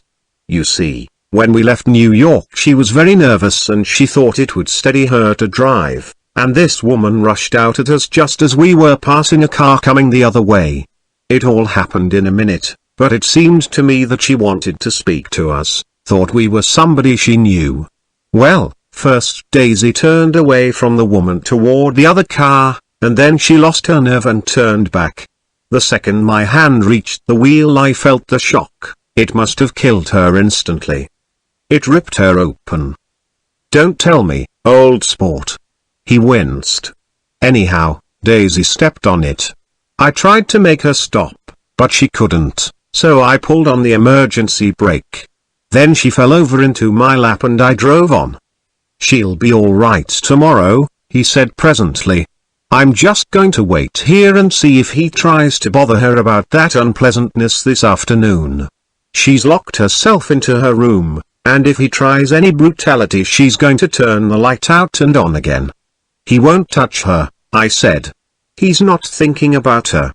I don't trust him, old sport. How long are you going to wait? All night, if necessary. Anyhow, till they all go to bed. A new point of view occurred to me. Suppose Tom found out that Daisy had been driving. He might think he saw a connection in it, he might think anything. I looked at the house. There were 2 or 3 bright windows downstairs and the pink glow from Daisy's room on the second floor. You wait here, I said. I'll see if there's any sign of a commotion. I walked back along the border of the lawn, traversed the gravel softly, and tiptoed up the veranda steps. The drawing room curtains were open, and I saw that the room was empty. Crossing the porch where we had dined that June night 3 months before, I came to a small rectangle of light which I guessed was the pantry window. The blind was drawn, but I found a rift at the sill. Daisy and Tom were sitting opposite each other at the kitchen table, with a plate of cold fried chicken between them, and 2 bottles of ale. He was talking intently across the table at her, and in his earnestness his hand had fallen upon and covered her own. Once in a while she looked up at him and nodded in agreement. They weren't happy, and neither of them had touched the chicken or the ale, and yet they weren't unhappy either. There was an unmistakable air of natural intimacy about the picture, and anybody would have said that they were conspiring together. As I tiptoed from the porch I heard my taxi feeling its way along the dark road toward the house. Gatsby was waiting where I had left him in the drive. Is it all quiet up there? He asked anxiously. Yes, it's all quiet. I hesitated. You'd better come home and get some sleep. He shook his head. I want to wait here till Daisy goes to bed. Good night, old sport. He put his hands in his coat pockets and turned back eagerly to his scrutiny of the house, as though my presence marred the sacredness of the vigil. So I walked away and left him standing there in the moonlight, watching over nothing. Chapter 8. I couldn't sleep all night. A foghorn was groaning incessantly on the sound, and I tossed half-sick between grotesque reality and savage, frightening dreams. Toward dawn I heard a taxi go up Gatsby's drive, and immediately I jumped out of bed and began to dress. I felt that I had something to tell him, something to warn him about, and morning would be too late. Crossing his lawn, I saw that his front door was still open and he was leaning against a table in the hall, heavy with dejection or sleep. Nothing happened, he said wanly. I waited, and about 4 o'clock she came to the window and stood there for a minute and then turned out the light. His house had never seemed so enormous to me as it did that night when we hunted through the great rooms for cigarettes. We pushed aside curtains that were like pavilions, and felt over innumerable feet of dark wall for electric light switches. Once I tumbled with a sort of splash upon the keys of a ghostly piano. There was an inexplicable amount of dust everywhere, and the rooms were musty, as though they hadn't been aired for many days. I found the humidor on an unfamiliar table, with 2 stale, dry cigarettes inside. Throwing open the French windows of the drawing room, we sat smoking out into the darkness. You ought to go away, I said. "It's pretty certain they'll trace your car. Go away now, old sport. Go to Atlantic City for a week, or up to Montreal." He wouldn't consider it. He couldn't possibly leave Daisy until he knew what she was going to do. He was clutching at some last help and I couldn't bear to shake him free. It was this night that he told me the strange story of his youth with Dan Cody, told it to me because Gatsby had broken up like glass against Tom's hard malice, and the long secret extravaganza was played out. I think that he would have acknowledged anything now, without reserve, but he wanted to talk about Daisy. She was the first nice girl he had ever known. In various unrevealed capacities he had come in contact with such people, but always with indiscernible barbed wire between. He found her excitingly desirable. He went to her house, at first with other officers from Camp Taylor, then alone. It amazed him. He had never been in such a beautiful house before. But what gave it an air of breathless intensity, was that Daisy lived there. It was as casual a thing to her as his tent out at camp was to him. There was a ripe mystery about it, a hint of bedrooms upstairs more beautiful and cool than other bedrooms, of gay and radiant activities taking place through its corridors, and of romances that were not musty and laid away already in lavender but fresh and breathing and redolent of this year's shining motor cars and of dances whose flowers were scarcely withered.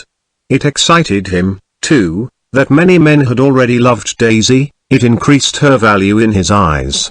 He felt their presence all about the house, pervading the air with the shades and echoes of still vibrant emotions. But he knew that he was in Daisy's house by a colossal accident. However glorious might be his future as Gatsby, he was at present a penniless young man without a past, and at any moment the invisible cloak of his uniform might slip from his shoulders. So he made the most of his time. He took what he could get, ravenously and unscrupulously. Eventually he took Daisy one still October night, took her because he had no real right to touch her hand.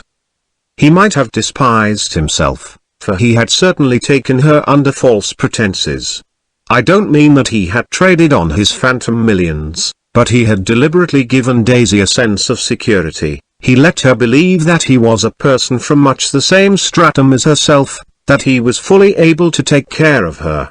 As a matter of fact, he had no such facilities, he had no comfortable family standing behind him, and he was liable at the whim of an impersonal government to be blown anywhere about the world. But he didn't despise himself, and it didn't turn out as he had imagined.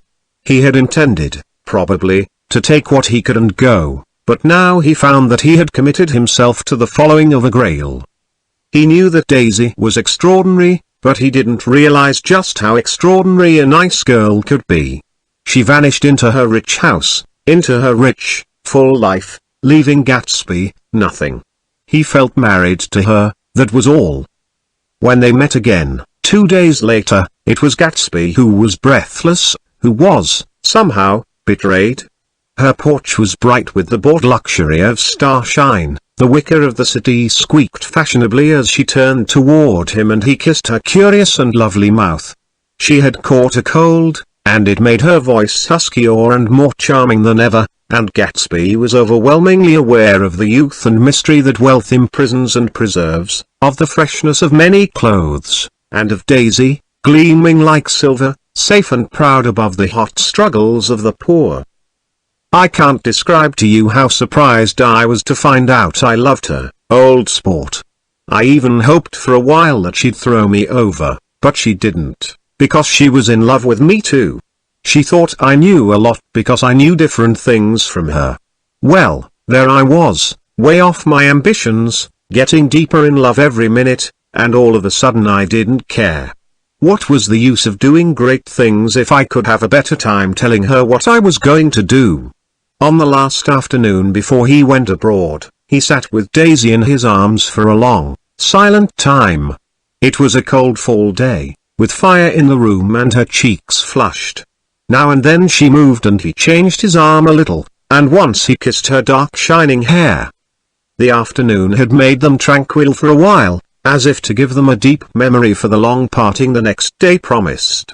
They had never been closer in their month of love, nor communicated more profoundly one with another, than when she brushed silent lips against his coat's shoulder or when he touched the end of her fingers, gently, as though she were asleep. He did extraordinarily well in the war. He was a captain before he went to the front, and following the Argonne battles he got his majority and the command of the divisional machine guns. After the armistice he tried frantically to get home, but some complication or misunderstanding sent him to Oxford instead. He was worried now. There was a quality of nervous despair in Daisy's letters. She didn't see why he couldn't come. She was feeling the pressure of the world outside, and she wanted to see him and feel his presence beside her and be reassured that she was doing the right thing after all. For Daisy was young and her artificial world was redolent of orchids and pleasant, cheerful snobbery and orchestras which set the rhythm of the year, summing up the sadness and suggestiveness of life in new tunes. All night the saxophones wailed the hopeless comment of the Beale Street Blues, while 100 pairs of golden and silver slippers shuffled the shining dust. At the great hour there were always rooms that throbbed incessantly with this low, sweet fever, while fresh faces drifted here and there like rose petals blown by the sad horns around the floor. Through this twilight universe Daisy began to move again with the season. Suddenly she was again keeping half a dozen dates a day with half a dozen men, and drowsing asleep at dawn with the beads and chiffon of an evening dress tangled among dying orchids on the floor beside her bed. And all the time something within her was crying for a decision. She wanted her life shaped now, immediately, and the decision must be made by some force, of love, of money, of unquestionable practicality, that was close at hand. That force took shape in the middle of spring with the arrival of Tom Buchanan. There was a wholesome bulkiness about his person and his position, and Daisy was flattered. Doubtless there was a certain struggle and a certain relief. The letter reached Gatsby while he was still at Oxford. It was dawn now on Long Island and we went about opening the rest of the windows downstairs, filling the house with grey turning, gold turning light. The shadow of a tree fell abruptly across the dew and ghostly birds began to sing among the blue leaves. There was a slow, pleasant movement in the air, scarcely a wind, promising a cool, lovely day. I don't think she ever loved him. Gatsby turned around from a window and looked at me challengingly. You must remember, old sport, she was very excited this afternoon. He told her those things in a way that frightened her, that made it look as if I was some kind of cheap sharper. And the result was she hardly knew what she was saying. He sat down gloomily. Of course she might have loved him just for a minute, when they were first married, and loved me more even then, do you see? Suddenly he came out with a curious remark. In any case, he said, it was just personal. What could you make of that, except to suspect some intensity in his conception of the affair that couldn't be measured? He came back from France when Tom and Daisy were still on their wedding trip, and made a miserable but irresistible journey to Louisville on the last of his army pay. He stayed there a week, walking the streets where their footsteps had clicked together through the November night and revisiting the out-of-the-way places to which they had driven in her white car. Just as Daisy's house had always seemed to him more mysterious and gay than other houses, so his idea of the city itself, even though she was gone from it, was pervaded with a melancholy beauty. He left feeling that if he had searched harder, he might have found her, that he was leaving her behind. The day coach, he was penniless now, was hot. He went out to the open vestibule and sat down on a folding chair, and the station slid away and the backs of unfamiliar buildings moved by. Then out into the spring fields, where a yellow trolley raced them for a minute with people in it who might once have seen the pale magic of her face along the casual street. The track curved and now it was going away from the sun, which as it sank lower, seemed to spread itself in benediction over the vanishing city where she had drawn her breath. He stretched out his hand desperately as if to snatch only a wisp of air, to save a fragment of the spot that she had made lovely for him. But it was all going by too fast now for his blurred eyes, and he knew that he had lost that part of it, the freshest and the best, forever. It was 9 o'clock when we finished breakfast and went out on the porch. The night had made a sharp difference in the weather, and there was an autumn flavor in the air. The gardener, the last one of Gatsby's former servants, came to the foot of the steps. "I'm going to drain the pool today, Mr. Gatsby. Leaves'll start falling pretty soon, and then there's always trouble with the pipes." "Don't do it today," Gatsby answered. He turned to me apologetically. "You know, old sport, I've never used that pool all summer." I looked at my watch and stood up. 12 minutes to my train. I didn't want to go to the city. I wasn't worth a decent stroke of work, but it was more than that. I didn't want to leave Gatsby. I missed that train, and then another, before I could get myself away. "I'll call you up," I said finally. "Do, old sport. I'll call you about noon." We walked slowly down the steps. "I suppose Daisy'll call too." He looked at me anxiously, as if he hoped I'd corroborate this. "I suppose so. Well, goodbye." We shook hands and I started away. Just before I reached the hedge I remembered something and turned around. "They're a rotten crowd," I shouted across the lawn. "You're worth the whole damn bunch put together." I've always been glad I said that. It was the only compliment I ever gave him, because I disapproved of him from beginning to end. First he nodded politely, and then his face broke into that radiant and understanding smile, as if we'd been in ecstatic cahoots on that fact all the time. His gorgeous pink rag of a suit made a bright spot of color against the white steps, and I thought of the night when I first came to his ancestral home, 3 months before. The lawn and drive had been crowded with the faces of those who guessed at his corruption, and he had stood on those steps, concealing his incorruptible dream, as he waved them goodbye. I thanked him for his hospitality. We were always thanking him for that, I and the others. "Goodbye," I called. "I enjoyed breakfast, Gatsby."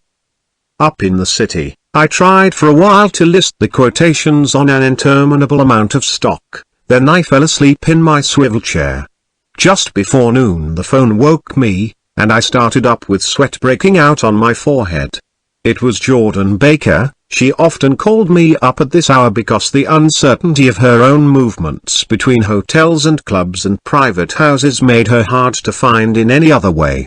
Usually her voice came over the wire as something fresh and cool, as if a divot from a green golf links had come sailing in at the office window, but this morning it seemed harsh and dry. "I've left Daisy's house," she said. "I'm at Hempstead, and I'm going down to Southampton this afternoon." Probably it had been tactful to leave Daisy's house, but the act annoyed me, and her next remark made me rigid. "You weren't so nice to me last night." How could it have mattered then? Silence for a moment. Then, "However, I want to see you. I want to see you, too." "Suppose I don't go to Southampton, and come into town this afternoon?" "No, I don't think this afternoon." "Very well. It's impossible this afternoon." "Various." We talked like that for a while, and then abruptly we weren't talking any longer. I don't know which of us hung up with a sharp click, but I know I didn't care. I couldn't have talked to her across a tea table that day if I never talked to her again in this world. I called Gatsby's house a few minutes later, but the line was busy. I tried 4 times. Finally an exasperated central told me the wire was being kept open for long distance from Detroit. Taking out my timetable, I drew a small circle around the 3:50 train. Then I leaned back in my chair and tried to think. It was just noon. When I passed the ash heaps on the train that morning I had crossed deliberately to the other side of the car. I suppose there'd be a curious crowd around there all day with little boys searching for dark spots in the dust, and some garrulous man telling over and over what had happened, until it became less and less real even to him and he could tell it no longer, and Myrtle Wilson's tragic achievement was forgotten. Now I want to go back a little and tell what happened at the garage after we left the night before. They had difficulty in locating the sister, Catherine. She must have broken her rule against drinking that night, for when she arrived she was stupid with liquor and unable to understand that the ambulance had already gone to Flushing. When they convinced her of this, she immediately fainted, as if that was the intolerable part of the affair.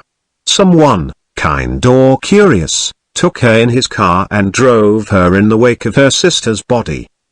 Until long after midnight a changing crowd lapped up against the front of the garage, while George Wilson rocked himself back and forth on the couch inside. For a while the door of the office was open, and everyone who came into the garage glanced irresistibly through it. Finally someone said it was a shame, and closed the door. Michaelis and several other men were with him, first 4 or 5 men, later 2 or 3 men. Still later Michaelis had to ask the last stranger to wait there 15 minutes longer, while he went back to his own place and made a pot of coffee. After that, he stayed there alone with Wilson until dawn. About 3 o'clock the quality of Wilson's incoherent muttering changed. He grew quieter and began to talk about the yellow car. He announced that he had a way of finding out whom the yellow car belonged to, and then he blurted out that a couple of months ago his wife had come from the city with her face bruised and her nose swollen. But when he heard himself say this, he flinched and began to cry, "Oh, my God!" again in his groaning voice. Michaelis made a clumsy attempt to distract him. "How long have you been married, George? Come on there, try and sit still a minute and answer my question. How long have you been married?" 12 years. Ever had any children? Come on, George, sit still, I asked you a question. Did you ever have any children? The hard brown beetles kept thudding against the dull light, and whenever Michaelis heard a car go tearing along the road outside it sounded to him like the car that hadn't stopped a few hours before. He didn't like to go into the garage, because the workbench was stained where the body had been lying, so he moved uncomfortably around the office. He knew every object in it before morning, and from time to time sat down beside Wilson trying to keep him more quiet. Have you got a church you go to sometimes, George? Maybe even if you haven't been there for a long time? Maybe I could call up the church and get a priest to come over and he could talk to you, see? Don't belong to any. You ought to have a church, George, for times like this. You must have gone to church once. Didn't you get married in a church? Listen, George, listen to me. Didn't you get married in a church? That was a long time ago. The effort of answering broke the rhythm of his rocking. For a moment he was silent. Then the same half-knowing, half-bewildered look came back into his faded eyes. Look in the drawer there, he said, pointing at the desk. Which drawer? That drawer, that one. Michaelis opened the drawer nearest his hand. There was nothing in it but a small, expensive dog leash, made of leather and braided silver. It was apparently new. This? He inquired, holding it up. Wilson stared and nodded. I found it yesterday afternoon. She tried to tell me about it, but I knew it was something funny. You mean your wife bought it? She had it wrapped in tissue paper on her bureau. Michaelis didn't see anything odd in that, and he gave Wilson a dozen reasons why his wife might have bought the dog leash. But conceivably Wilson had heard some of these same explanations before, from Myrtle, because he began saying, "Oh, my God," again in a whisper. His comforter left several explanations in the air. Then he killed her, said Wilson. His mouth dropped open suddenly. Who did? I have a way of finding out. You're morbid, George, said his friend. This has been a strain to you and you don't know what you're saying. You'd better try and sit quiet till morning. He murdered her. It was an accident, George. Wilson shook his head. His eyes narrowed and his mouth widened slightly with the ghost of a superior. I know, he said definitely, I'm one of these trusting fellas and I don't think any harm to nobody, but when I get to know a thing I know it. It was the man in that car. She ran out to speak to him and he wouldn't stop. Michaelis had seen this too, but it hadn't occurred to him that there was any special significance in it. He believed that Mrs. Wilson had been running away from her husband, rather than trying to stop any particular car. How could she have been like that? She's a deep one, said Wilson, as if that answered the question. H. He began to rock again, and Michaelis stood twisting the leash in his hand. Maybe you got some friend that I could telephone for, George? This was a forlorn hope. He was almost sure that Wilson had no friend. There was not enough of him for his wife. He was glad a little later when he noticed a change in the room, a blue quickening by the window, and realized that dawn wasn't far off. About 5 o'clock it was blue enough outside to snap off the light. Wilson's glazed eyes turned out to the ash heaps, where small grey clouds took on fantastic shape and scurried here and there in the faint dawn wind. I spoke to her, he muttered, after a long silence. I told her she might fool me but she couldn't fool God. I took her to the window. With an effort he got up and walked to the rear window and leaned with his face pressed against it, and I said, God knows what you've been doing, everything you've been doing. You may fool me, but you can't fool God. Standing behind him, Michaelis saw with a shock that he was looking at the eyes of Dr. T.J. Kohlberg, which had just emerged, pale and enormous, from the dissolving night. God sees everything, repeated Wilson. That's an advertisement, Michaelis assured him. Something made him turn away from the window and look back into the room. But Wilson stood there a long time, his face close to the window pane, nodding into the twilight. By 6 o'clock Michaelis was worn out, and grateful for the sound of a car stopping outside. It was one of the watchers of the night before who had promised to come back, so he cooked breakfast for 3, which he and the other man ate together.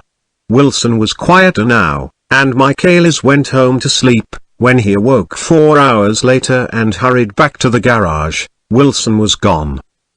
His movements, he was on foot all the time, were afterward traced to Port Roosevelt and then to Gad's Hill, where he bought a sandwich that he didn't eat, and a cup of coffee. He must have been tired and walking slowly, for he didn't reach Gad's Hill until noon. Thus far there was no difficulty in accounting for his time. There were boys who had seen a man acting sort of crazy, and motorists at whom he stared oddly from the side of the road. Then for 3 hours he disappeared from view. The police, on the strength of what he said to Michaelis, that he had a way of finding out, supposed that he spent that time going from garage to garage thereabout, inquiring for a yellow car. On the other hand, no garage man who had seen him ever came forward, and perhaps he had an easier, surer way of finding out what he wanted to know. By 2:30 he was in West Egg, where he asked someone the way to Gatsby's house. So by that time he knew Gatsby's name. At 2 o'clock Gatsby put on his bathing suit and left word with the butler that if anyone phoned word was to be brought to him at the pool. He stopped at the garage for a pneumatic mattress that had amused his guests during the summer, and the chauffeur helped him pump it up. Then he gave instructions that the open car wasn't to be taken out under any circumstances, and this was strange, because the front right fender needed repair. Gatsby shouldered the mattress and started for the pool. Once he stopped and shifted it a little, and the chauffeur asked him if he needed help, but he shook his head and in a moment disappeared among the yellowing trees. No telephone message arrived, but the butler went without his sleep and waited for it until 4 o'clock, until long after there was anyone to give it to if it came. I have an idea that Gatsby himself didn't believe it would come, and perhaps he no longer cared. If that was true, he must have felt that he had lost the old warm world, paid a high price for living too long with a single dream. He must have looked up at an unfamiliar sky through frightening leaves and shivered as he found what a grotesque thing a rose is and how raw the sunlight was upon the scarcely created grass. A new world, material without being real, where poor ghosts, breathing dreams like air, drifted fortuitously about. Like that ashen, fantastic figure gliding toward him through the amorphous trees. The chauffeur, he was one of Wolfsheim's protégés, heard the shots. Afterward he could only say that he hadn't thought anything much about them. I drove from the station directly to Gatsby's house, and my rushing anxiously up the front steps was the first thing that alarmed anyone. But they knew then, I firmly believe. With scarcely a word said, 4 of us, the chauffeur, butler, gardener, and I, hurried down to the pool. There was a faint, barely perceptible movement of the water as the fresh flow from one end urged its way toward the drain at the other. With little ripples that were hardly the shadows of waves, the laden mattress moved irregularly down the pool. A small gust of wind that scarcely corrugated the surface was enough to disturb its accidental course with its accidental burden. The touch of a cluster of leaves revolved it slowly, tracing, like the leg of compass, a thin red circle in the water. It was after we started with Gatsby toward the house that the gardener saw Wilson's body a little way off in the grass, and the Holocaust was complete. Chapter 9. After 2 years I remember the rest of that day, and that night and the next day, only as an endless drill of police and photographers and newspaper men in and out of Gatsby's front door.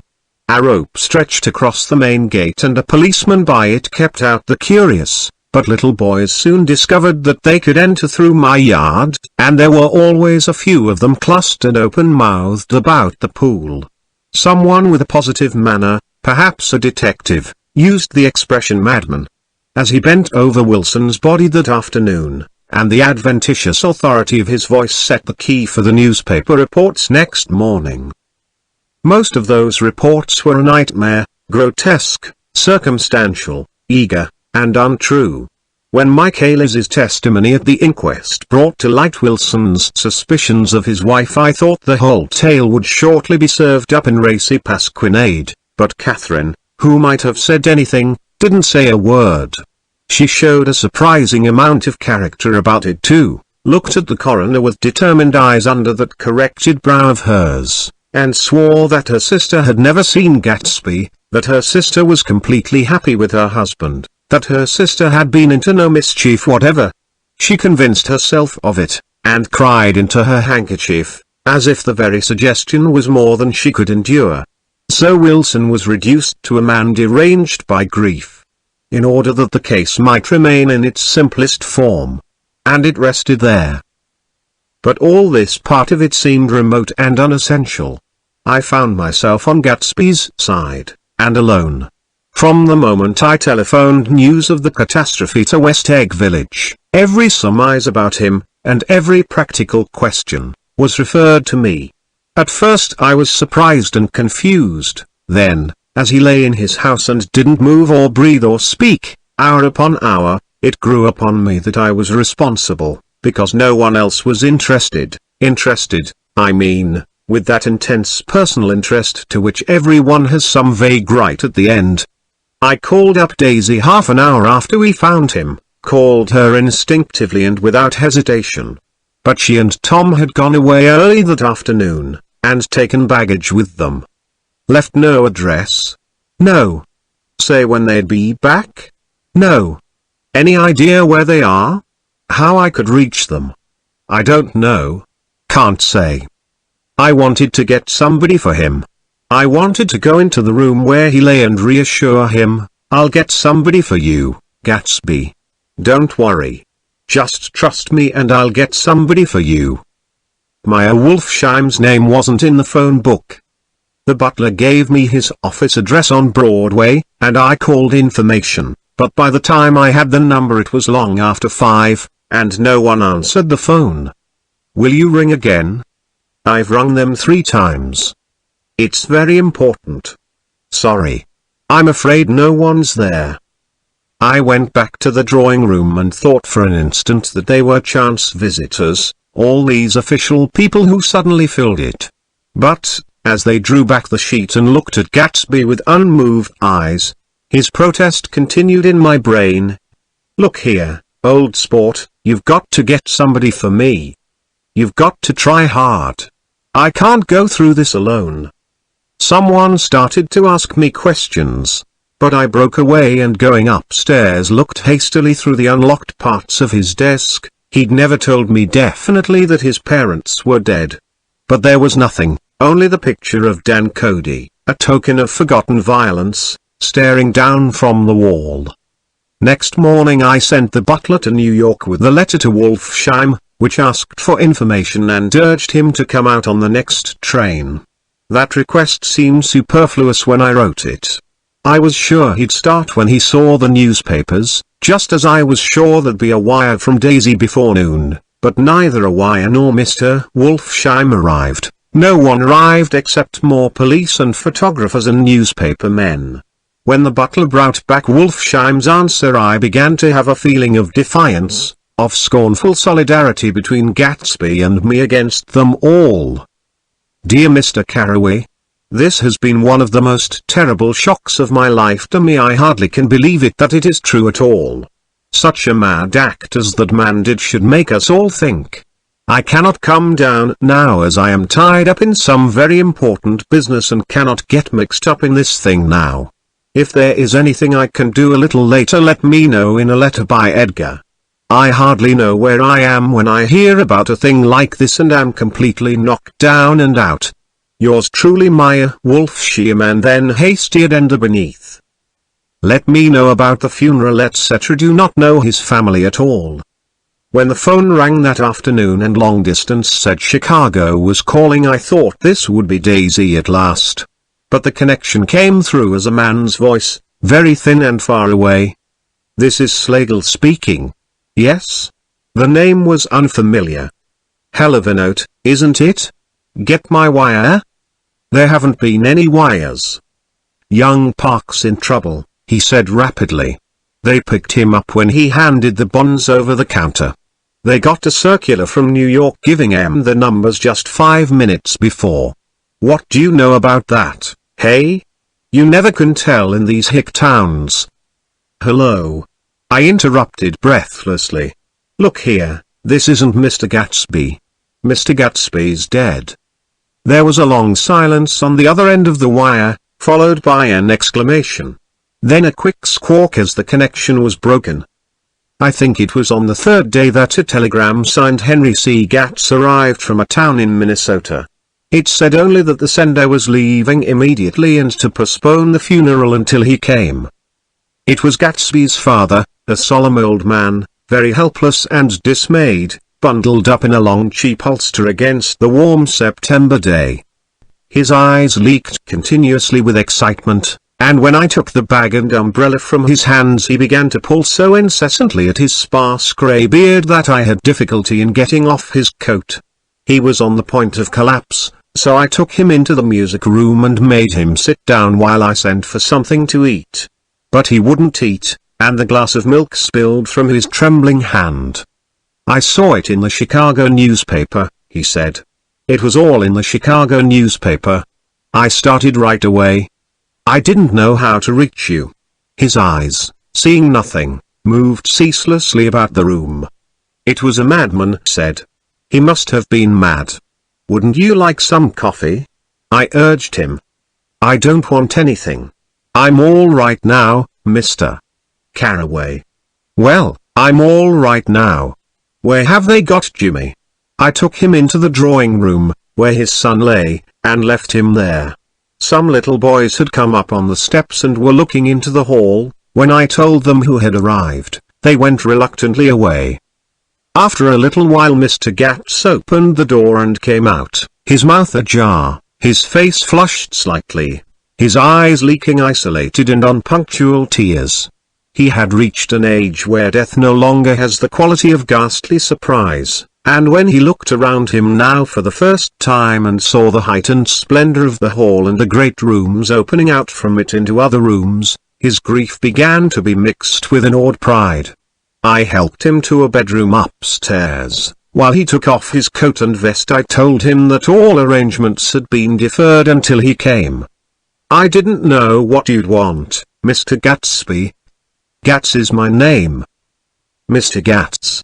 I thought you might want to take the body west. He shook his head.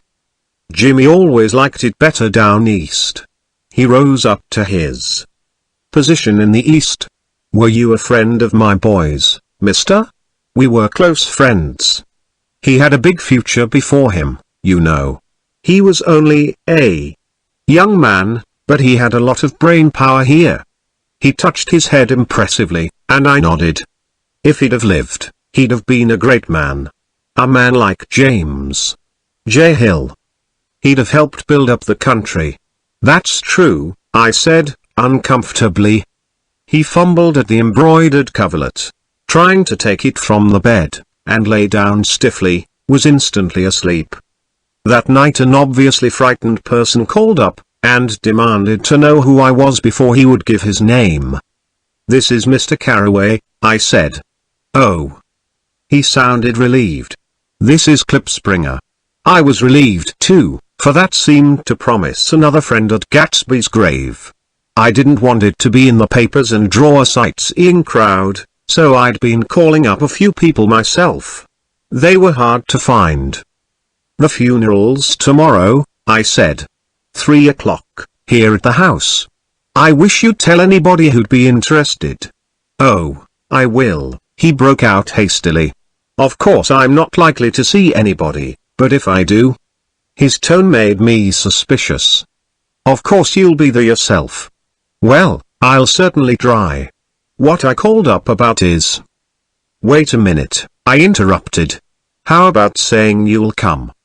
Well, the fact is, the truth of the matter is that I'm staying with some people up here in Greenwich, and they rather expect me to be with them tomorrow. In fact, there's a sort of picnic or something. Of course I'll do my very best to get away. I ejaculated an unrestrained "huh." And he must have heard me, for he went on nervously. What I called up about was a pair of shoes I left there. I wonder if it'd be too much trouble to have the butler send them on. You see, they're tennis shoes, and I'm sort of helpless without them. My address is care of B. F. I didn't hear the rest of the name, because I hung up the receiver. After that I felt a certain shame for Gatsby. One gentleman to whom I telephoned implied that he had got what he deserved. However, that was my fault, for he was one of those who used to sneer most bitterly at Gatsby on the courage of Gatsby's liquor, and I should have known better than to call him. The morning of the funeral I went up to New York to see Meyer Wolfsheim. I couldn't seem to reach him any other way. The door that I pushed open, on the advice of an elevator boy, was marked the Swastika Holding Company, and at first there didn't seem to be anyone inside. But when I'd shouted hello several times in vain, an argument broke out behind a partition, and presently a lovely Jewess appeared at an interior door and scrutinized me with black hostile eyes. Nobody's in, she said. Mr. Wolfsheim's gone to Chicago. The first part of this was obviously untrue, for someone had begun to whistle the rosary, tunelessly, inside. Please say that Mr. Carraway wants to see him.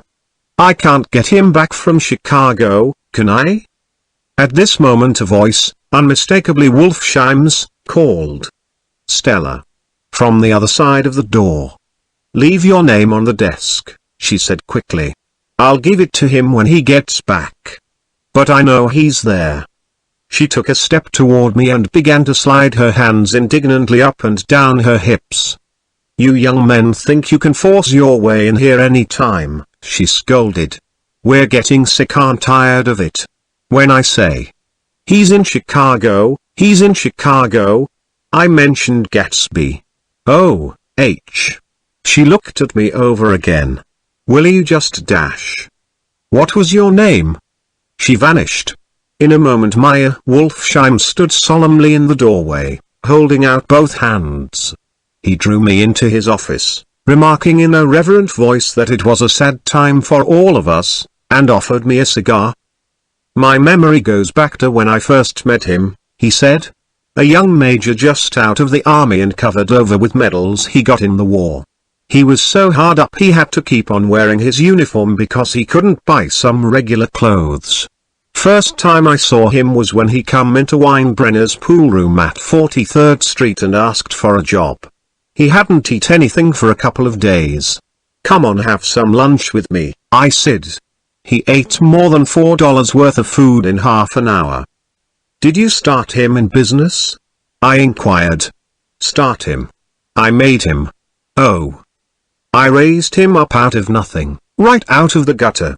I saw right away he was a fine-appearing, gentlemanly young man, and when he told me he was at Oxford I knew I could use him good. I got him to join up in the American Legion and he used to stand hither. Right off he did some work for a client of mine up to Albany. We were so thick like that in everything. He held up two bulbous fingers, always together. I wondered if this partnership had included the World's Series transaction in 1919. "Now he's dead," I said after a moment. "You were his closest friend, so I know you'll want to come to his funeral this afternoon." "I'd like to come." "Well, come then." The hair in his nostrils quivered slightly, and as he shook his head his eyes filled with tears.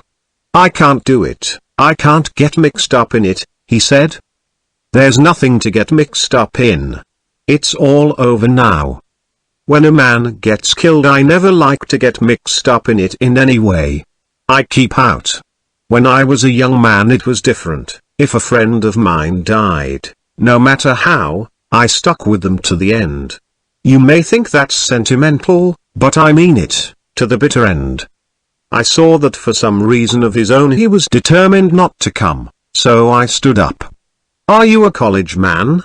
he inquired suddenly. For a moment I thought he was going to suggest a connection, but he only nodded and shook my hand. "Let us learn to show our friendship for a man when he is alive and not after he is dead," he suggested. "After that my own rule is to let everything alone." When I left his office the sky had turned dark and I got back to West Egg in a drizzle. After changing my clothes I went next door and found Mr. Gatsby walking up and down excitedly in the hall. His pride in his son and in his son's possessions was continually increasing and now he had something to show me. "Jimmy sent me this picture." He took out his wallet with trembling fingers. "Look there." It was a photograph of the house, cracked in the corners and dirty with many hands. He pointed out every detail to me eagerly. "Look there." And then sought admiration from my eyes. He had shown it so often that I think it was more real to him now than the house itself. "Jimmy sent it to me. I think it's a very pretty picture. It shows up well. Very well. Had you seen him lately? He come out to see me 2 years ago and bought me the house I live in now. Of course we was broke up when he run off from home. But I see now there was a reason for it. He knew he had a big future in front of him. And ever since he made a success he was very generous with me. He seemed reluctant to put away the picture, held it for another minute, lingeringly, before my eyes. Then he returned the wallet and pulled from his pocket a ragged old copy of a book called Hopalong Cassidy. "Look here, this is a book he had when he was a boy. It just shows you." He opened it at the back cover and turned it around for me to see. On the last flyleaf was printed the word schedule, and the date September 12, 1906. And underneath, "Rise from bed.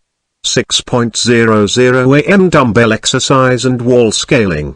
6.15 6.30 study electricity, etc. 7.15 8.15 work. 8.34.30 p.m. Baseball and sports. 4.35.00 practice elocution, poise and how to attain it. 5.00 6.00 study needed inventions. 7.009.00 General resolves no wasting time at shafters or, a name, indecipherable. No more smoking or chewing bath every other day. Read one improving book or magazine per week. Save $5. Crossed out, $3 per week. Be better to parents. I come across this book by accident, said the old man. It just shows you, don't it? It just shows you. Jimmy was bound to get ahead. He always had some resolves like this or something. Do you notice what he's got about improving his mind? He was always great for that. He told me I ate like a hog once, and I beat him for it. He was reluctant to close the book, reading each item aloud and then looking eagerly at me. I think he rather expected me to copy down the list for my own use. A little before 3 the Lutheran minister arrived from Flushing, and I began to look involuntarily out the windows for other cars. So did Gatsby's father. And as the time passed and the servants came in and stood waiting in the hall, his eyes began to blink anxiously, and he spoke of the rain in a worried, uncertain way. The minister glanced several times at his watch, so I took him aside and asked him to wait for half an hour. But it wasn't any use. Nobody came. About 5 o'clock our procession of 3 cars reached the cemetery and stopped in a thick drizzle beside the gate, first a motor hearse, horribly black and wet, then Mr. Gats and the minister and I in the limousine, and a little later 4 or 5 servants and the postman from West Egg in Gatsby's station wagon, all wet to the skin. As we started through the gate into the cemetery I heard a car stop and then the sound of someone splashing after us over the soggy ground. I looked around. It was the man with owl-eyed glasses whom I had found marveling over Gatsby's books in the library one night 3 months before. I'd never seen him since then. I don't know how he knew about the funeral, or even his name. The rain poured down his thick glasses, and he took them off and wiped them to see the protecting canvas unrolled from Gatsby's grave. I tried to think about Gatsby then for a moment, but he was already too far away, and I could only remember, without resentment, that Daisy hadn't sent a message or a flower. Dimly I heard someone murmur, "Blessed are the dead that the rain falls on," and then the owl-eyed man said amen to that, in a brave voice. We straggled down quickly through the rain to the cars. Owl Eyes spoke to me by the gate. "I couldn't get to the house," he remarked. "Neither could anybody else." "Go on," he started. "Why, my God. They used to go there by the hundreds." He took off his glasses and wiped them again, outside and in. "The poor son of a bitch," he said. One of my most vivid memories is of coming back west from prep school and later from college at Christmas time.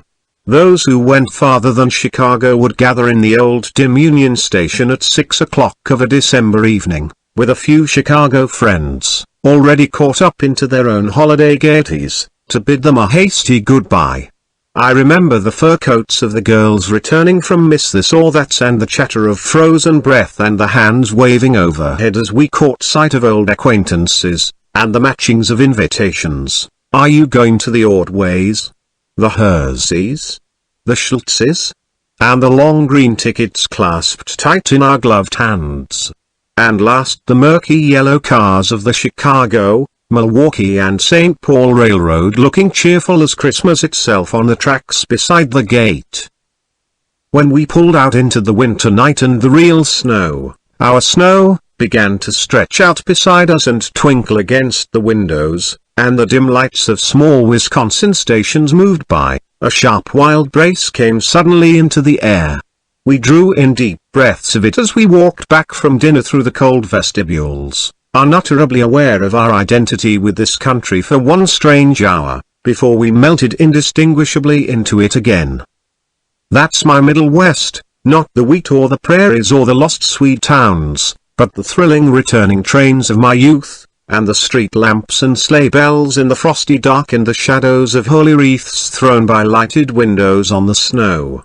I am part of that, a little solemn with the feel of those long winters, a little complacent from growing up in the caraway house in a city where dwellings are still called through decades by a family's name.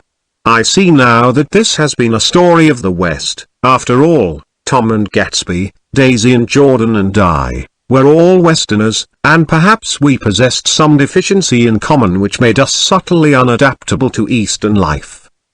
Even when the East excited me most, even when I was most keenly aware of its superiority to the bored, sprawling, swollen towns beyond the Ohio, with their interminable inquisitions which spared only the children and the very old. Even then it had always for me a quality of distortion. West Egg, especially, still figures in my more fantastic dreams. I see it as a night scene by El Greco, 100 houses, at once conventional and grotesque, crouching under a sullen, overhanging sky and a lustreless moon. In the foreground 4 solemn men in dress suits are walking along the sidewalk with a stretcher on which lies a drunken woman in a white evening dress. Her hand, which dangles over the side, sparkles cold with jewels. Gravely the men turn in at a house, the wrong house. But no one knows the woman's name, and no one cares. After Gatsby's death the East was haunted for me like that, distorted beyond my eyes' power of correction. So when the blue smoke of brittle leaves was in the air and the wind blew the wet laundry stiff on the line, I decided to come back home. There was one thing to be done before I left, an awkward, unpleasant thing that perhaps had better have been let alone. But I wanted to leave things in order and not just trust that obliging and indifferent sea to sweep my refuse away. I saw Jordan Baker and talked over and around what had happened to us together, and what had happened afterward to me, and she lay perfectly still, listening, in a big chair. She was dressed to play golf, and I remember thinking she looked like a good illustration, her chin raised a little jauntily, her hair the color of an autumn leaf, her face the same brown tint as the fingerless glove on her knee. When I had finished she told me without comment that she was engaged to another man. I doubted that, though there were several she could have married at a nod of her head, but I pretended to be surprised. For just a minute I wondered if I wasn't making a mistake, then. I thought it all over again quickly and got up to say goodbye. "Nevertheless you did throw me over," said Jordan suddenly. "You threw me over on the telephone. I don't give a damn about you now, but it was a new experience for me, and I felt a little dizzy for a while." We shook hands. "Oh, and do you remember," she added, "a conversation we had once about driving a car?" "Why, not exactly." "You said a bad driver was only safe until she met another bad driver?" "Well, I met another bad driver, didn't I? I mean it was careless of me to make such a wrong guess. I thought you were rather an honest, straightforward person. I thought it was your secret pride." "I'm 30, I said. "I am 5 years too old to lie to myself and call it honor." She didn't answer. Angry, and half in love with her, and tremendously sorry, I turned away. One afternoon late in October I saw Tom Buchanan. He was walking ahead of me along Fifth Avenue in his alert, aggressive way. His hands out a little from his body as if to fight off interference, his head moving sharply here and there, adapting itself to his restless eyes. Just as I slowed up to avoid overtaking him he stopped and began frowning into the windows of a jewelry store. Suddenly he saw me and walked back, holding out his hand. "What's the matter, Nick? Do you object to shaking hands with me?" "Yes. You know what I think of you." "You're crazy, Nick," he said quickly. "Crazy as hell. I don't know what's the matter with you." "Tom," I inquired, "what did you say to Wilson that afternoon?" He stared at me without a word, and I knew I had guessed right about those missing hours. I started to turn away, but he took a step after me and grabbed my arm. "I told him the truth," he said. "He came to the door while we were getting ready to leave, and when I sent down word that we weren't in he tried to force his way upstairs. He was crazy enough to kill me if I hadn't told him who owned the car. His hand was on a revolver in his pocket every minute he was in the house," he broke off defiantly. "What if I did tell him? That fellow had it coming to him. He threw dust into your eyes just like he did in Daisy's, but he was a tough one. He ran over Myrtle like you'd run over a dog and never even stopped his car." There was nothing I could say, except the one unutterable fact that it wasn't true. "And if you think I didn't have my share of suffering, look here, When I went to give up that flat and saw that damn box of dog biscuits sitting there on the sideboard, I sat down and cried like a baby. By God, it was awful. I couldn't forgive him or like him. But I saw that what he had done was, to him, entirely justified. It was all very careless and confused.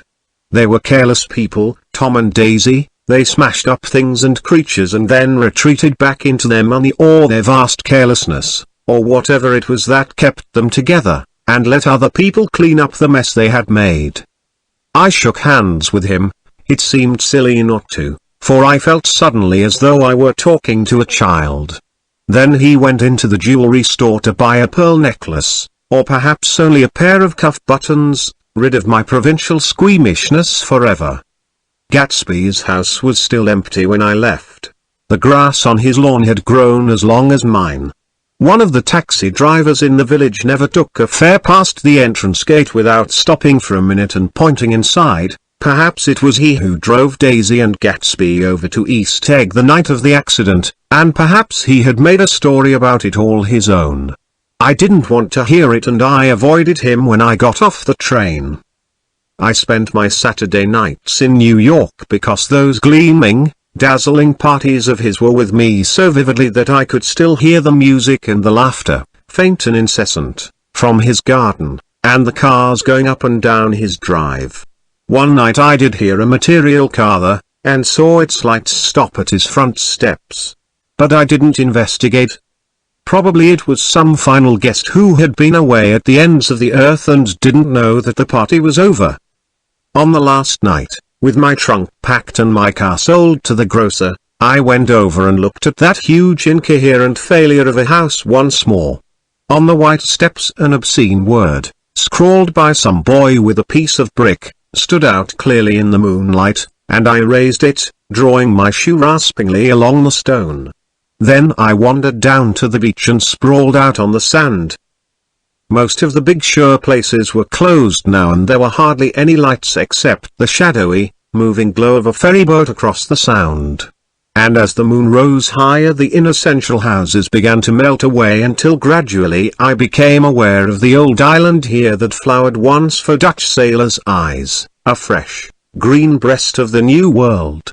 Its vanished trees, the trees that had made way for Gatsby's house, had once pandered in whispers to the last and greatest of all human dreams. For a transitory enchanted moment man must have held his breath in the presence of this continent, compelled into an aesthetic contemplation he neither understood nor desired, face to face for the last time in history with something commensurate to his capacity for wonder. And as I sat there brooding on the old, unknown world, I thought of Gatsby's wonder when he first picked out the green light at the end of Daisy's dock. He had come a long way to this blue lawn, and his dream must have seemed so close that he could hardly fail to grasp it. He did not know that it was already behind him, somewhere back in that vast obscurity beyond the city, where the dark fields of the Republic rolled on under the night. Gatsby believed in the green light, the orgastic future that year by year recedes before us. It eluded us then, but that's no matter, tomorrow we will run faster, stretch out our arms farther. And one fine morning dash. So we beat on, boats against the current, borne back ceaselessly into the past.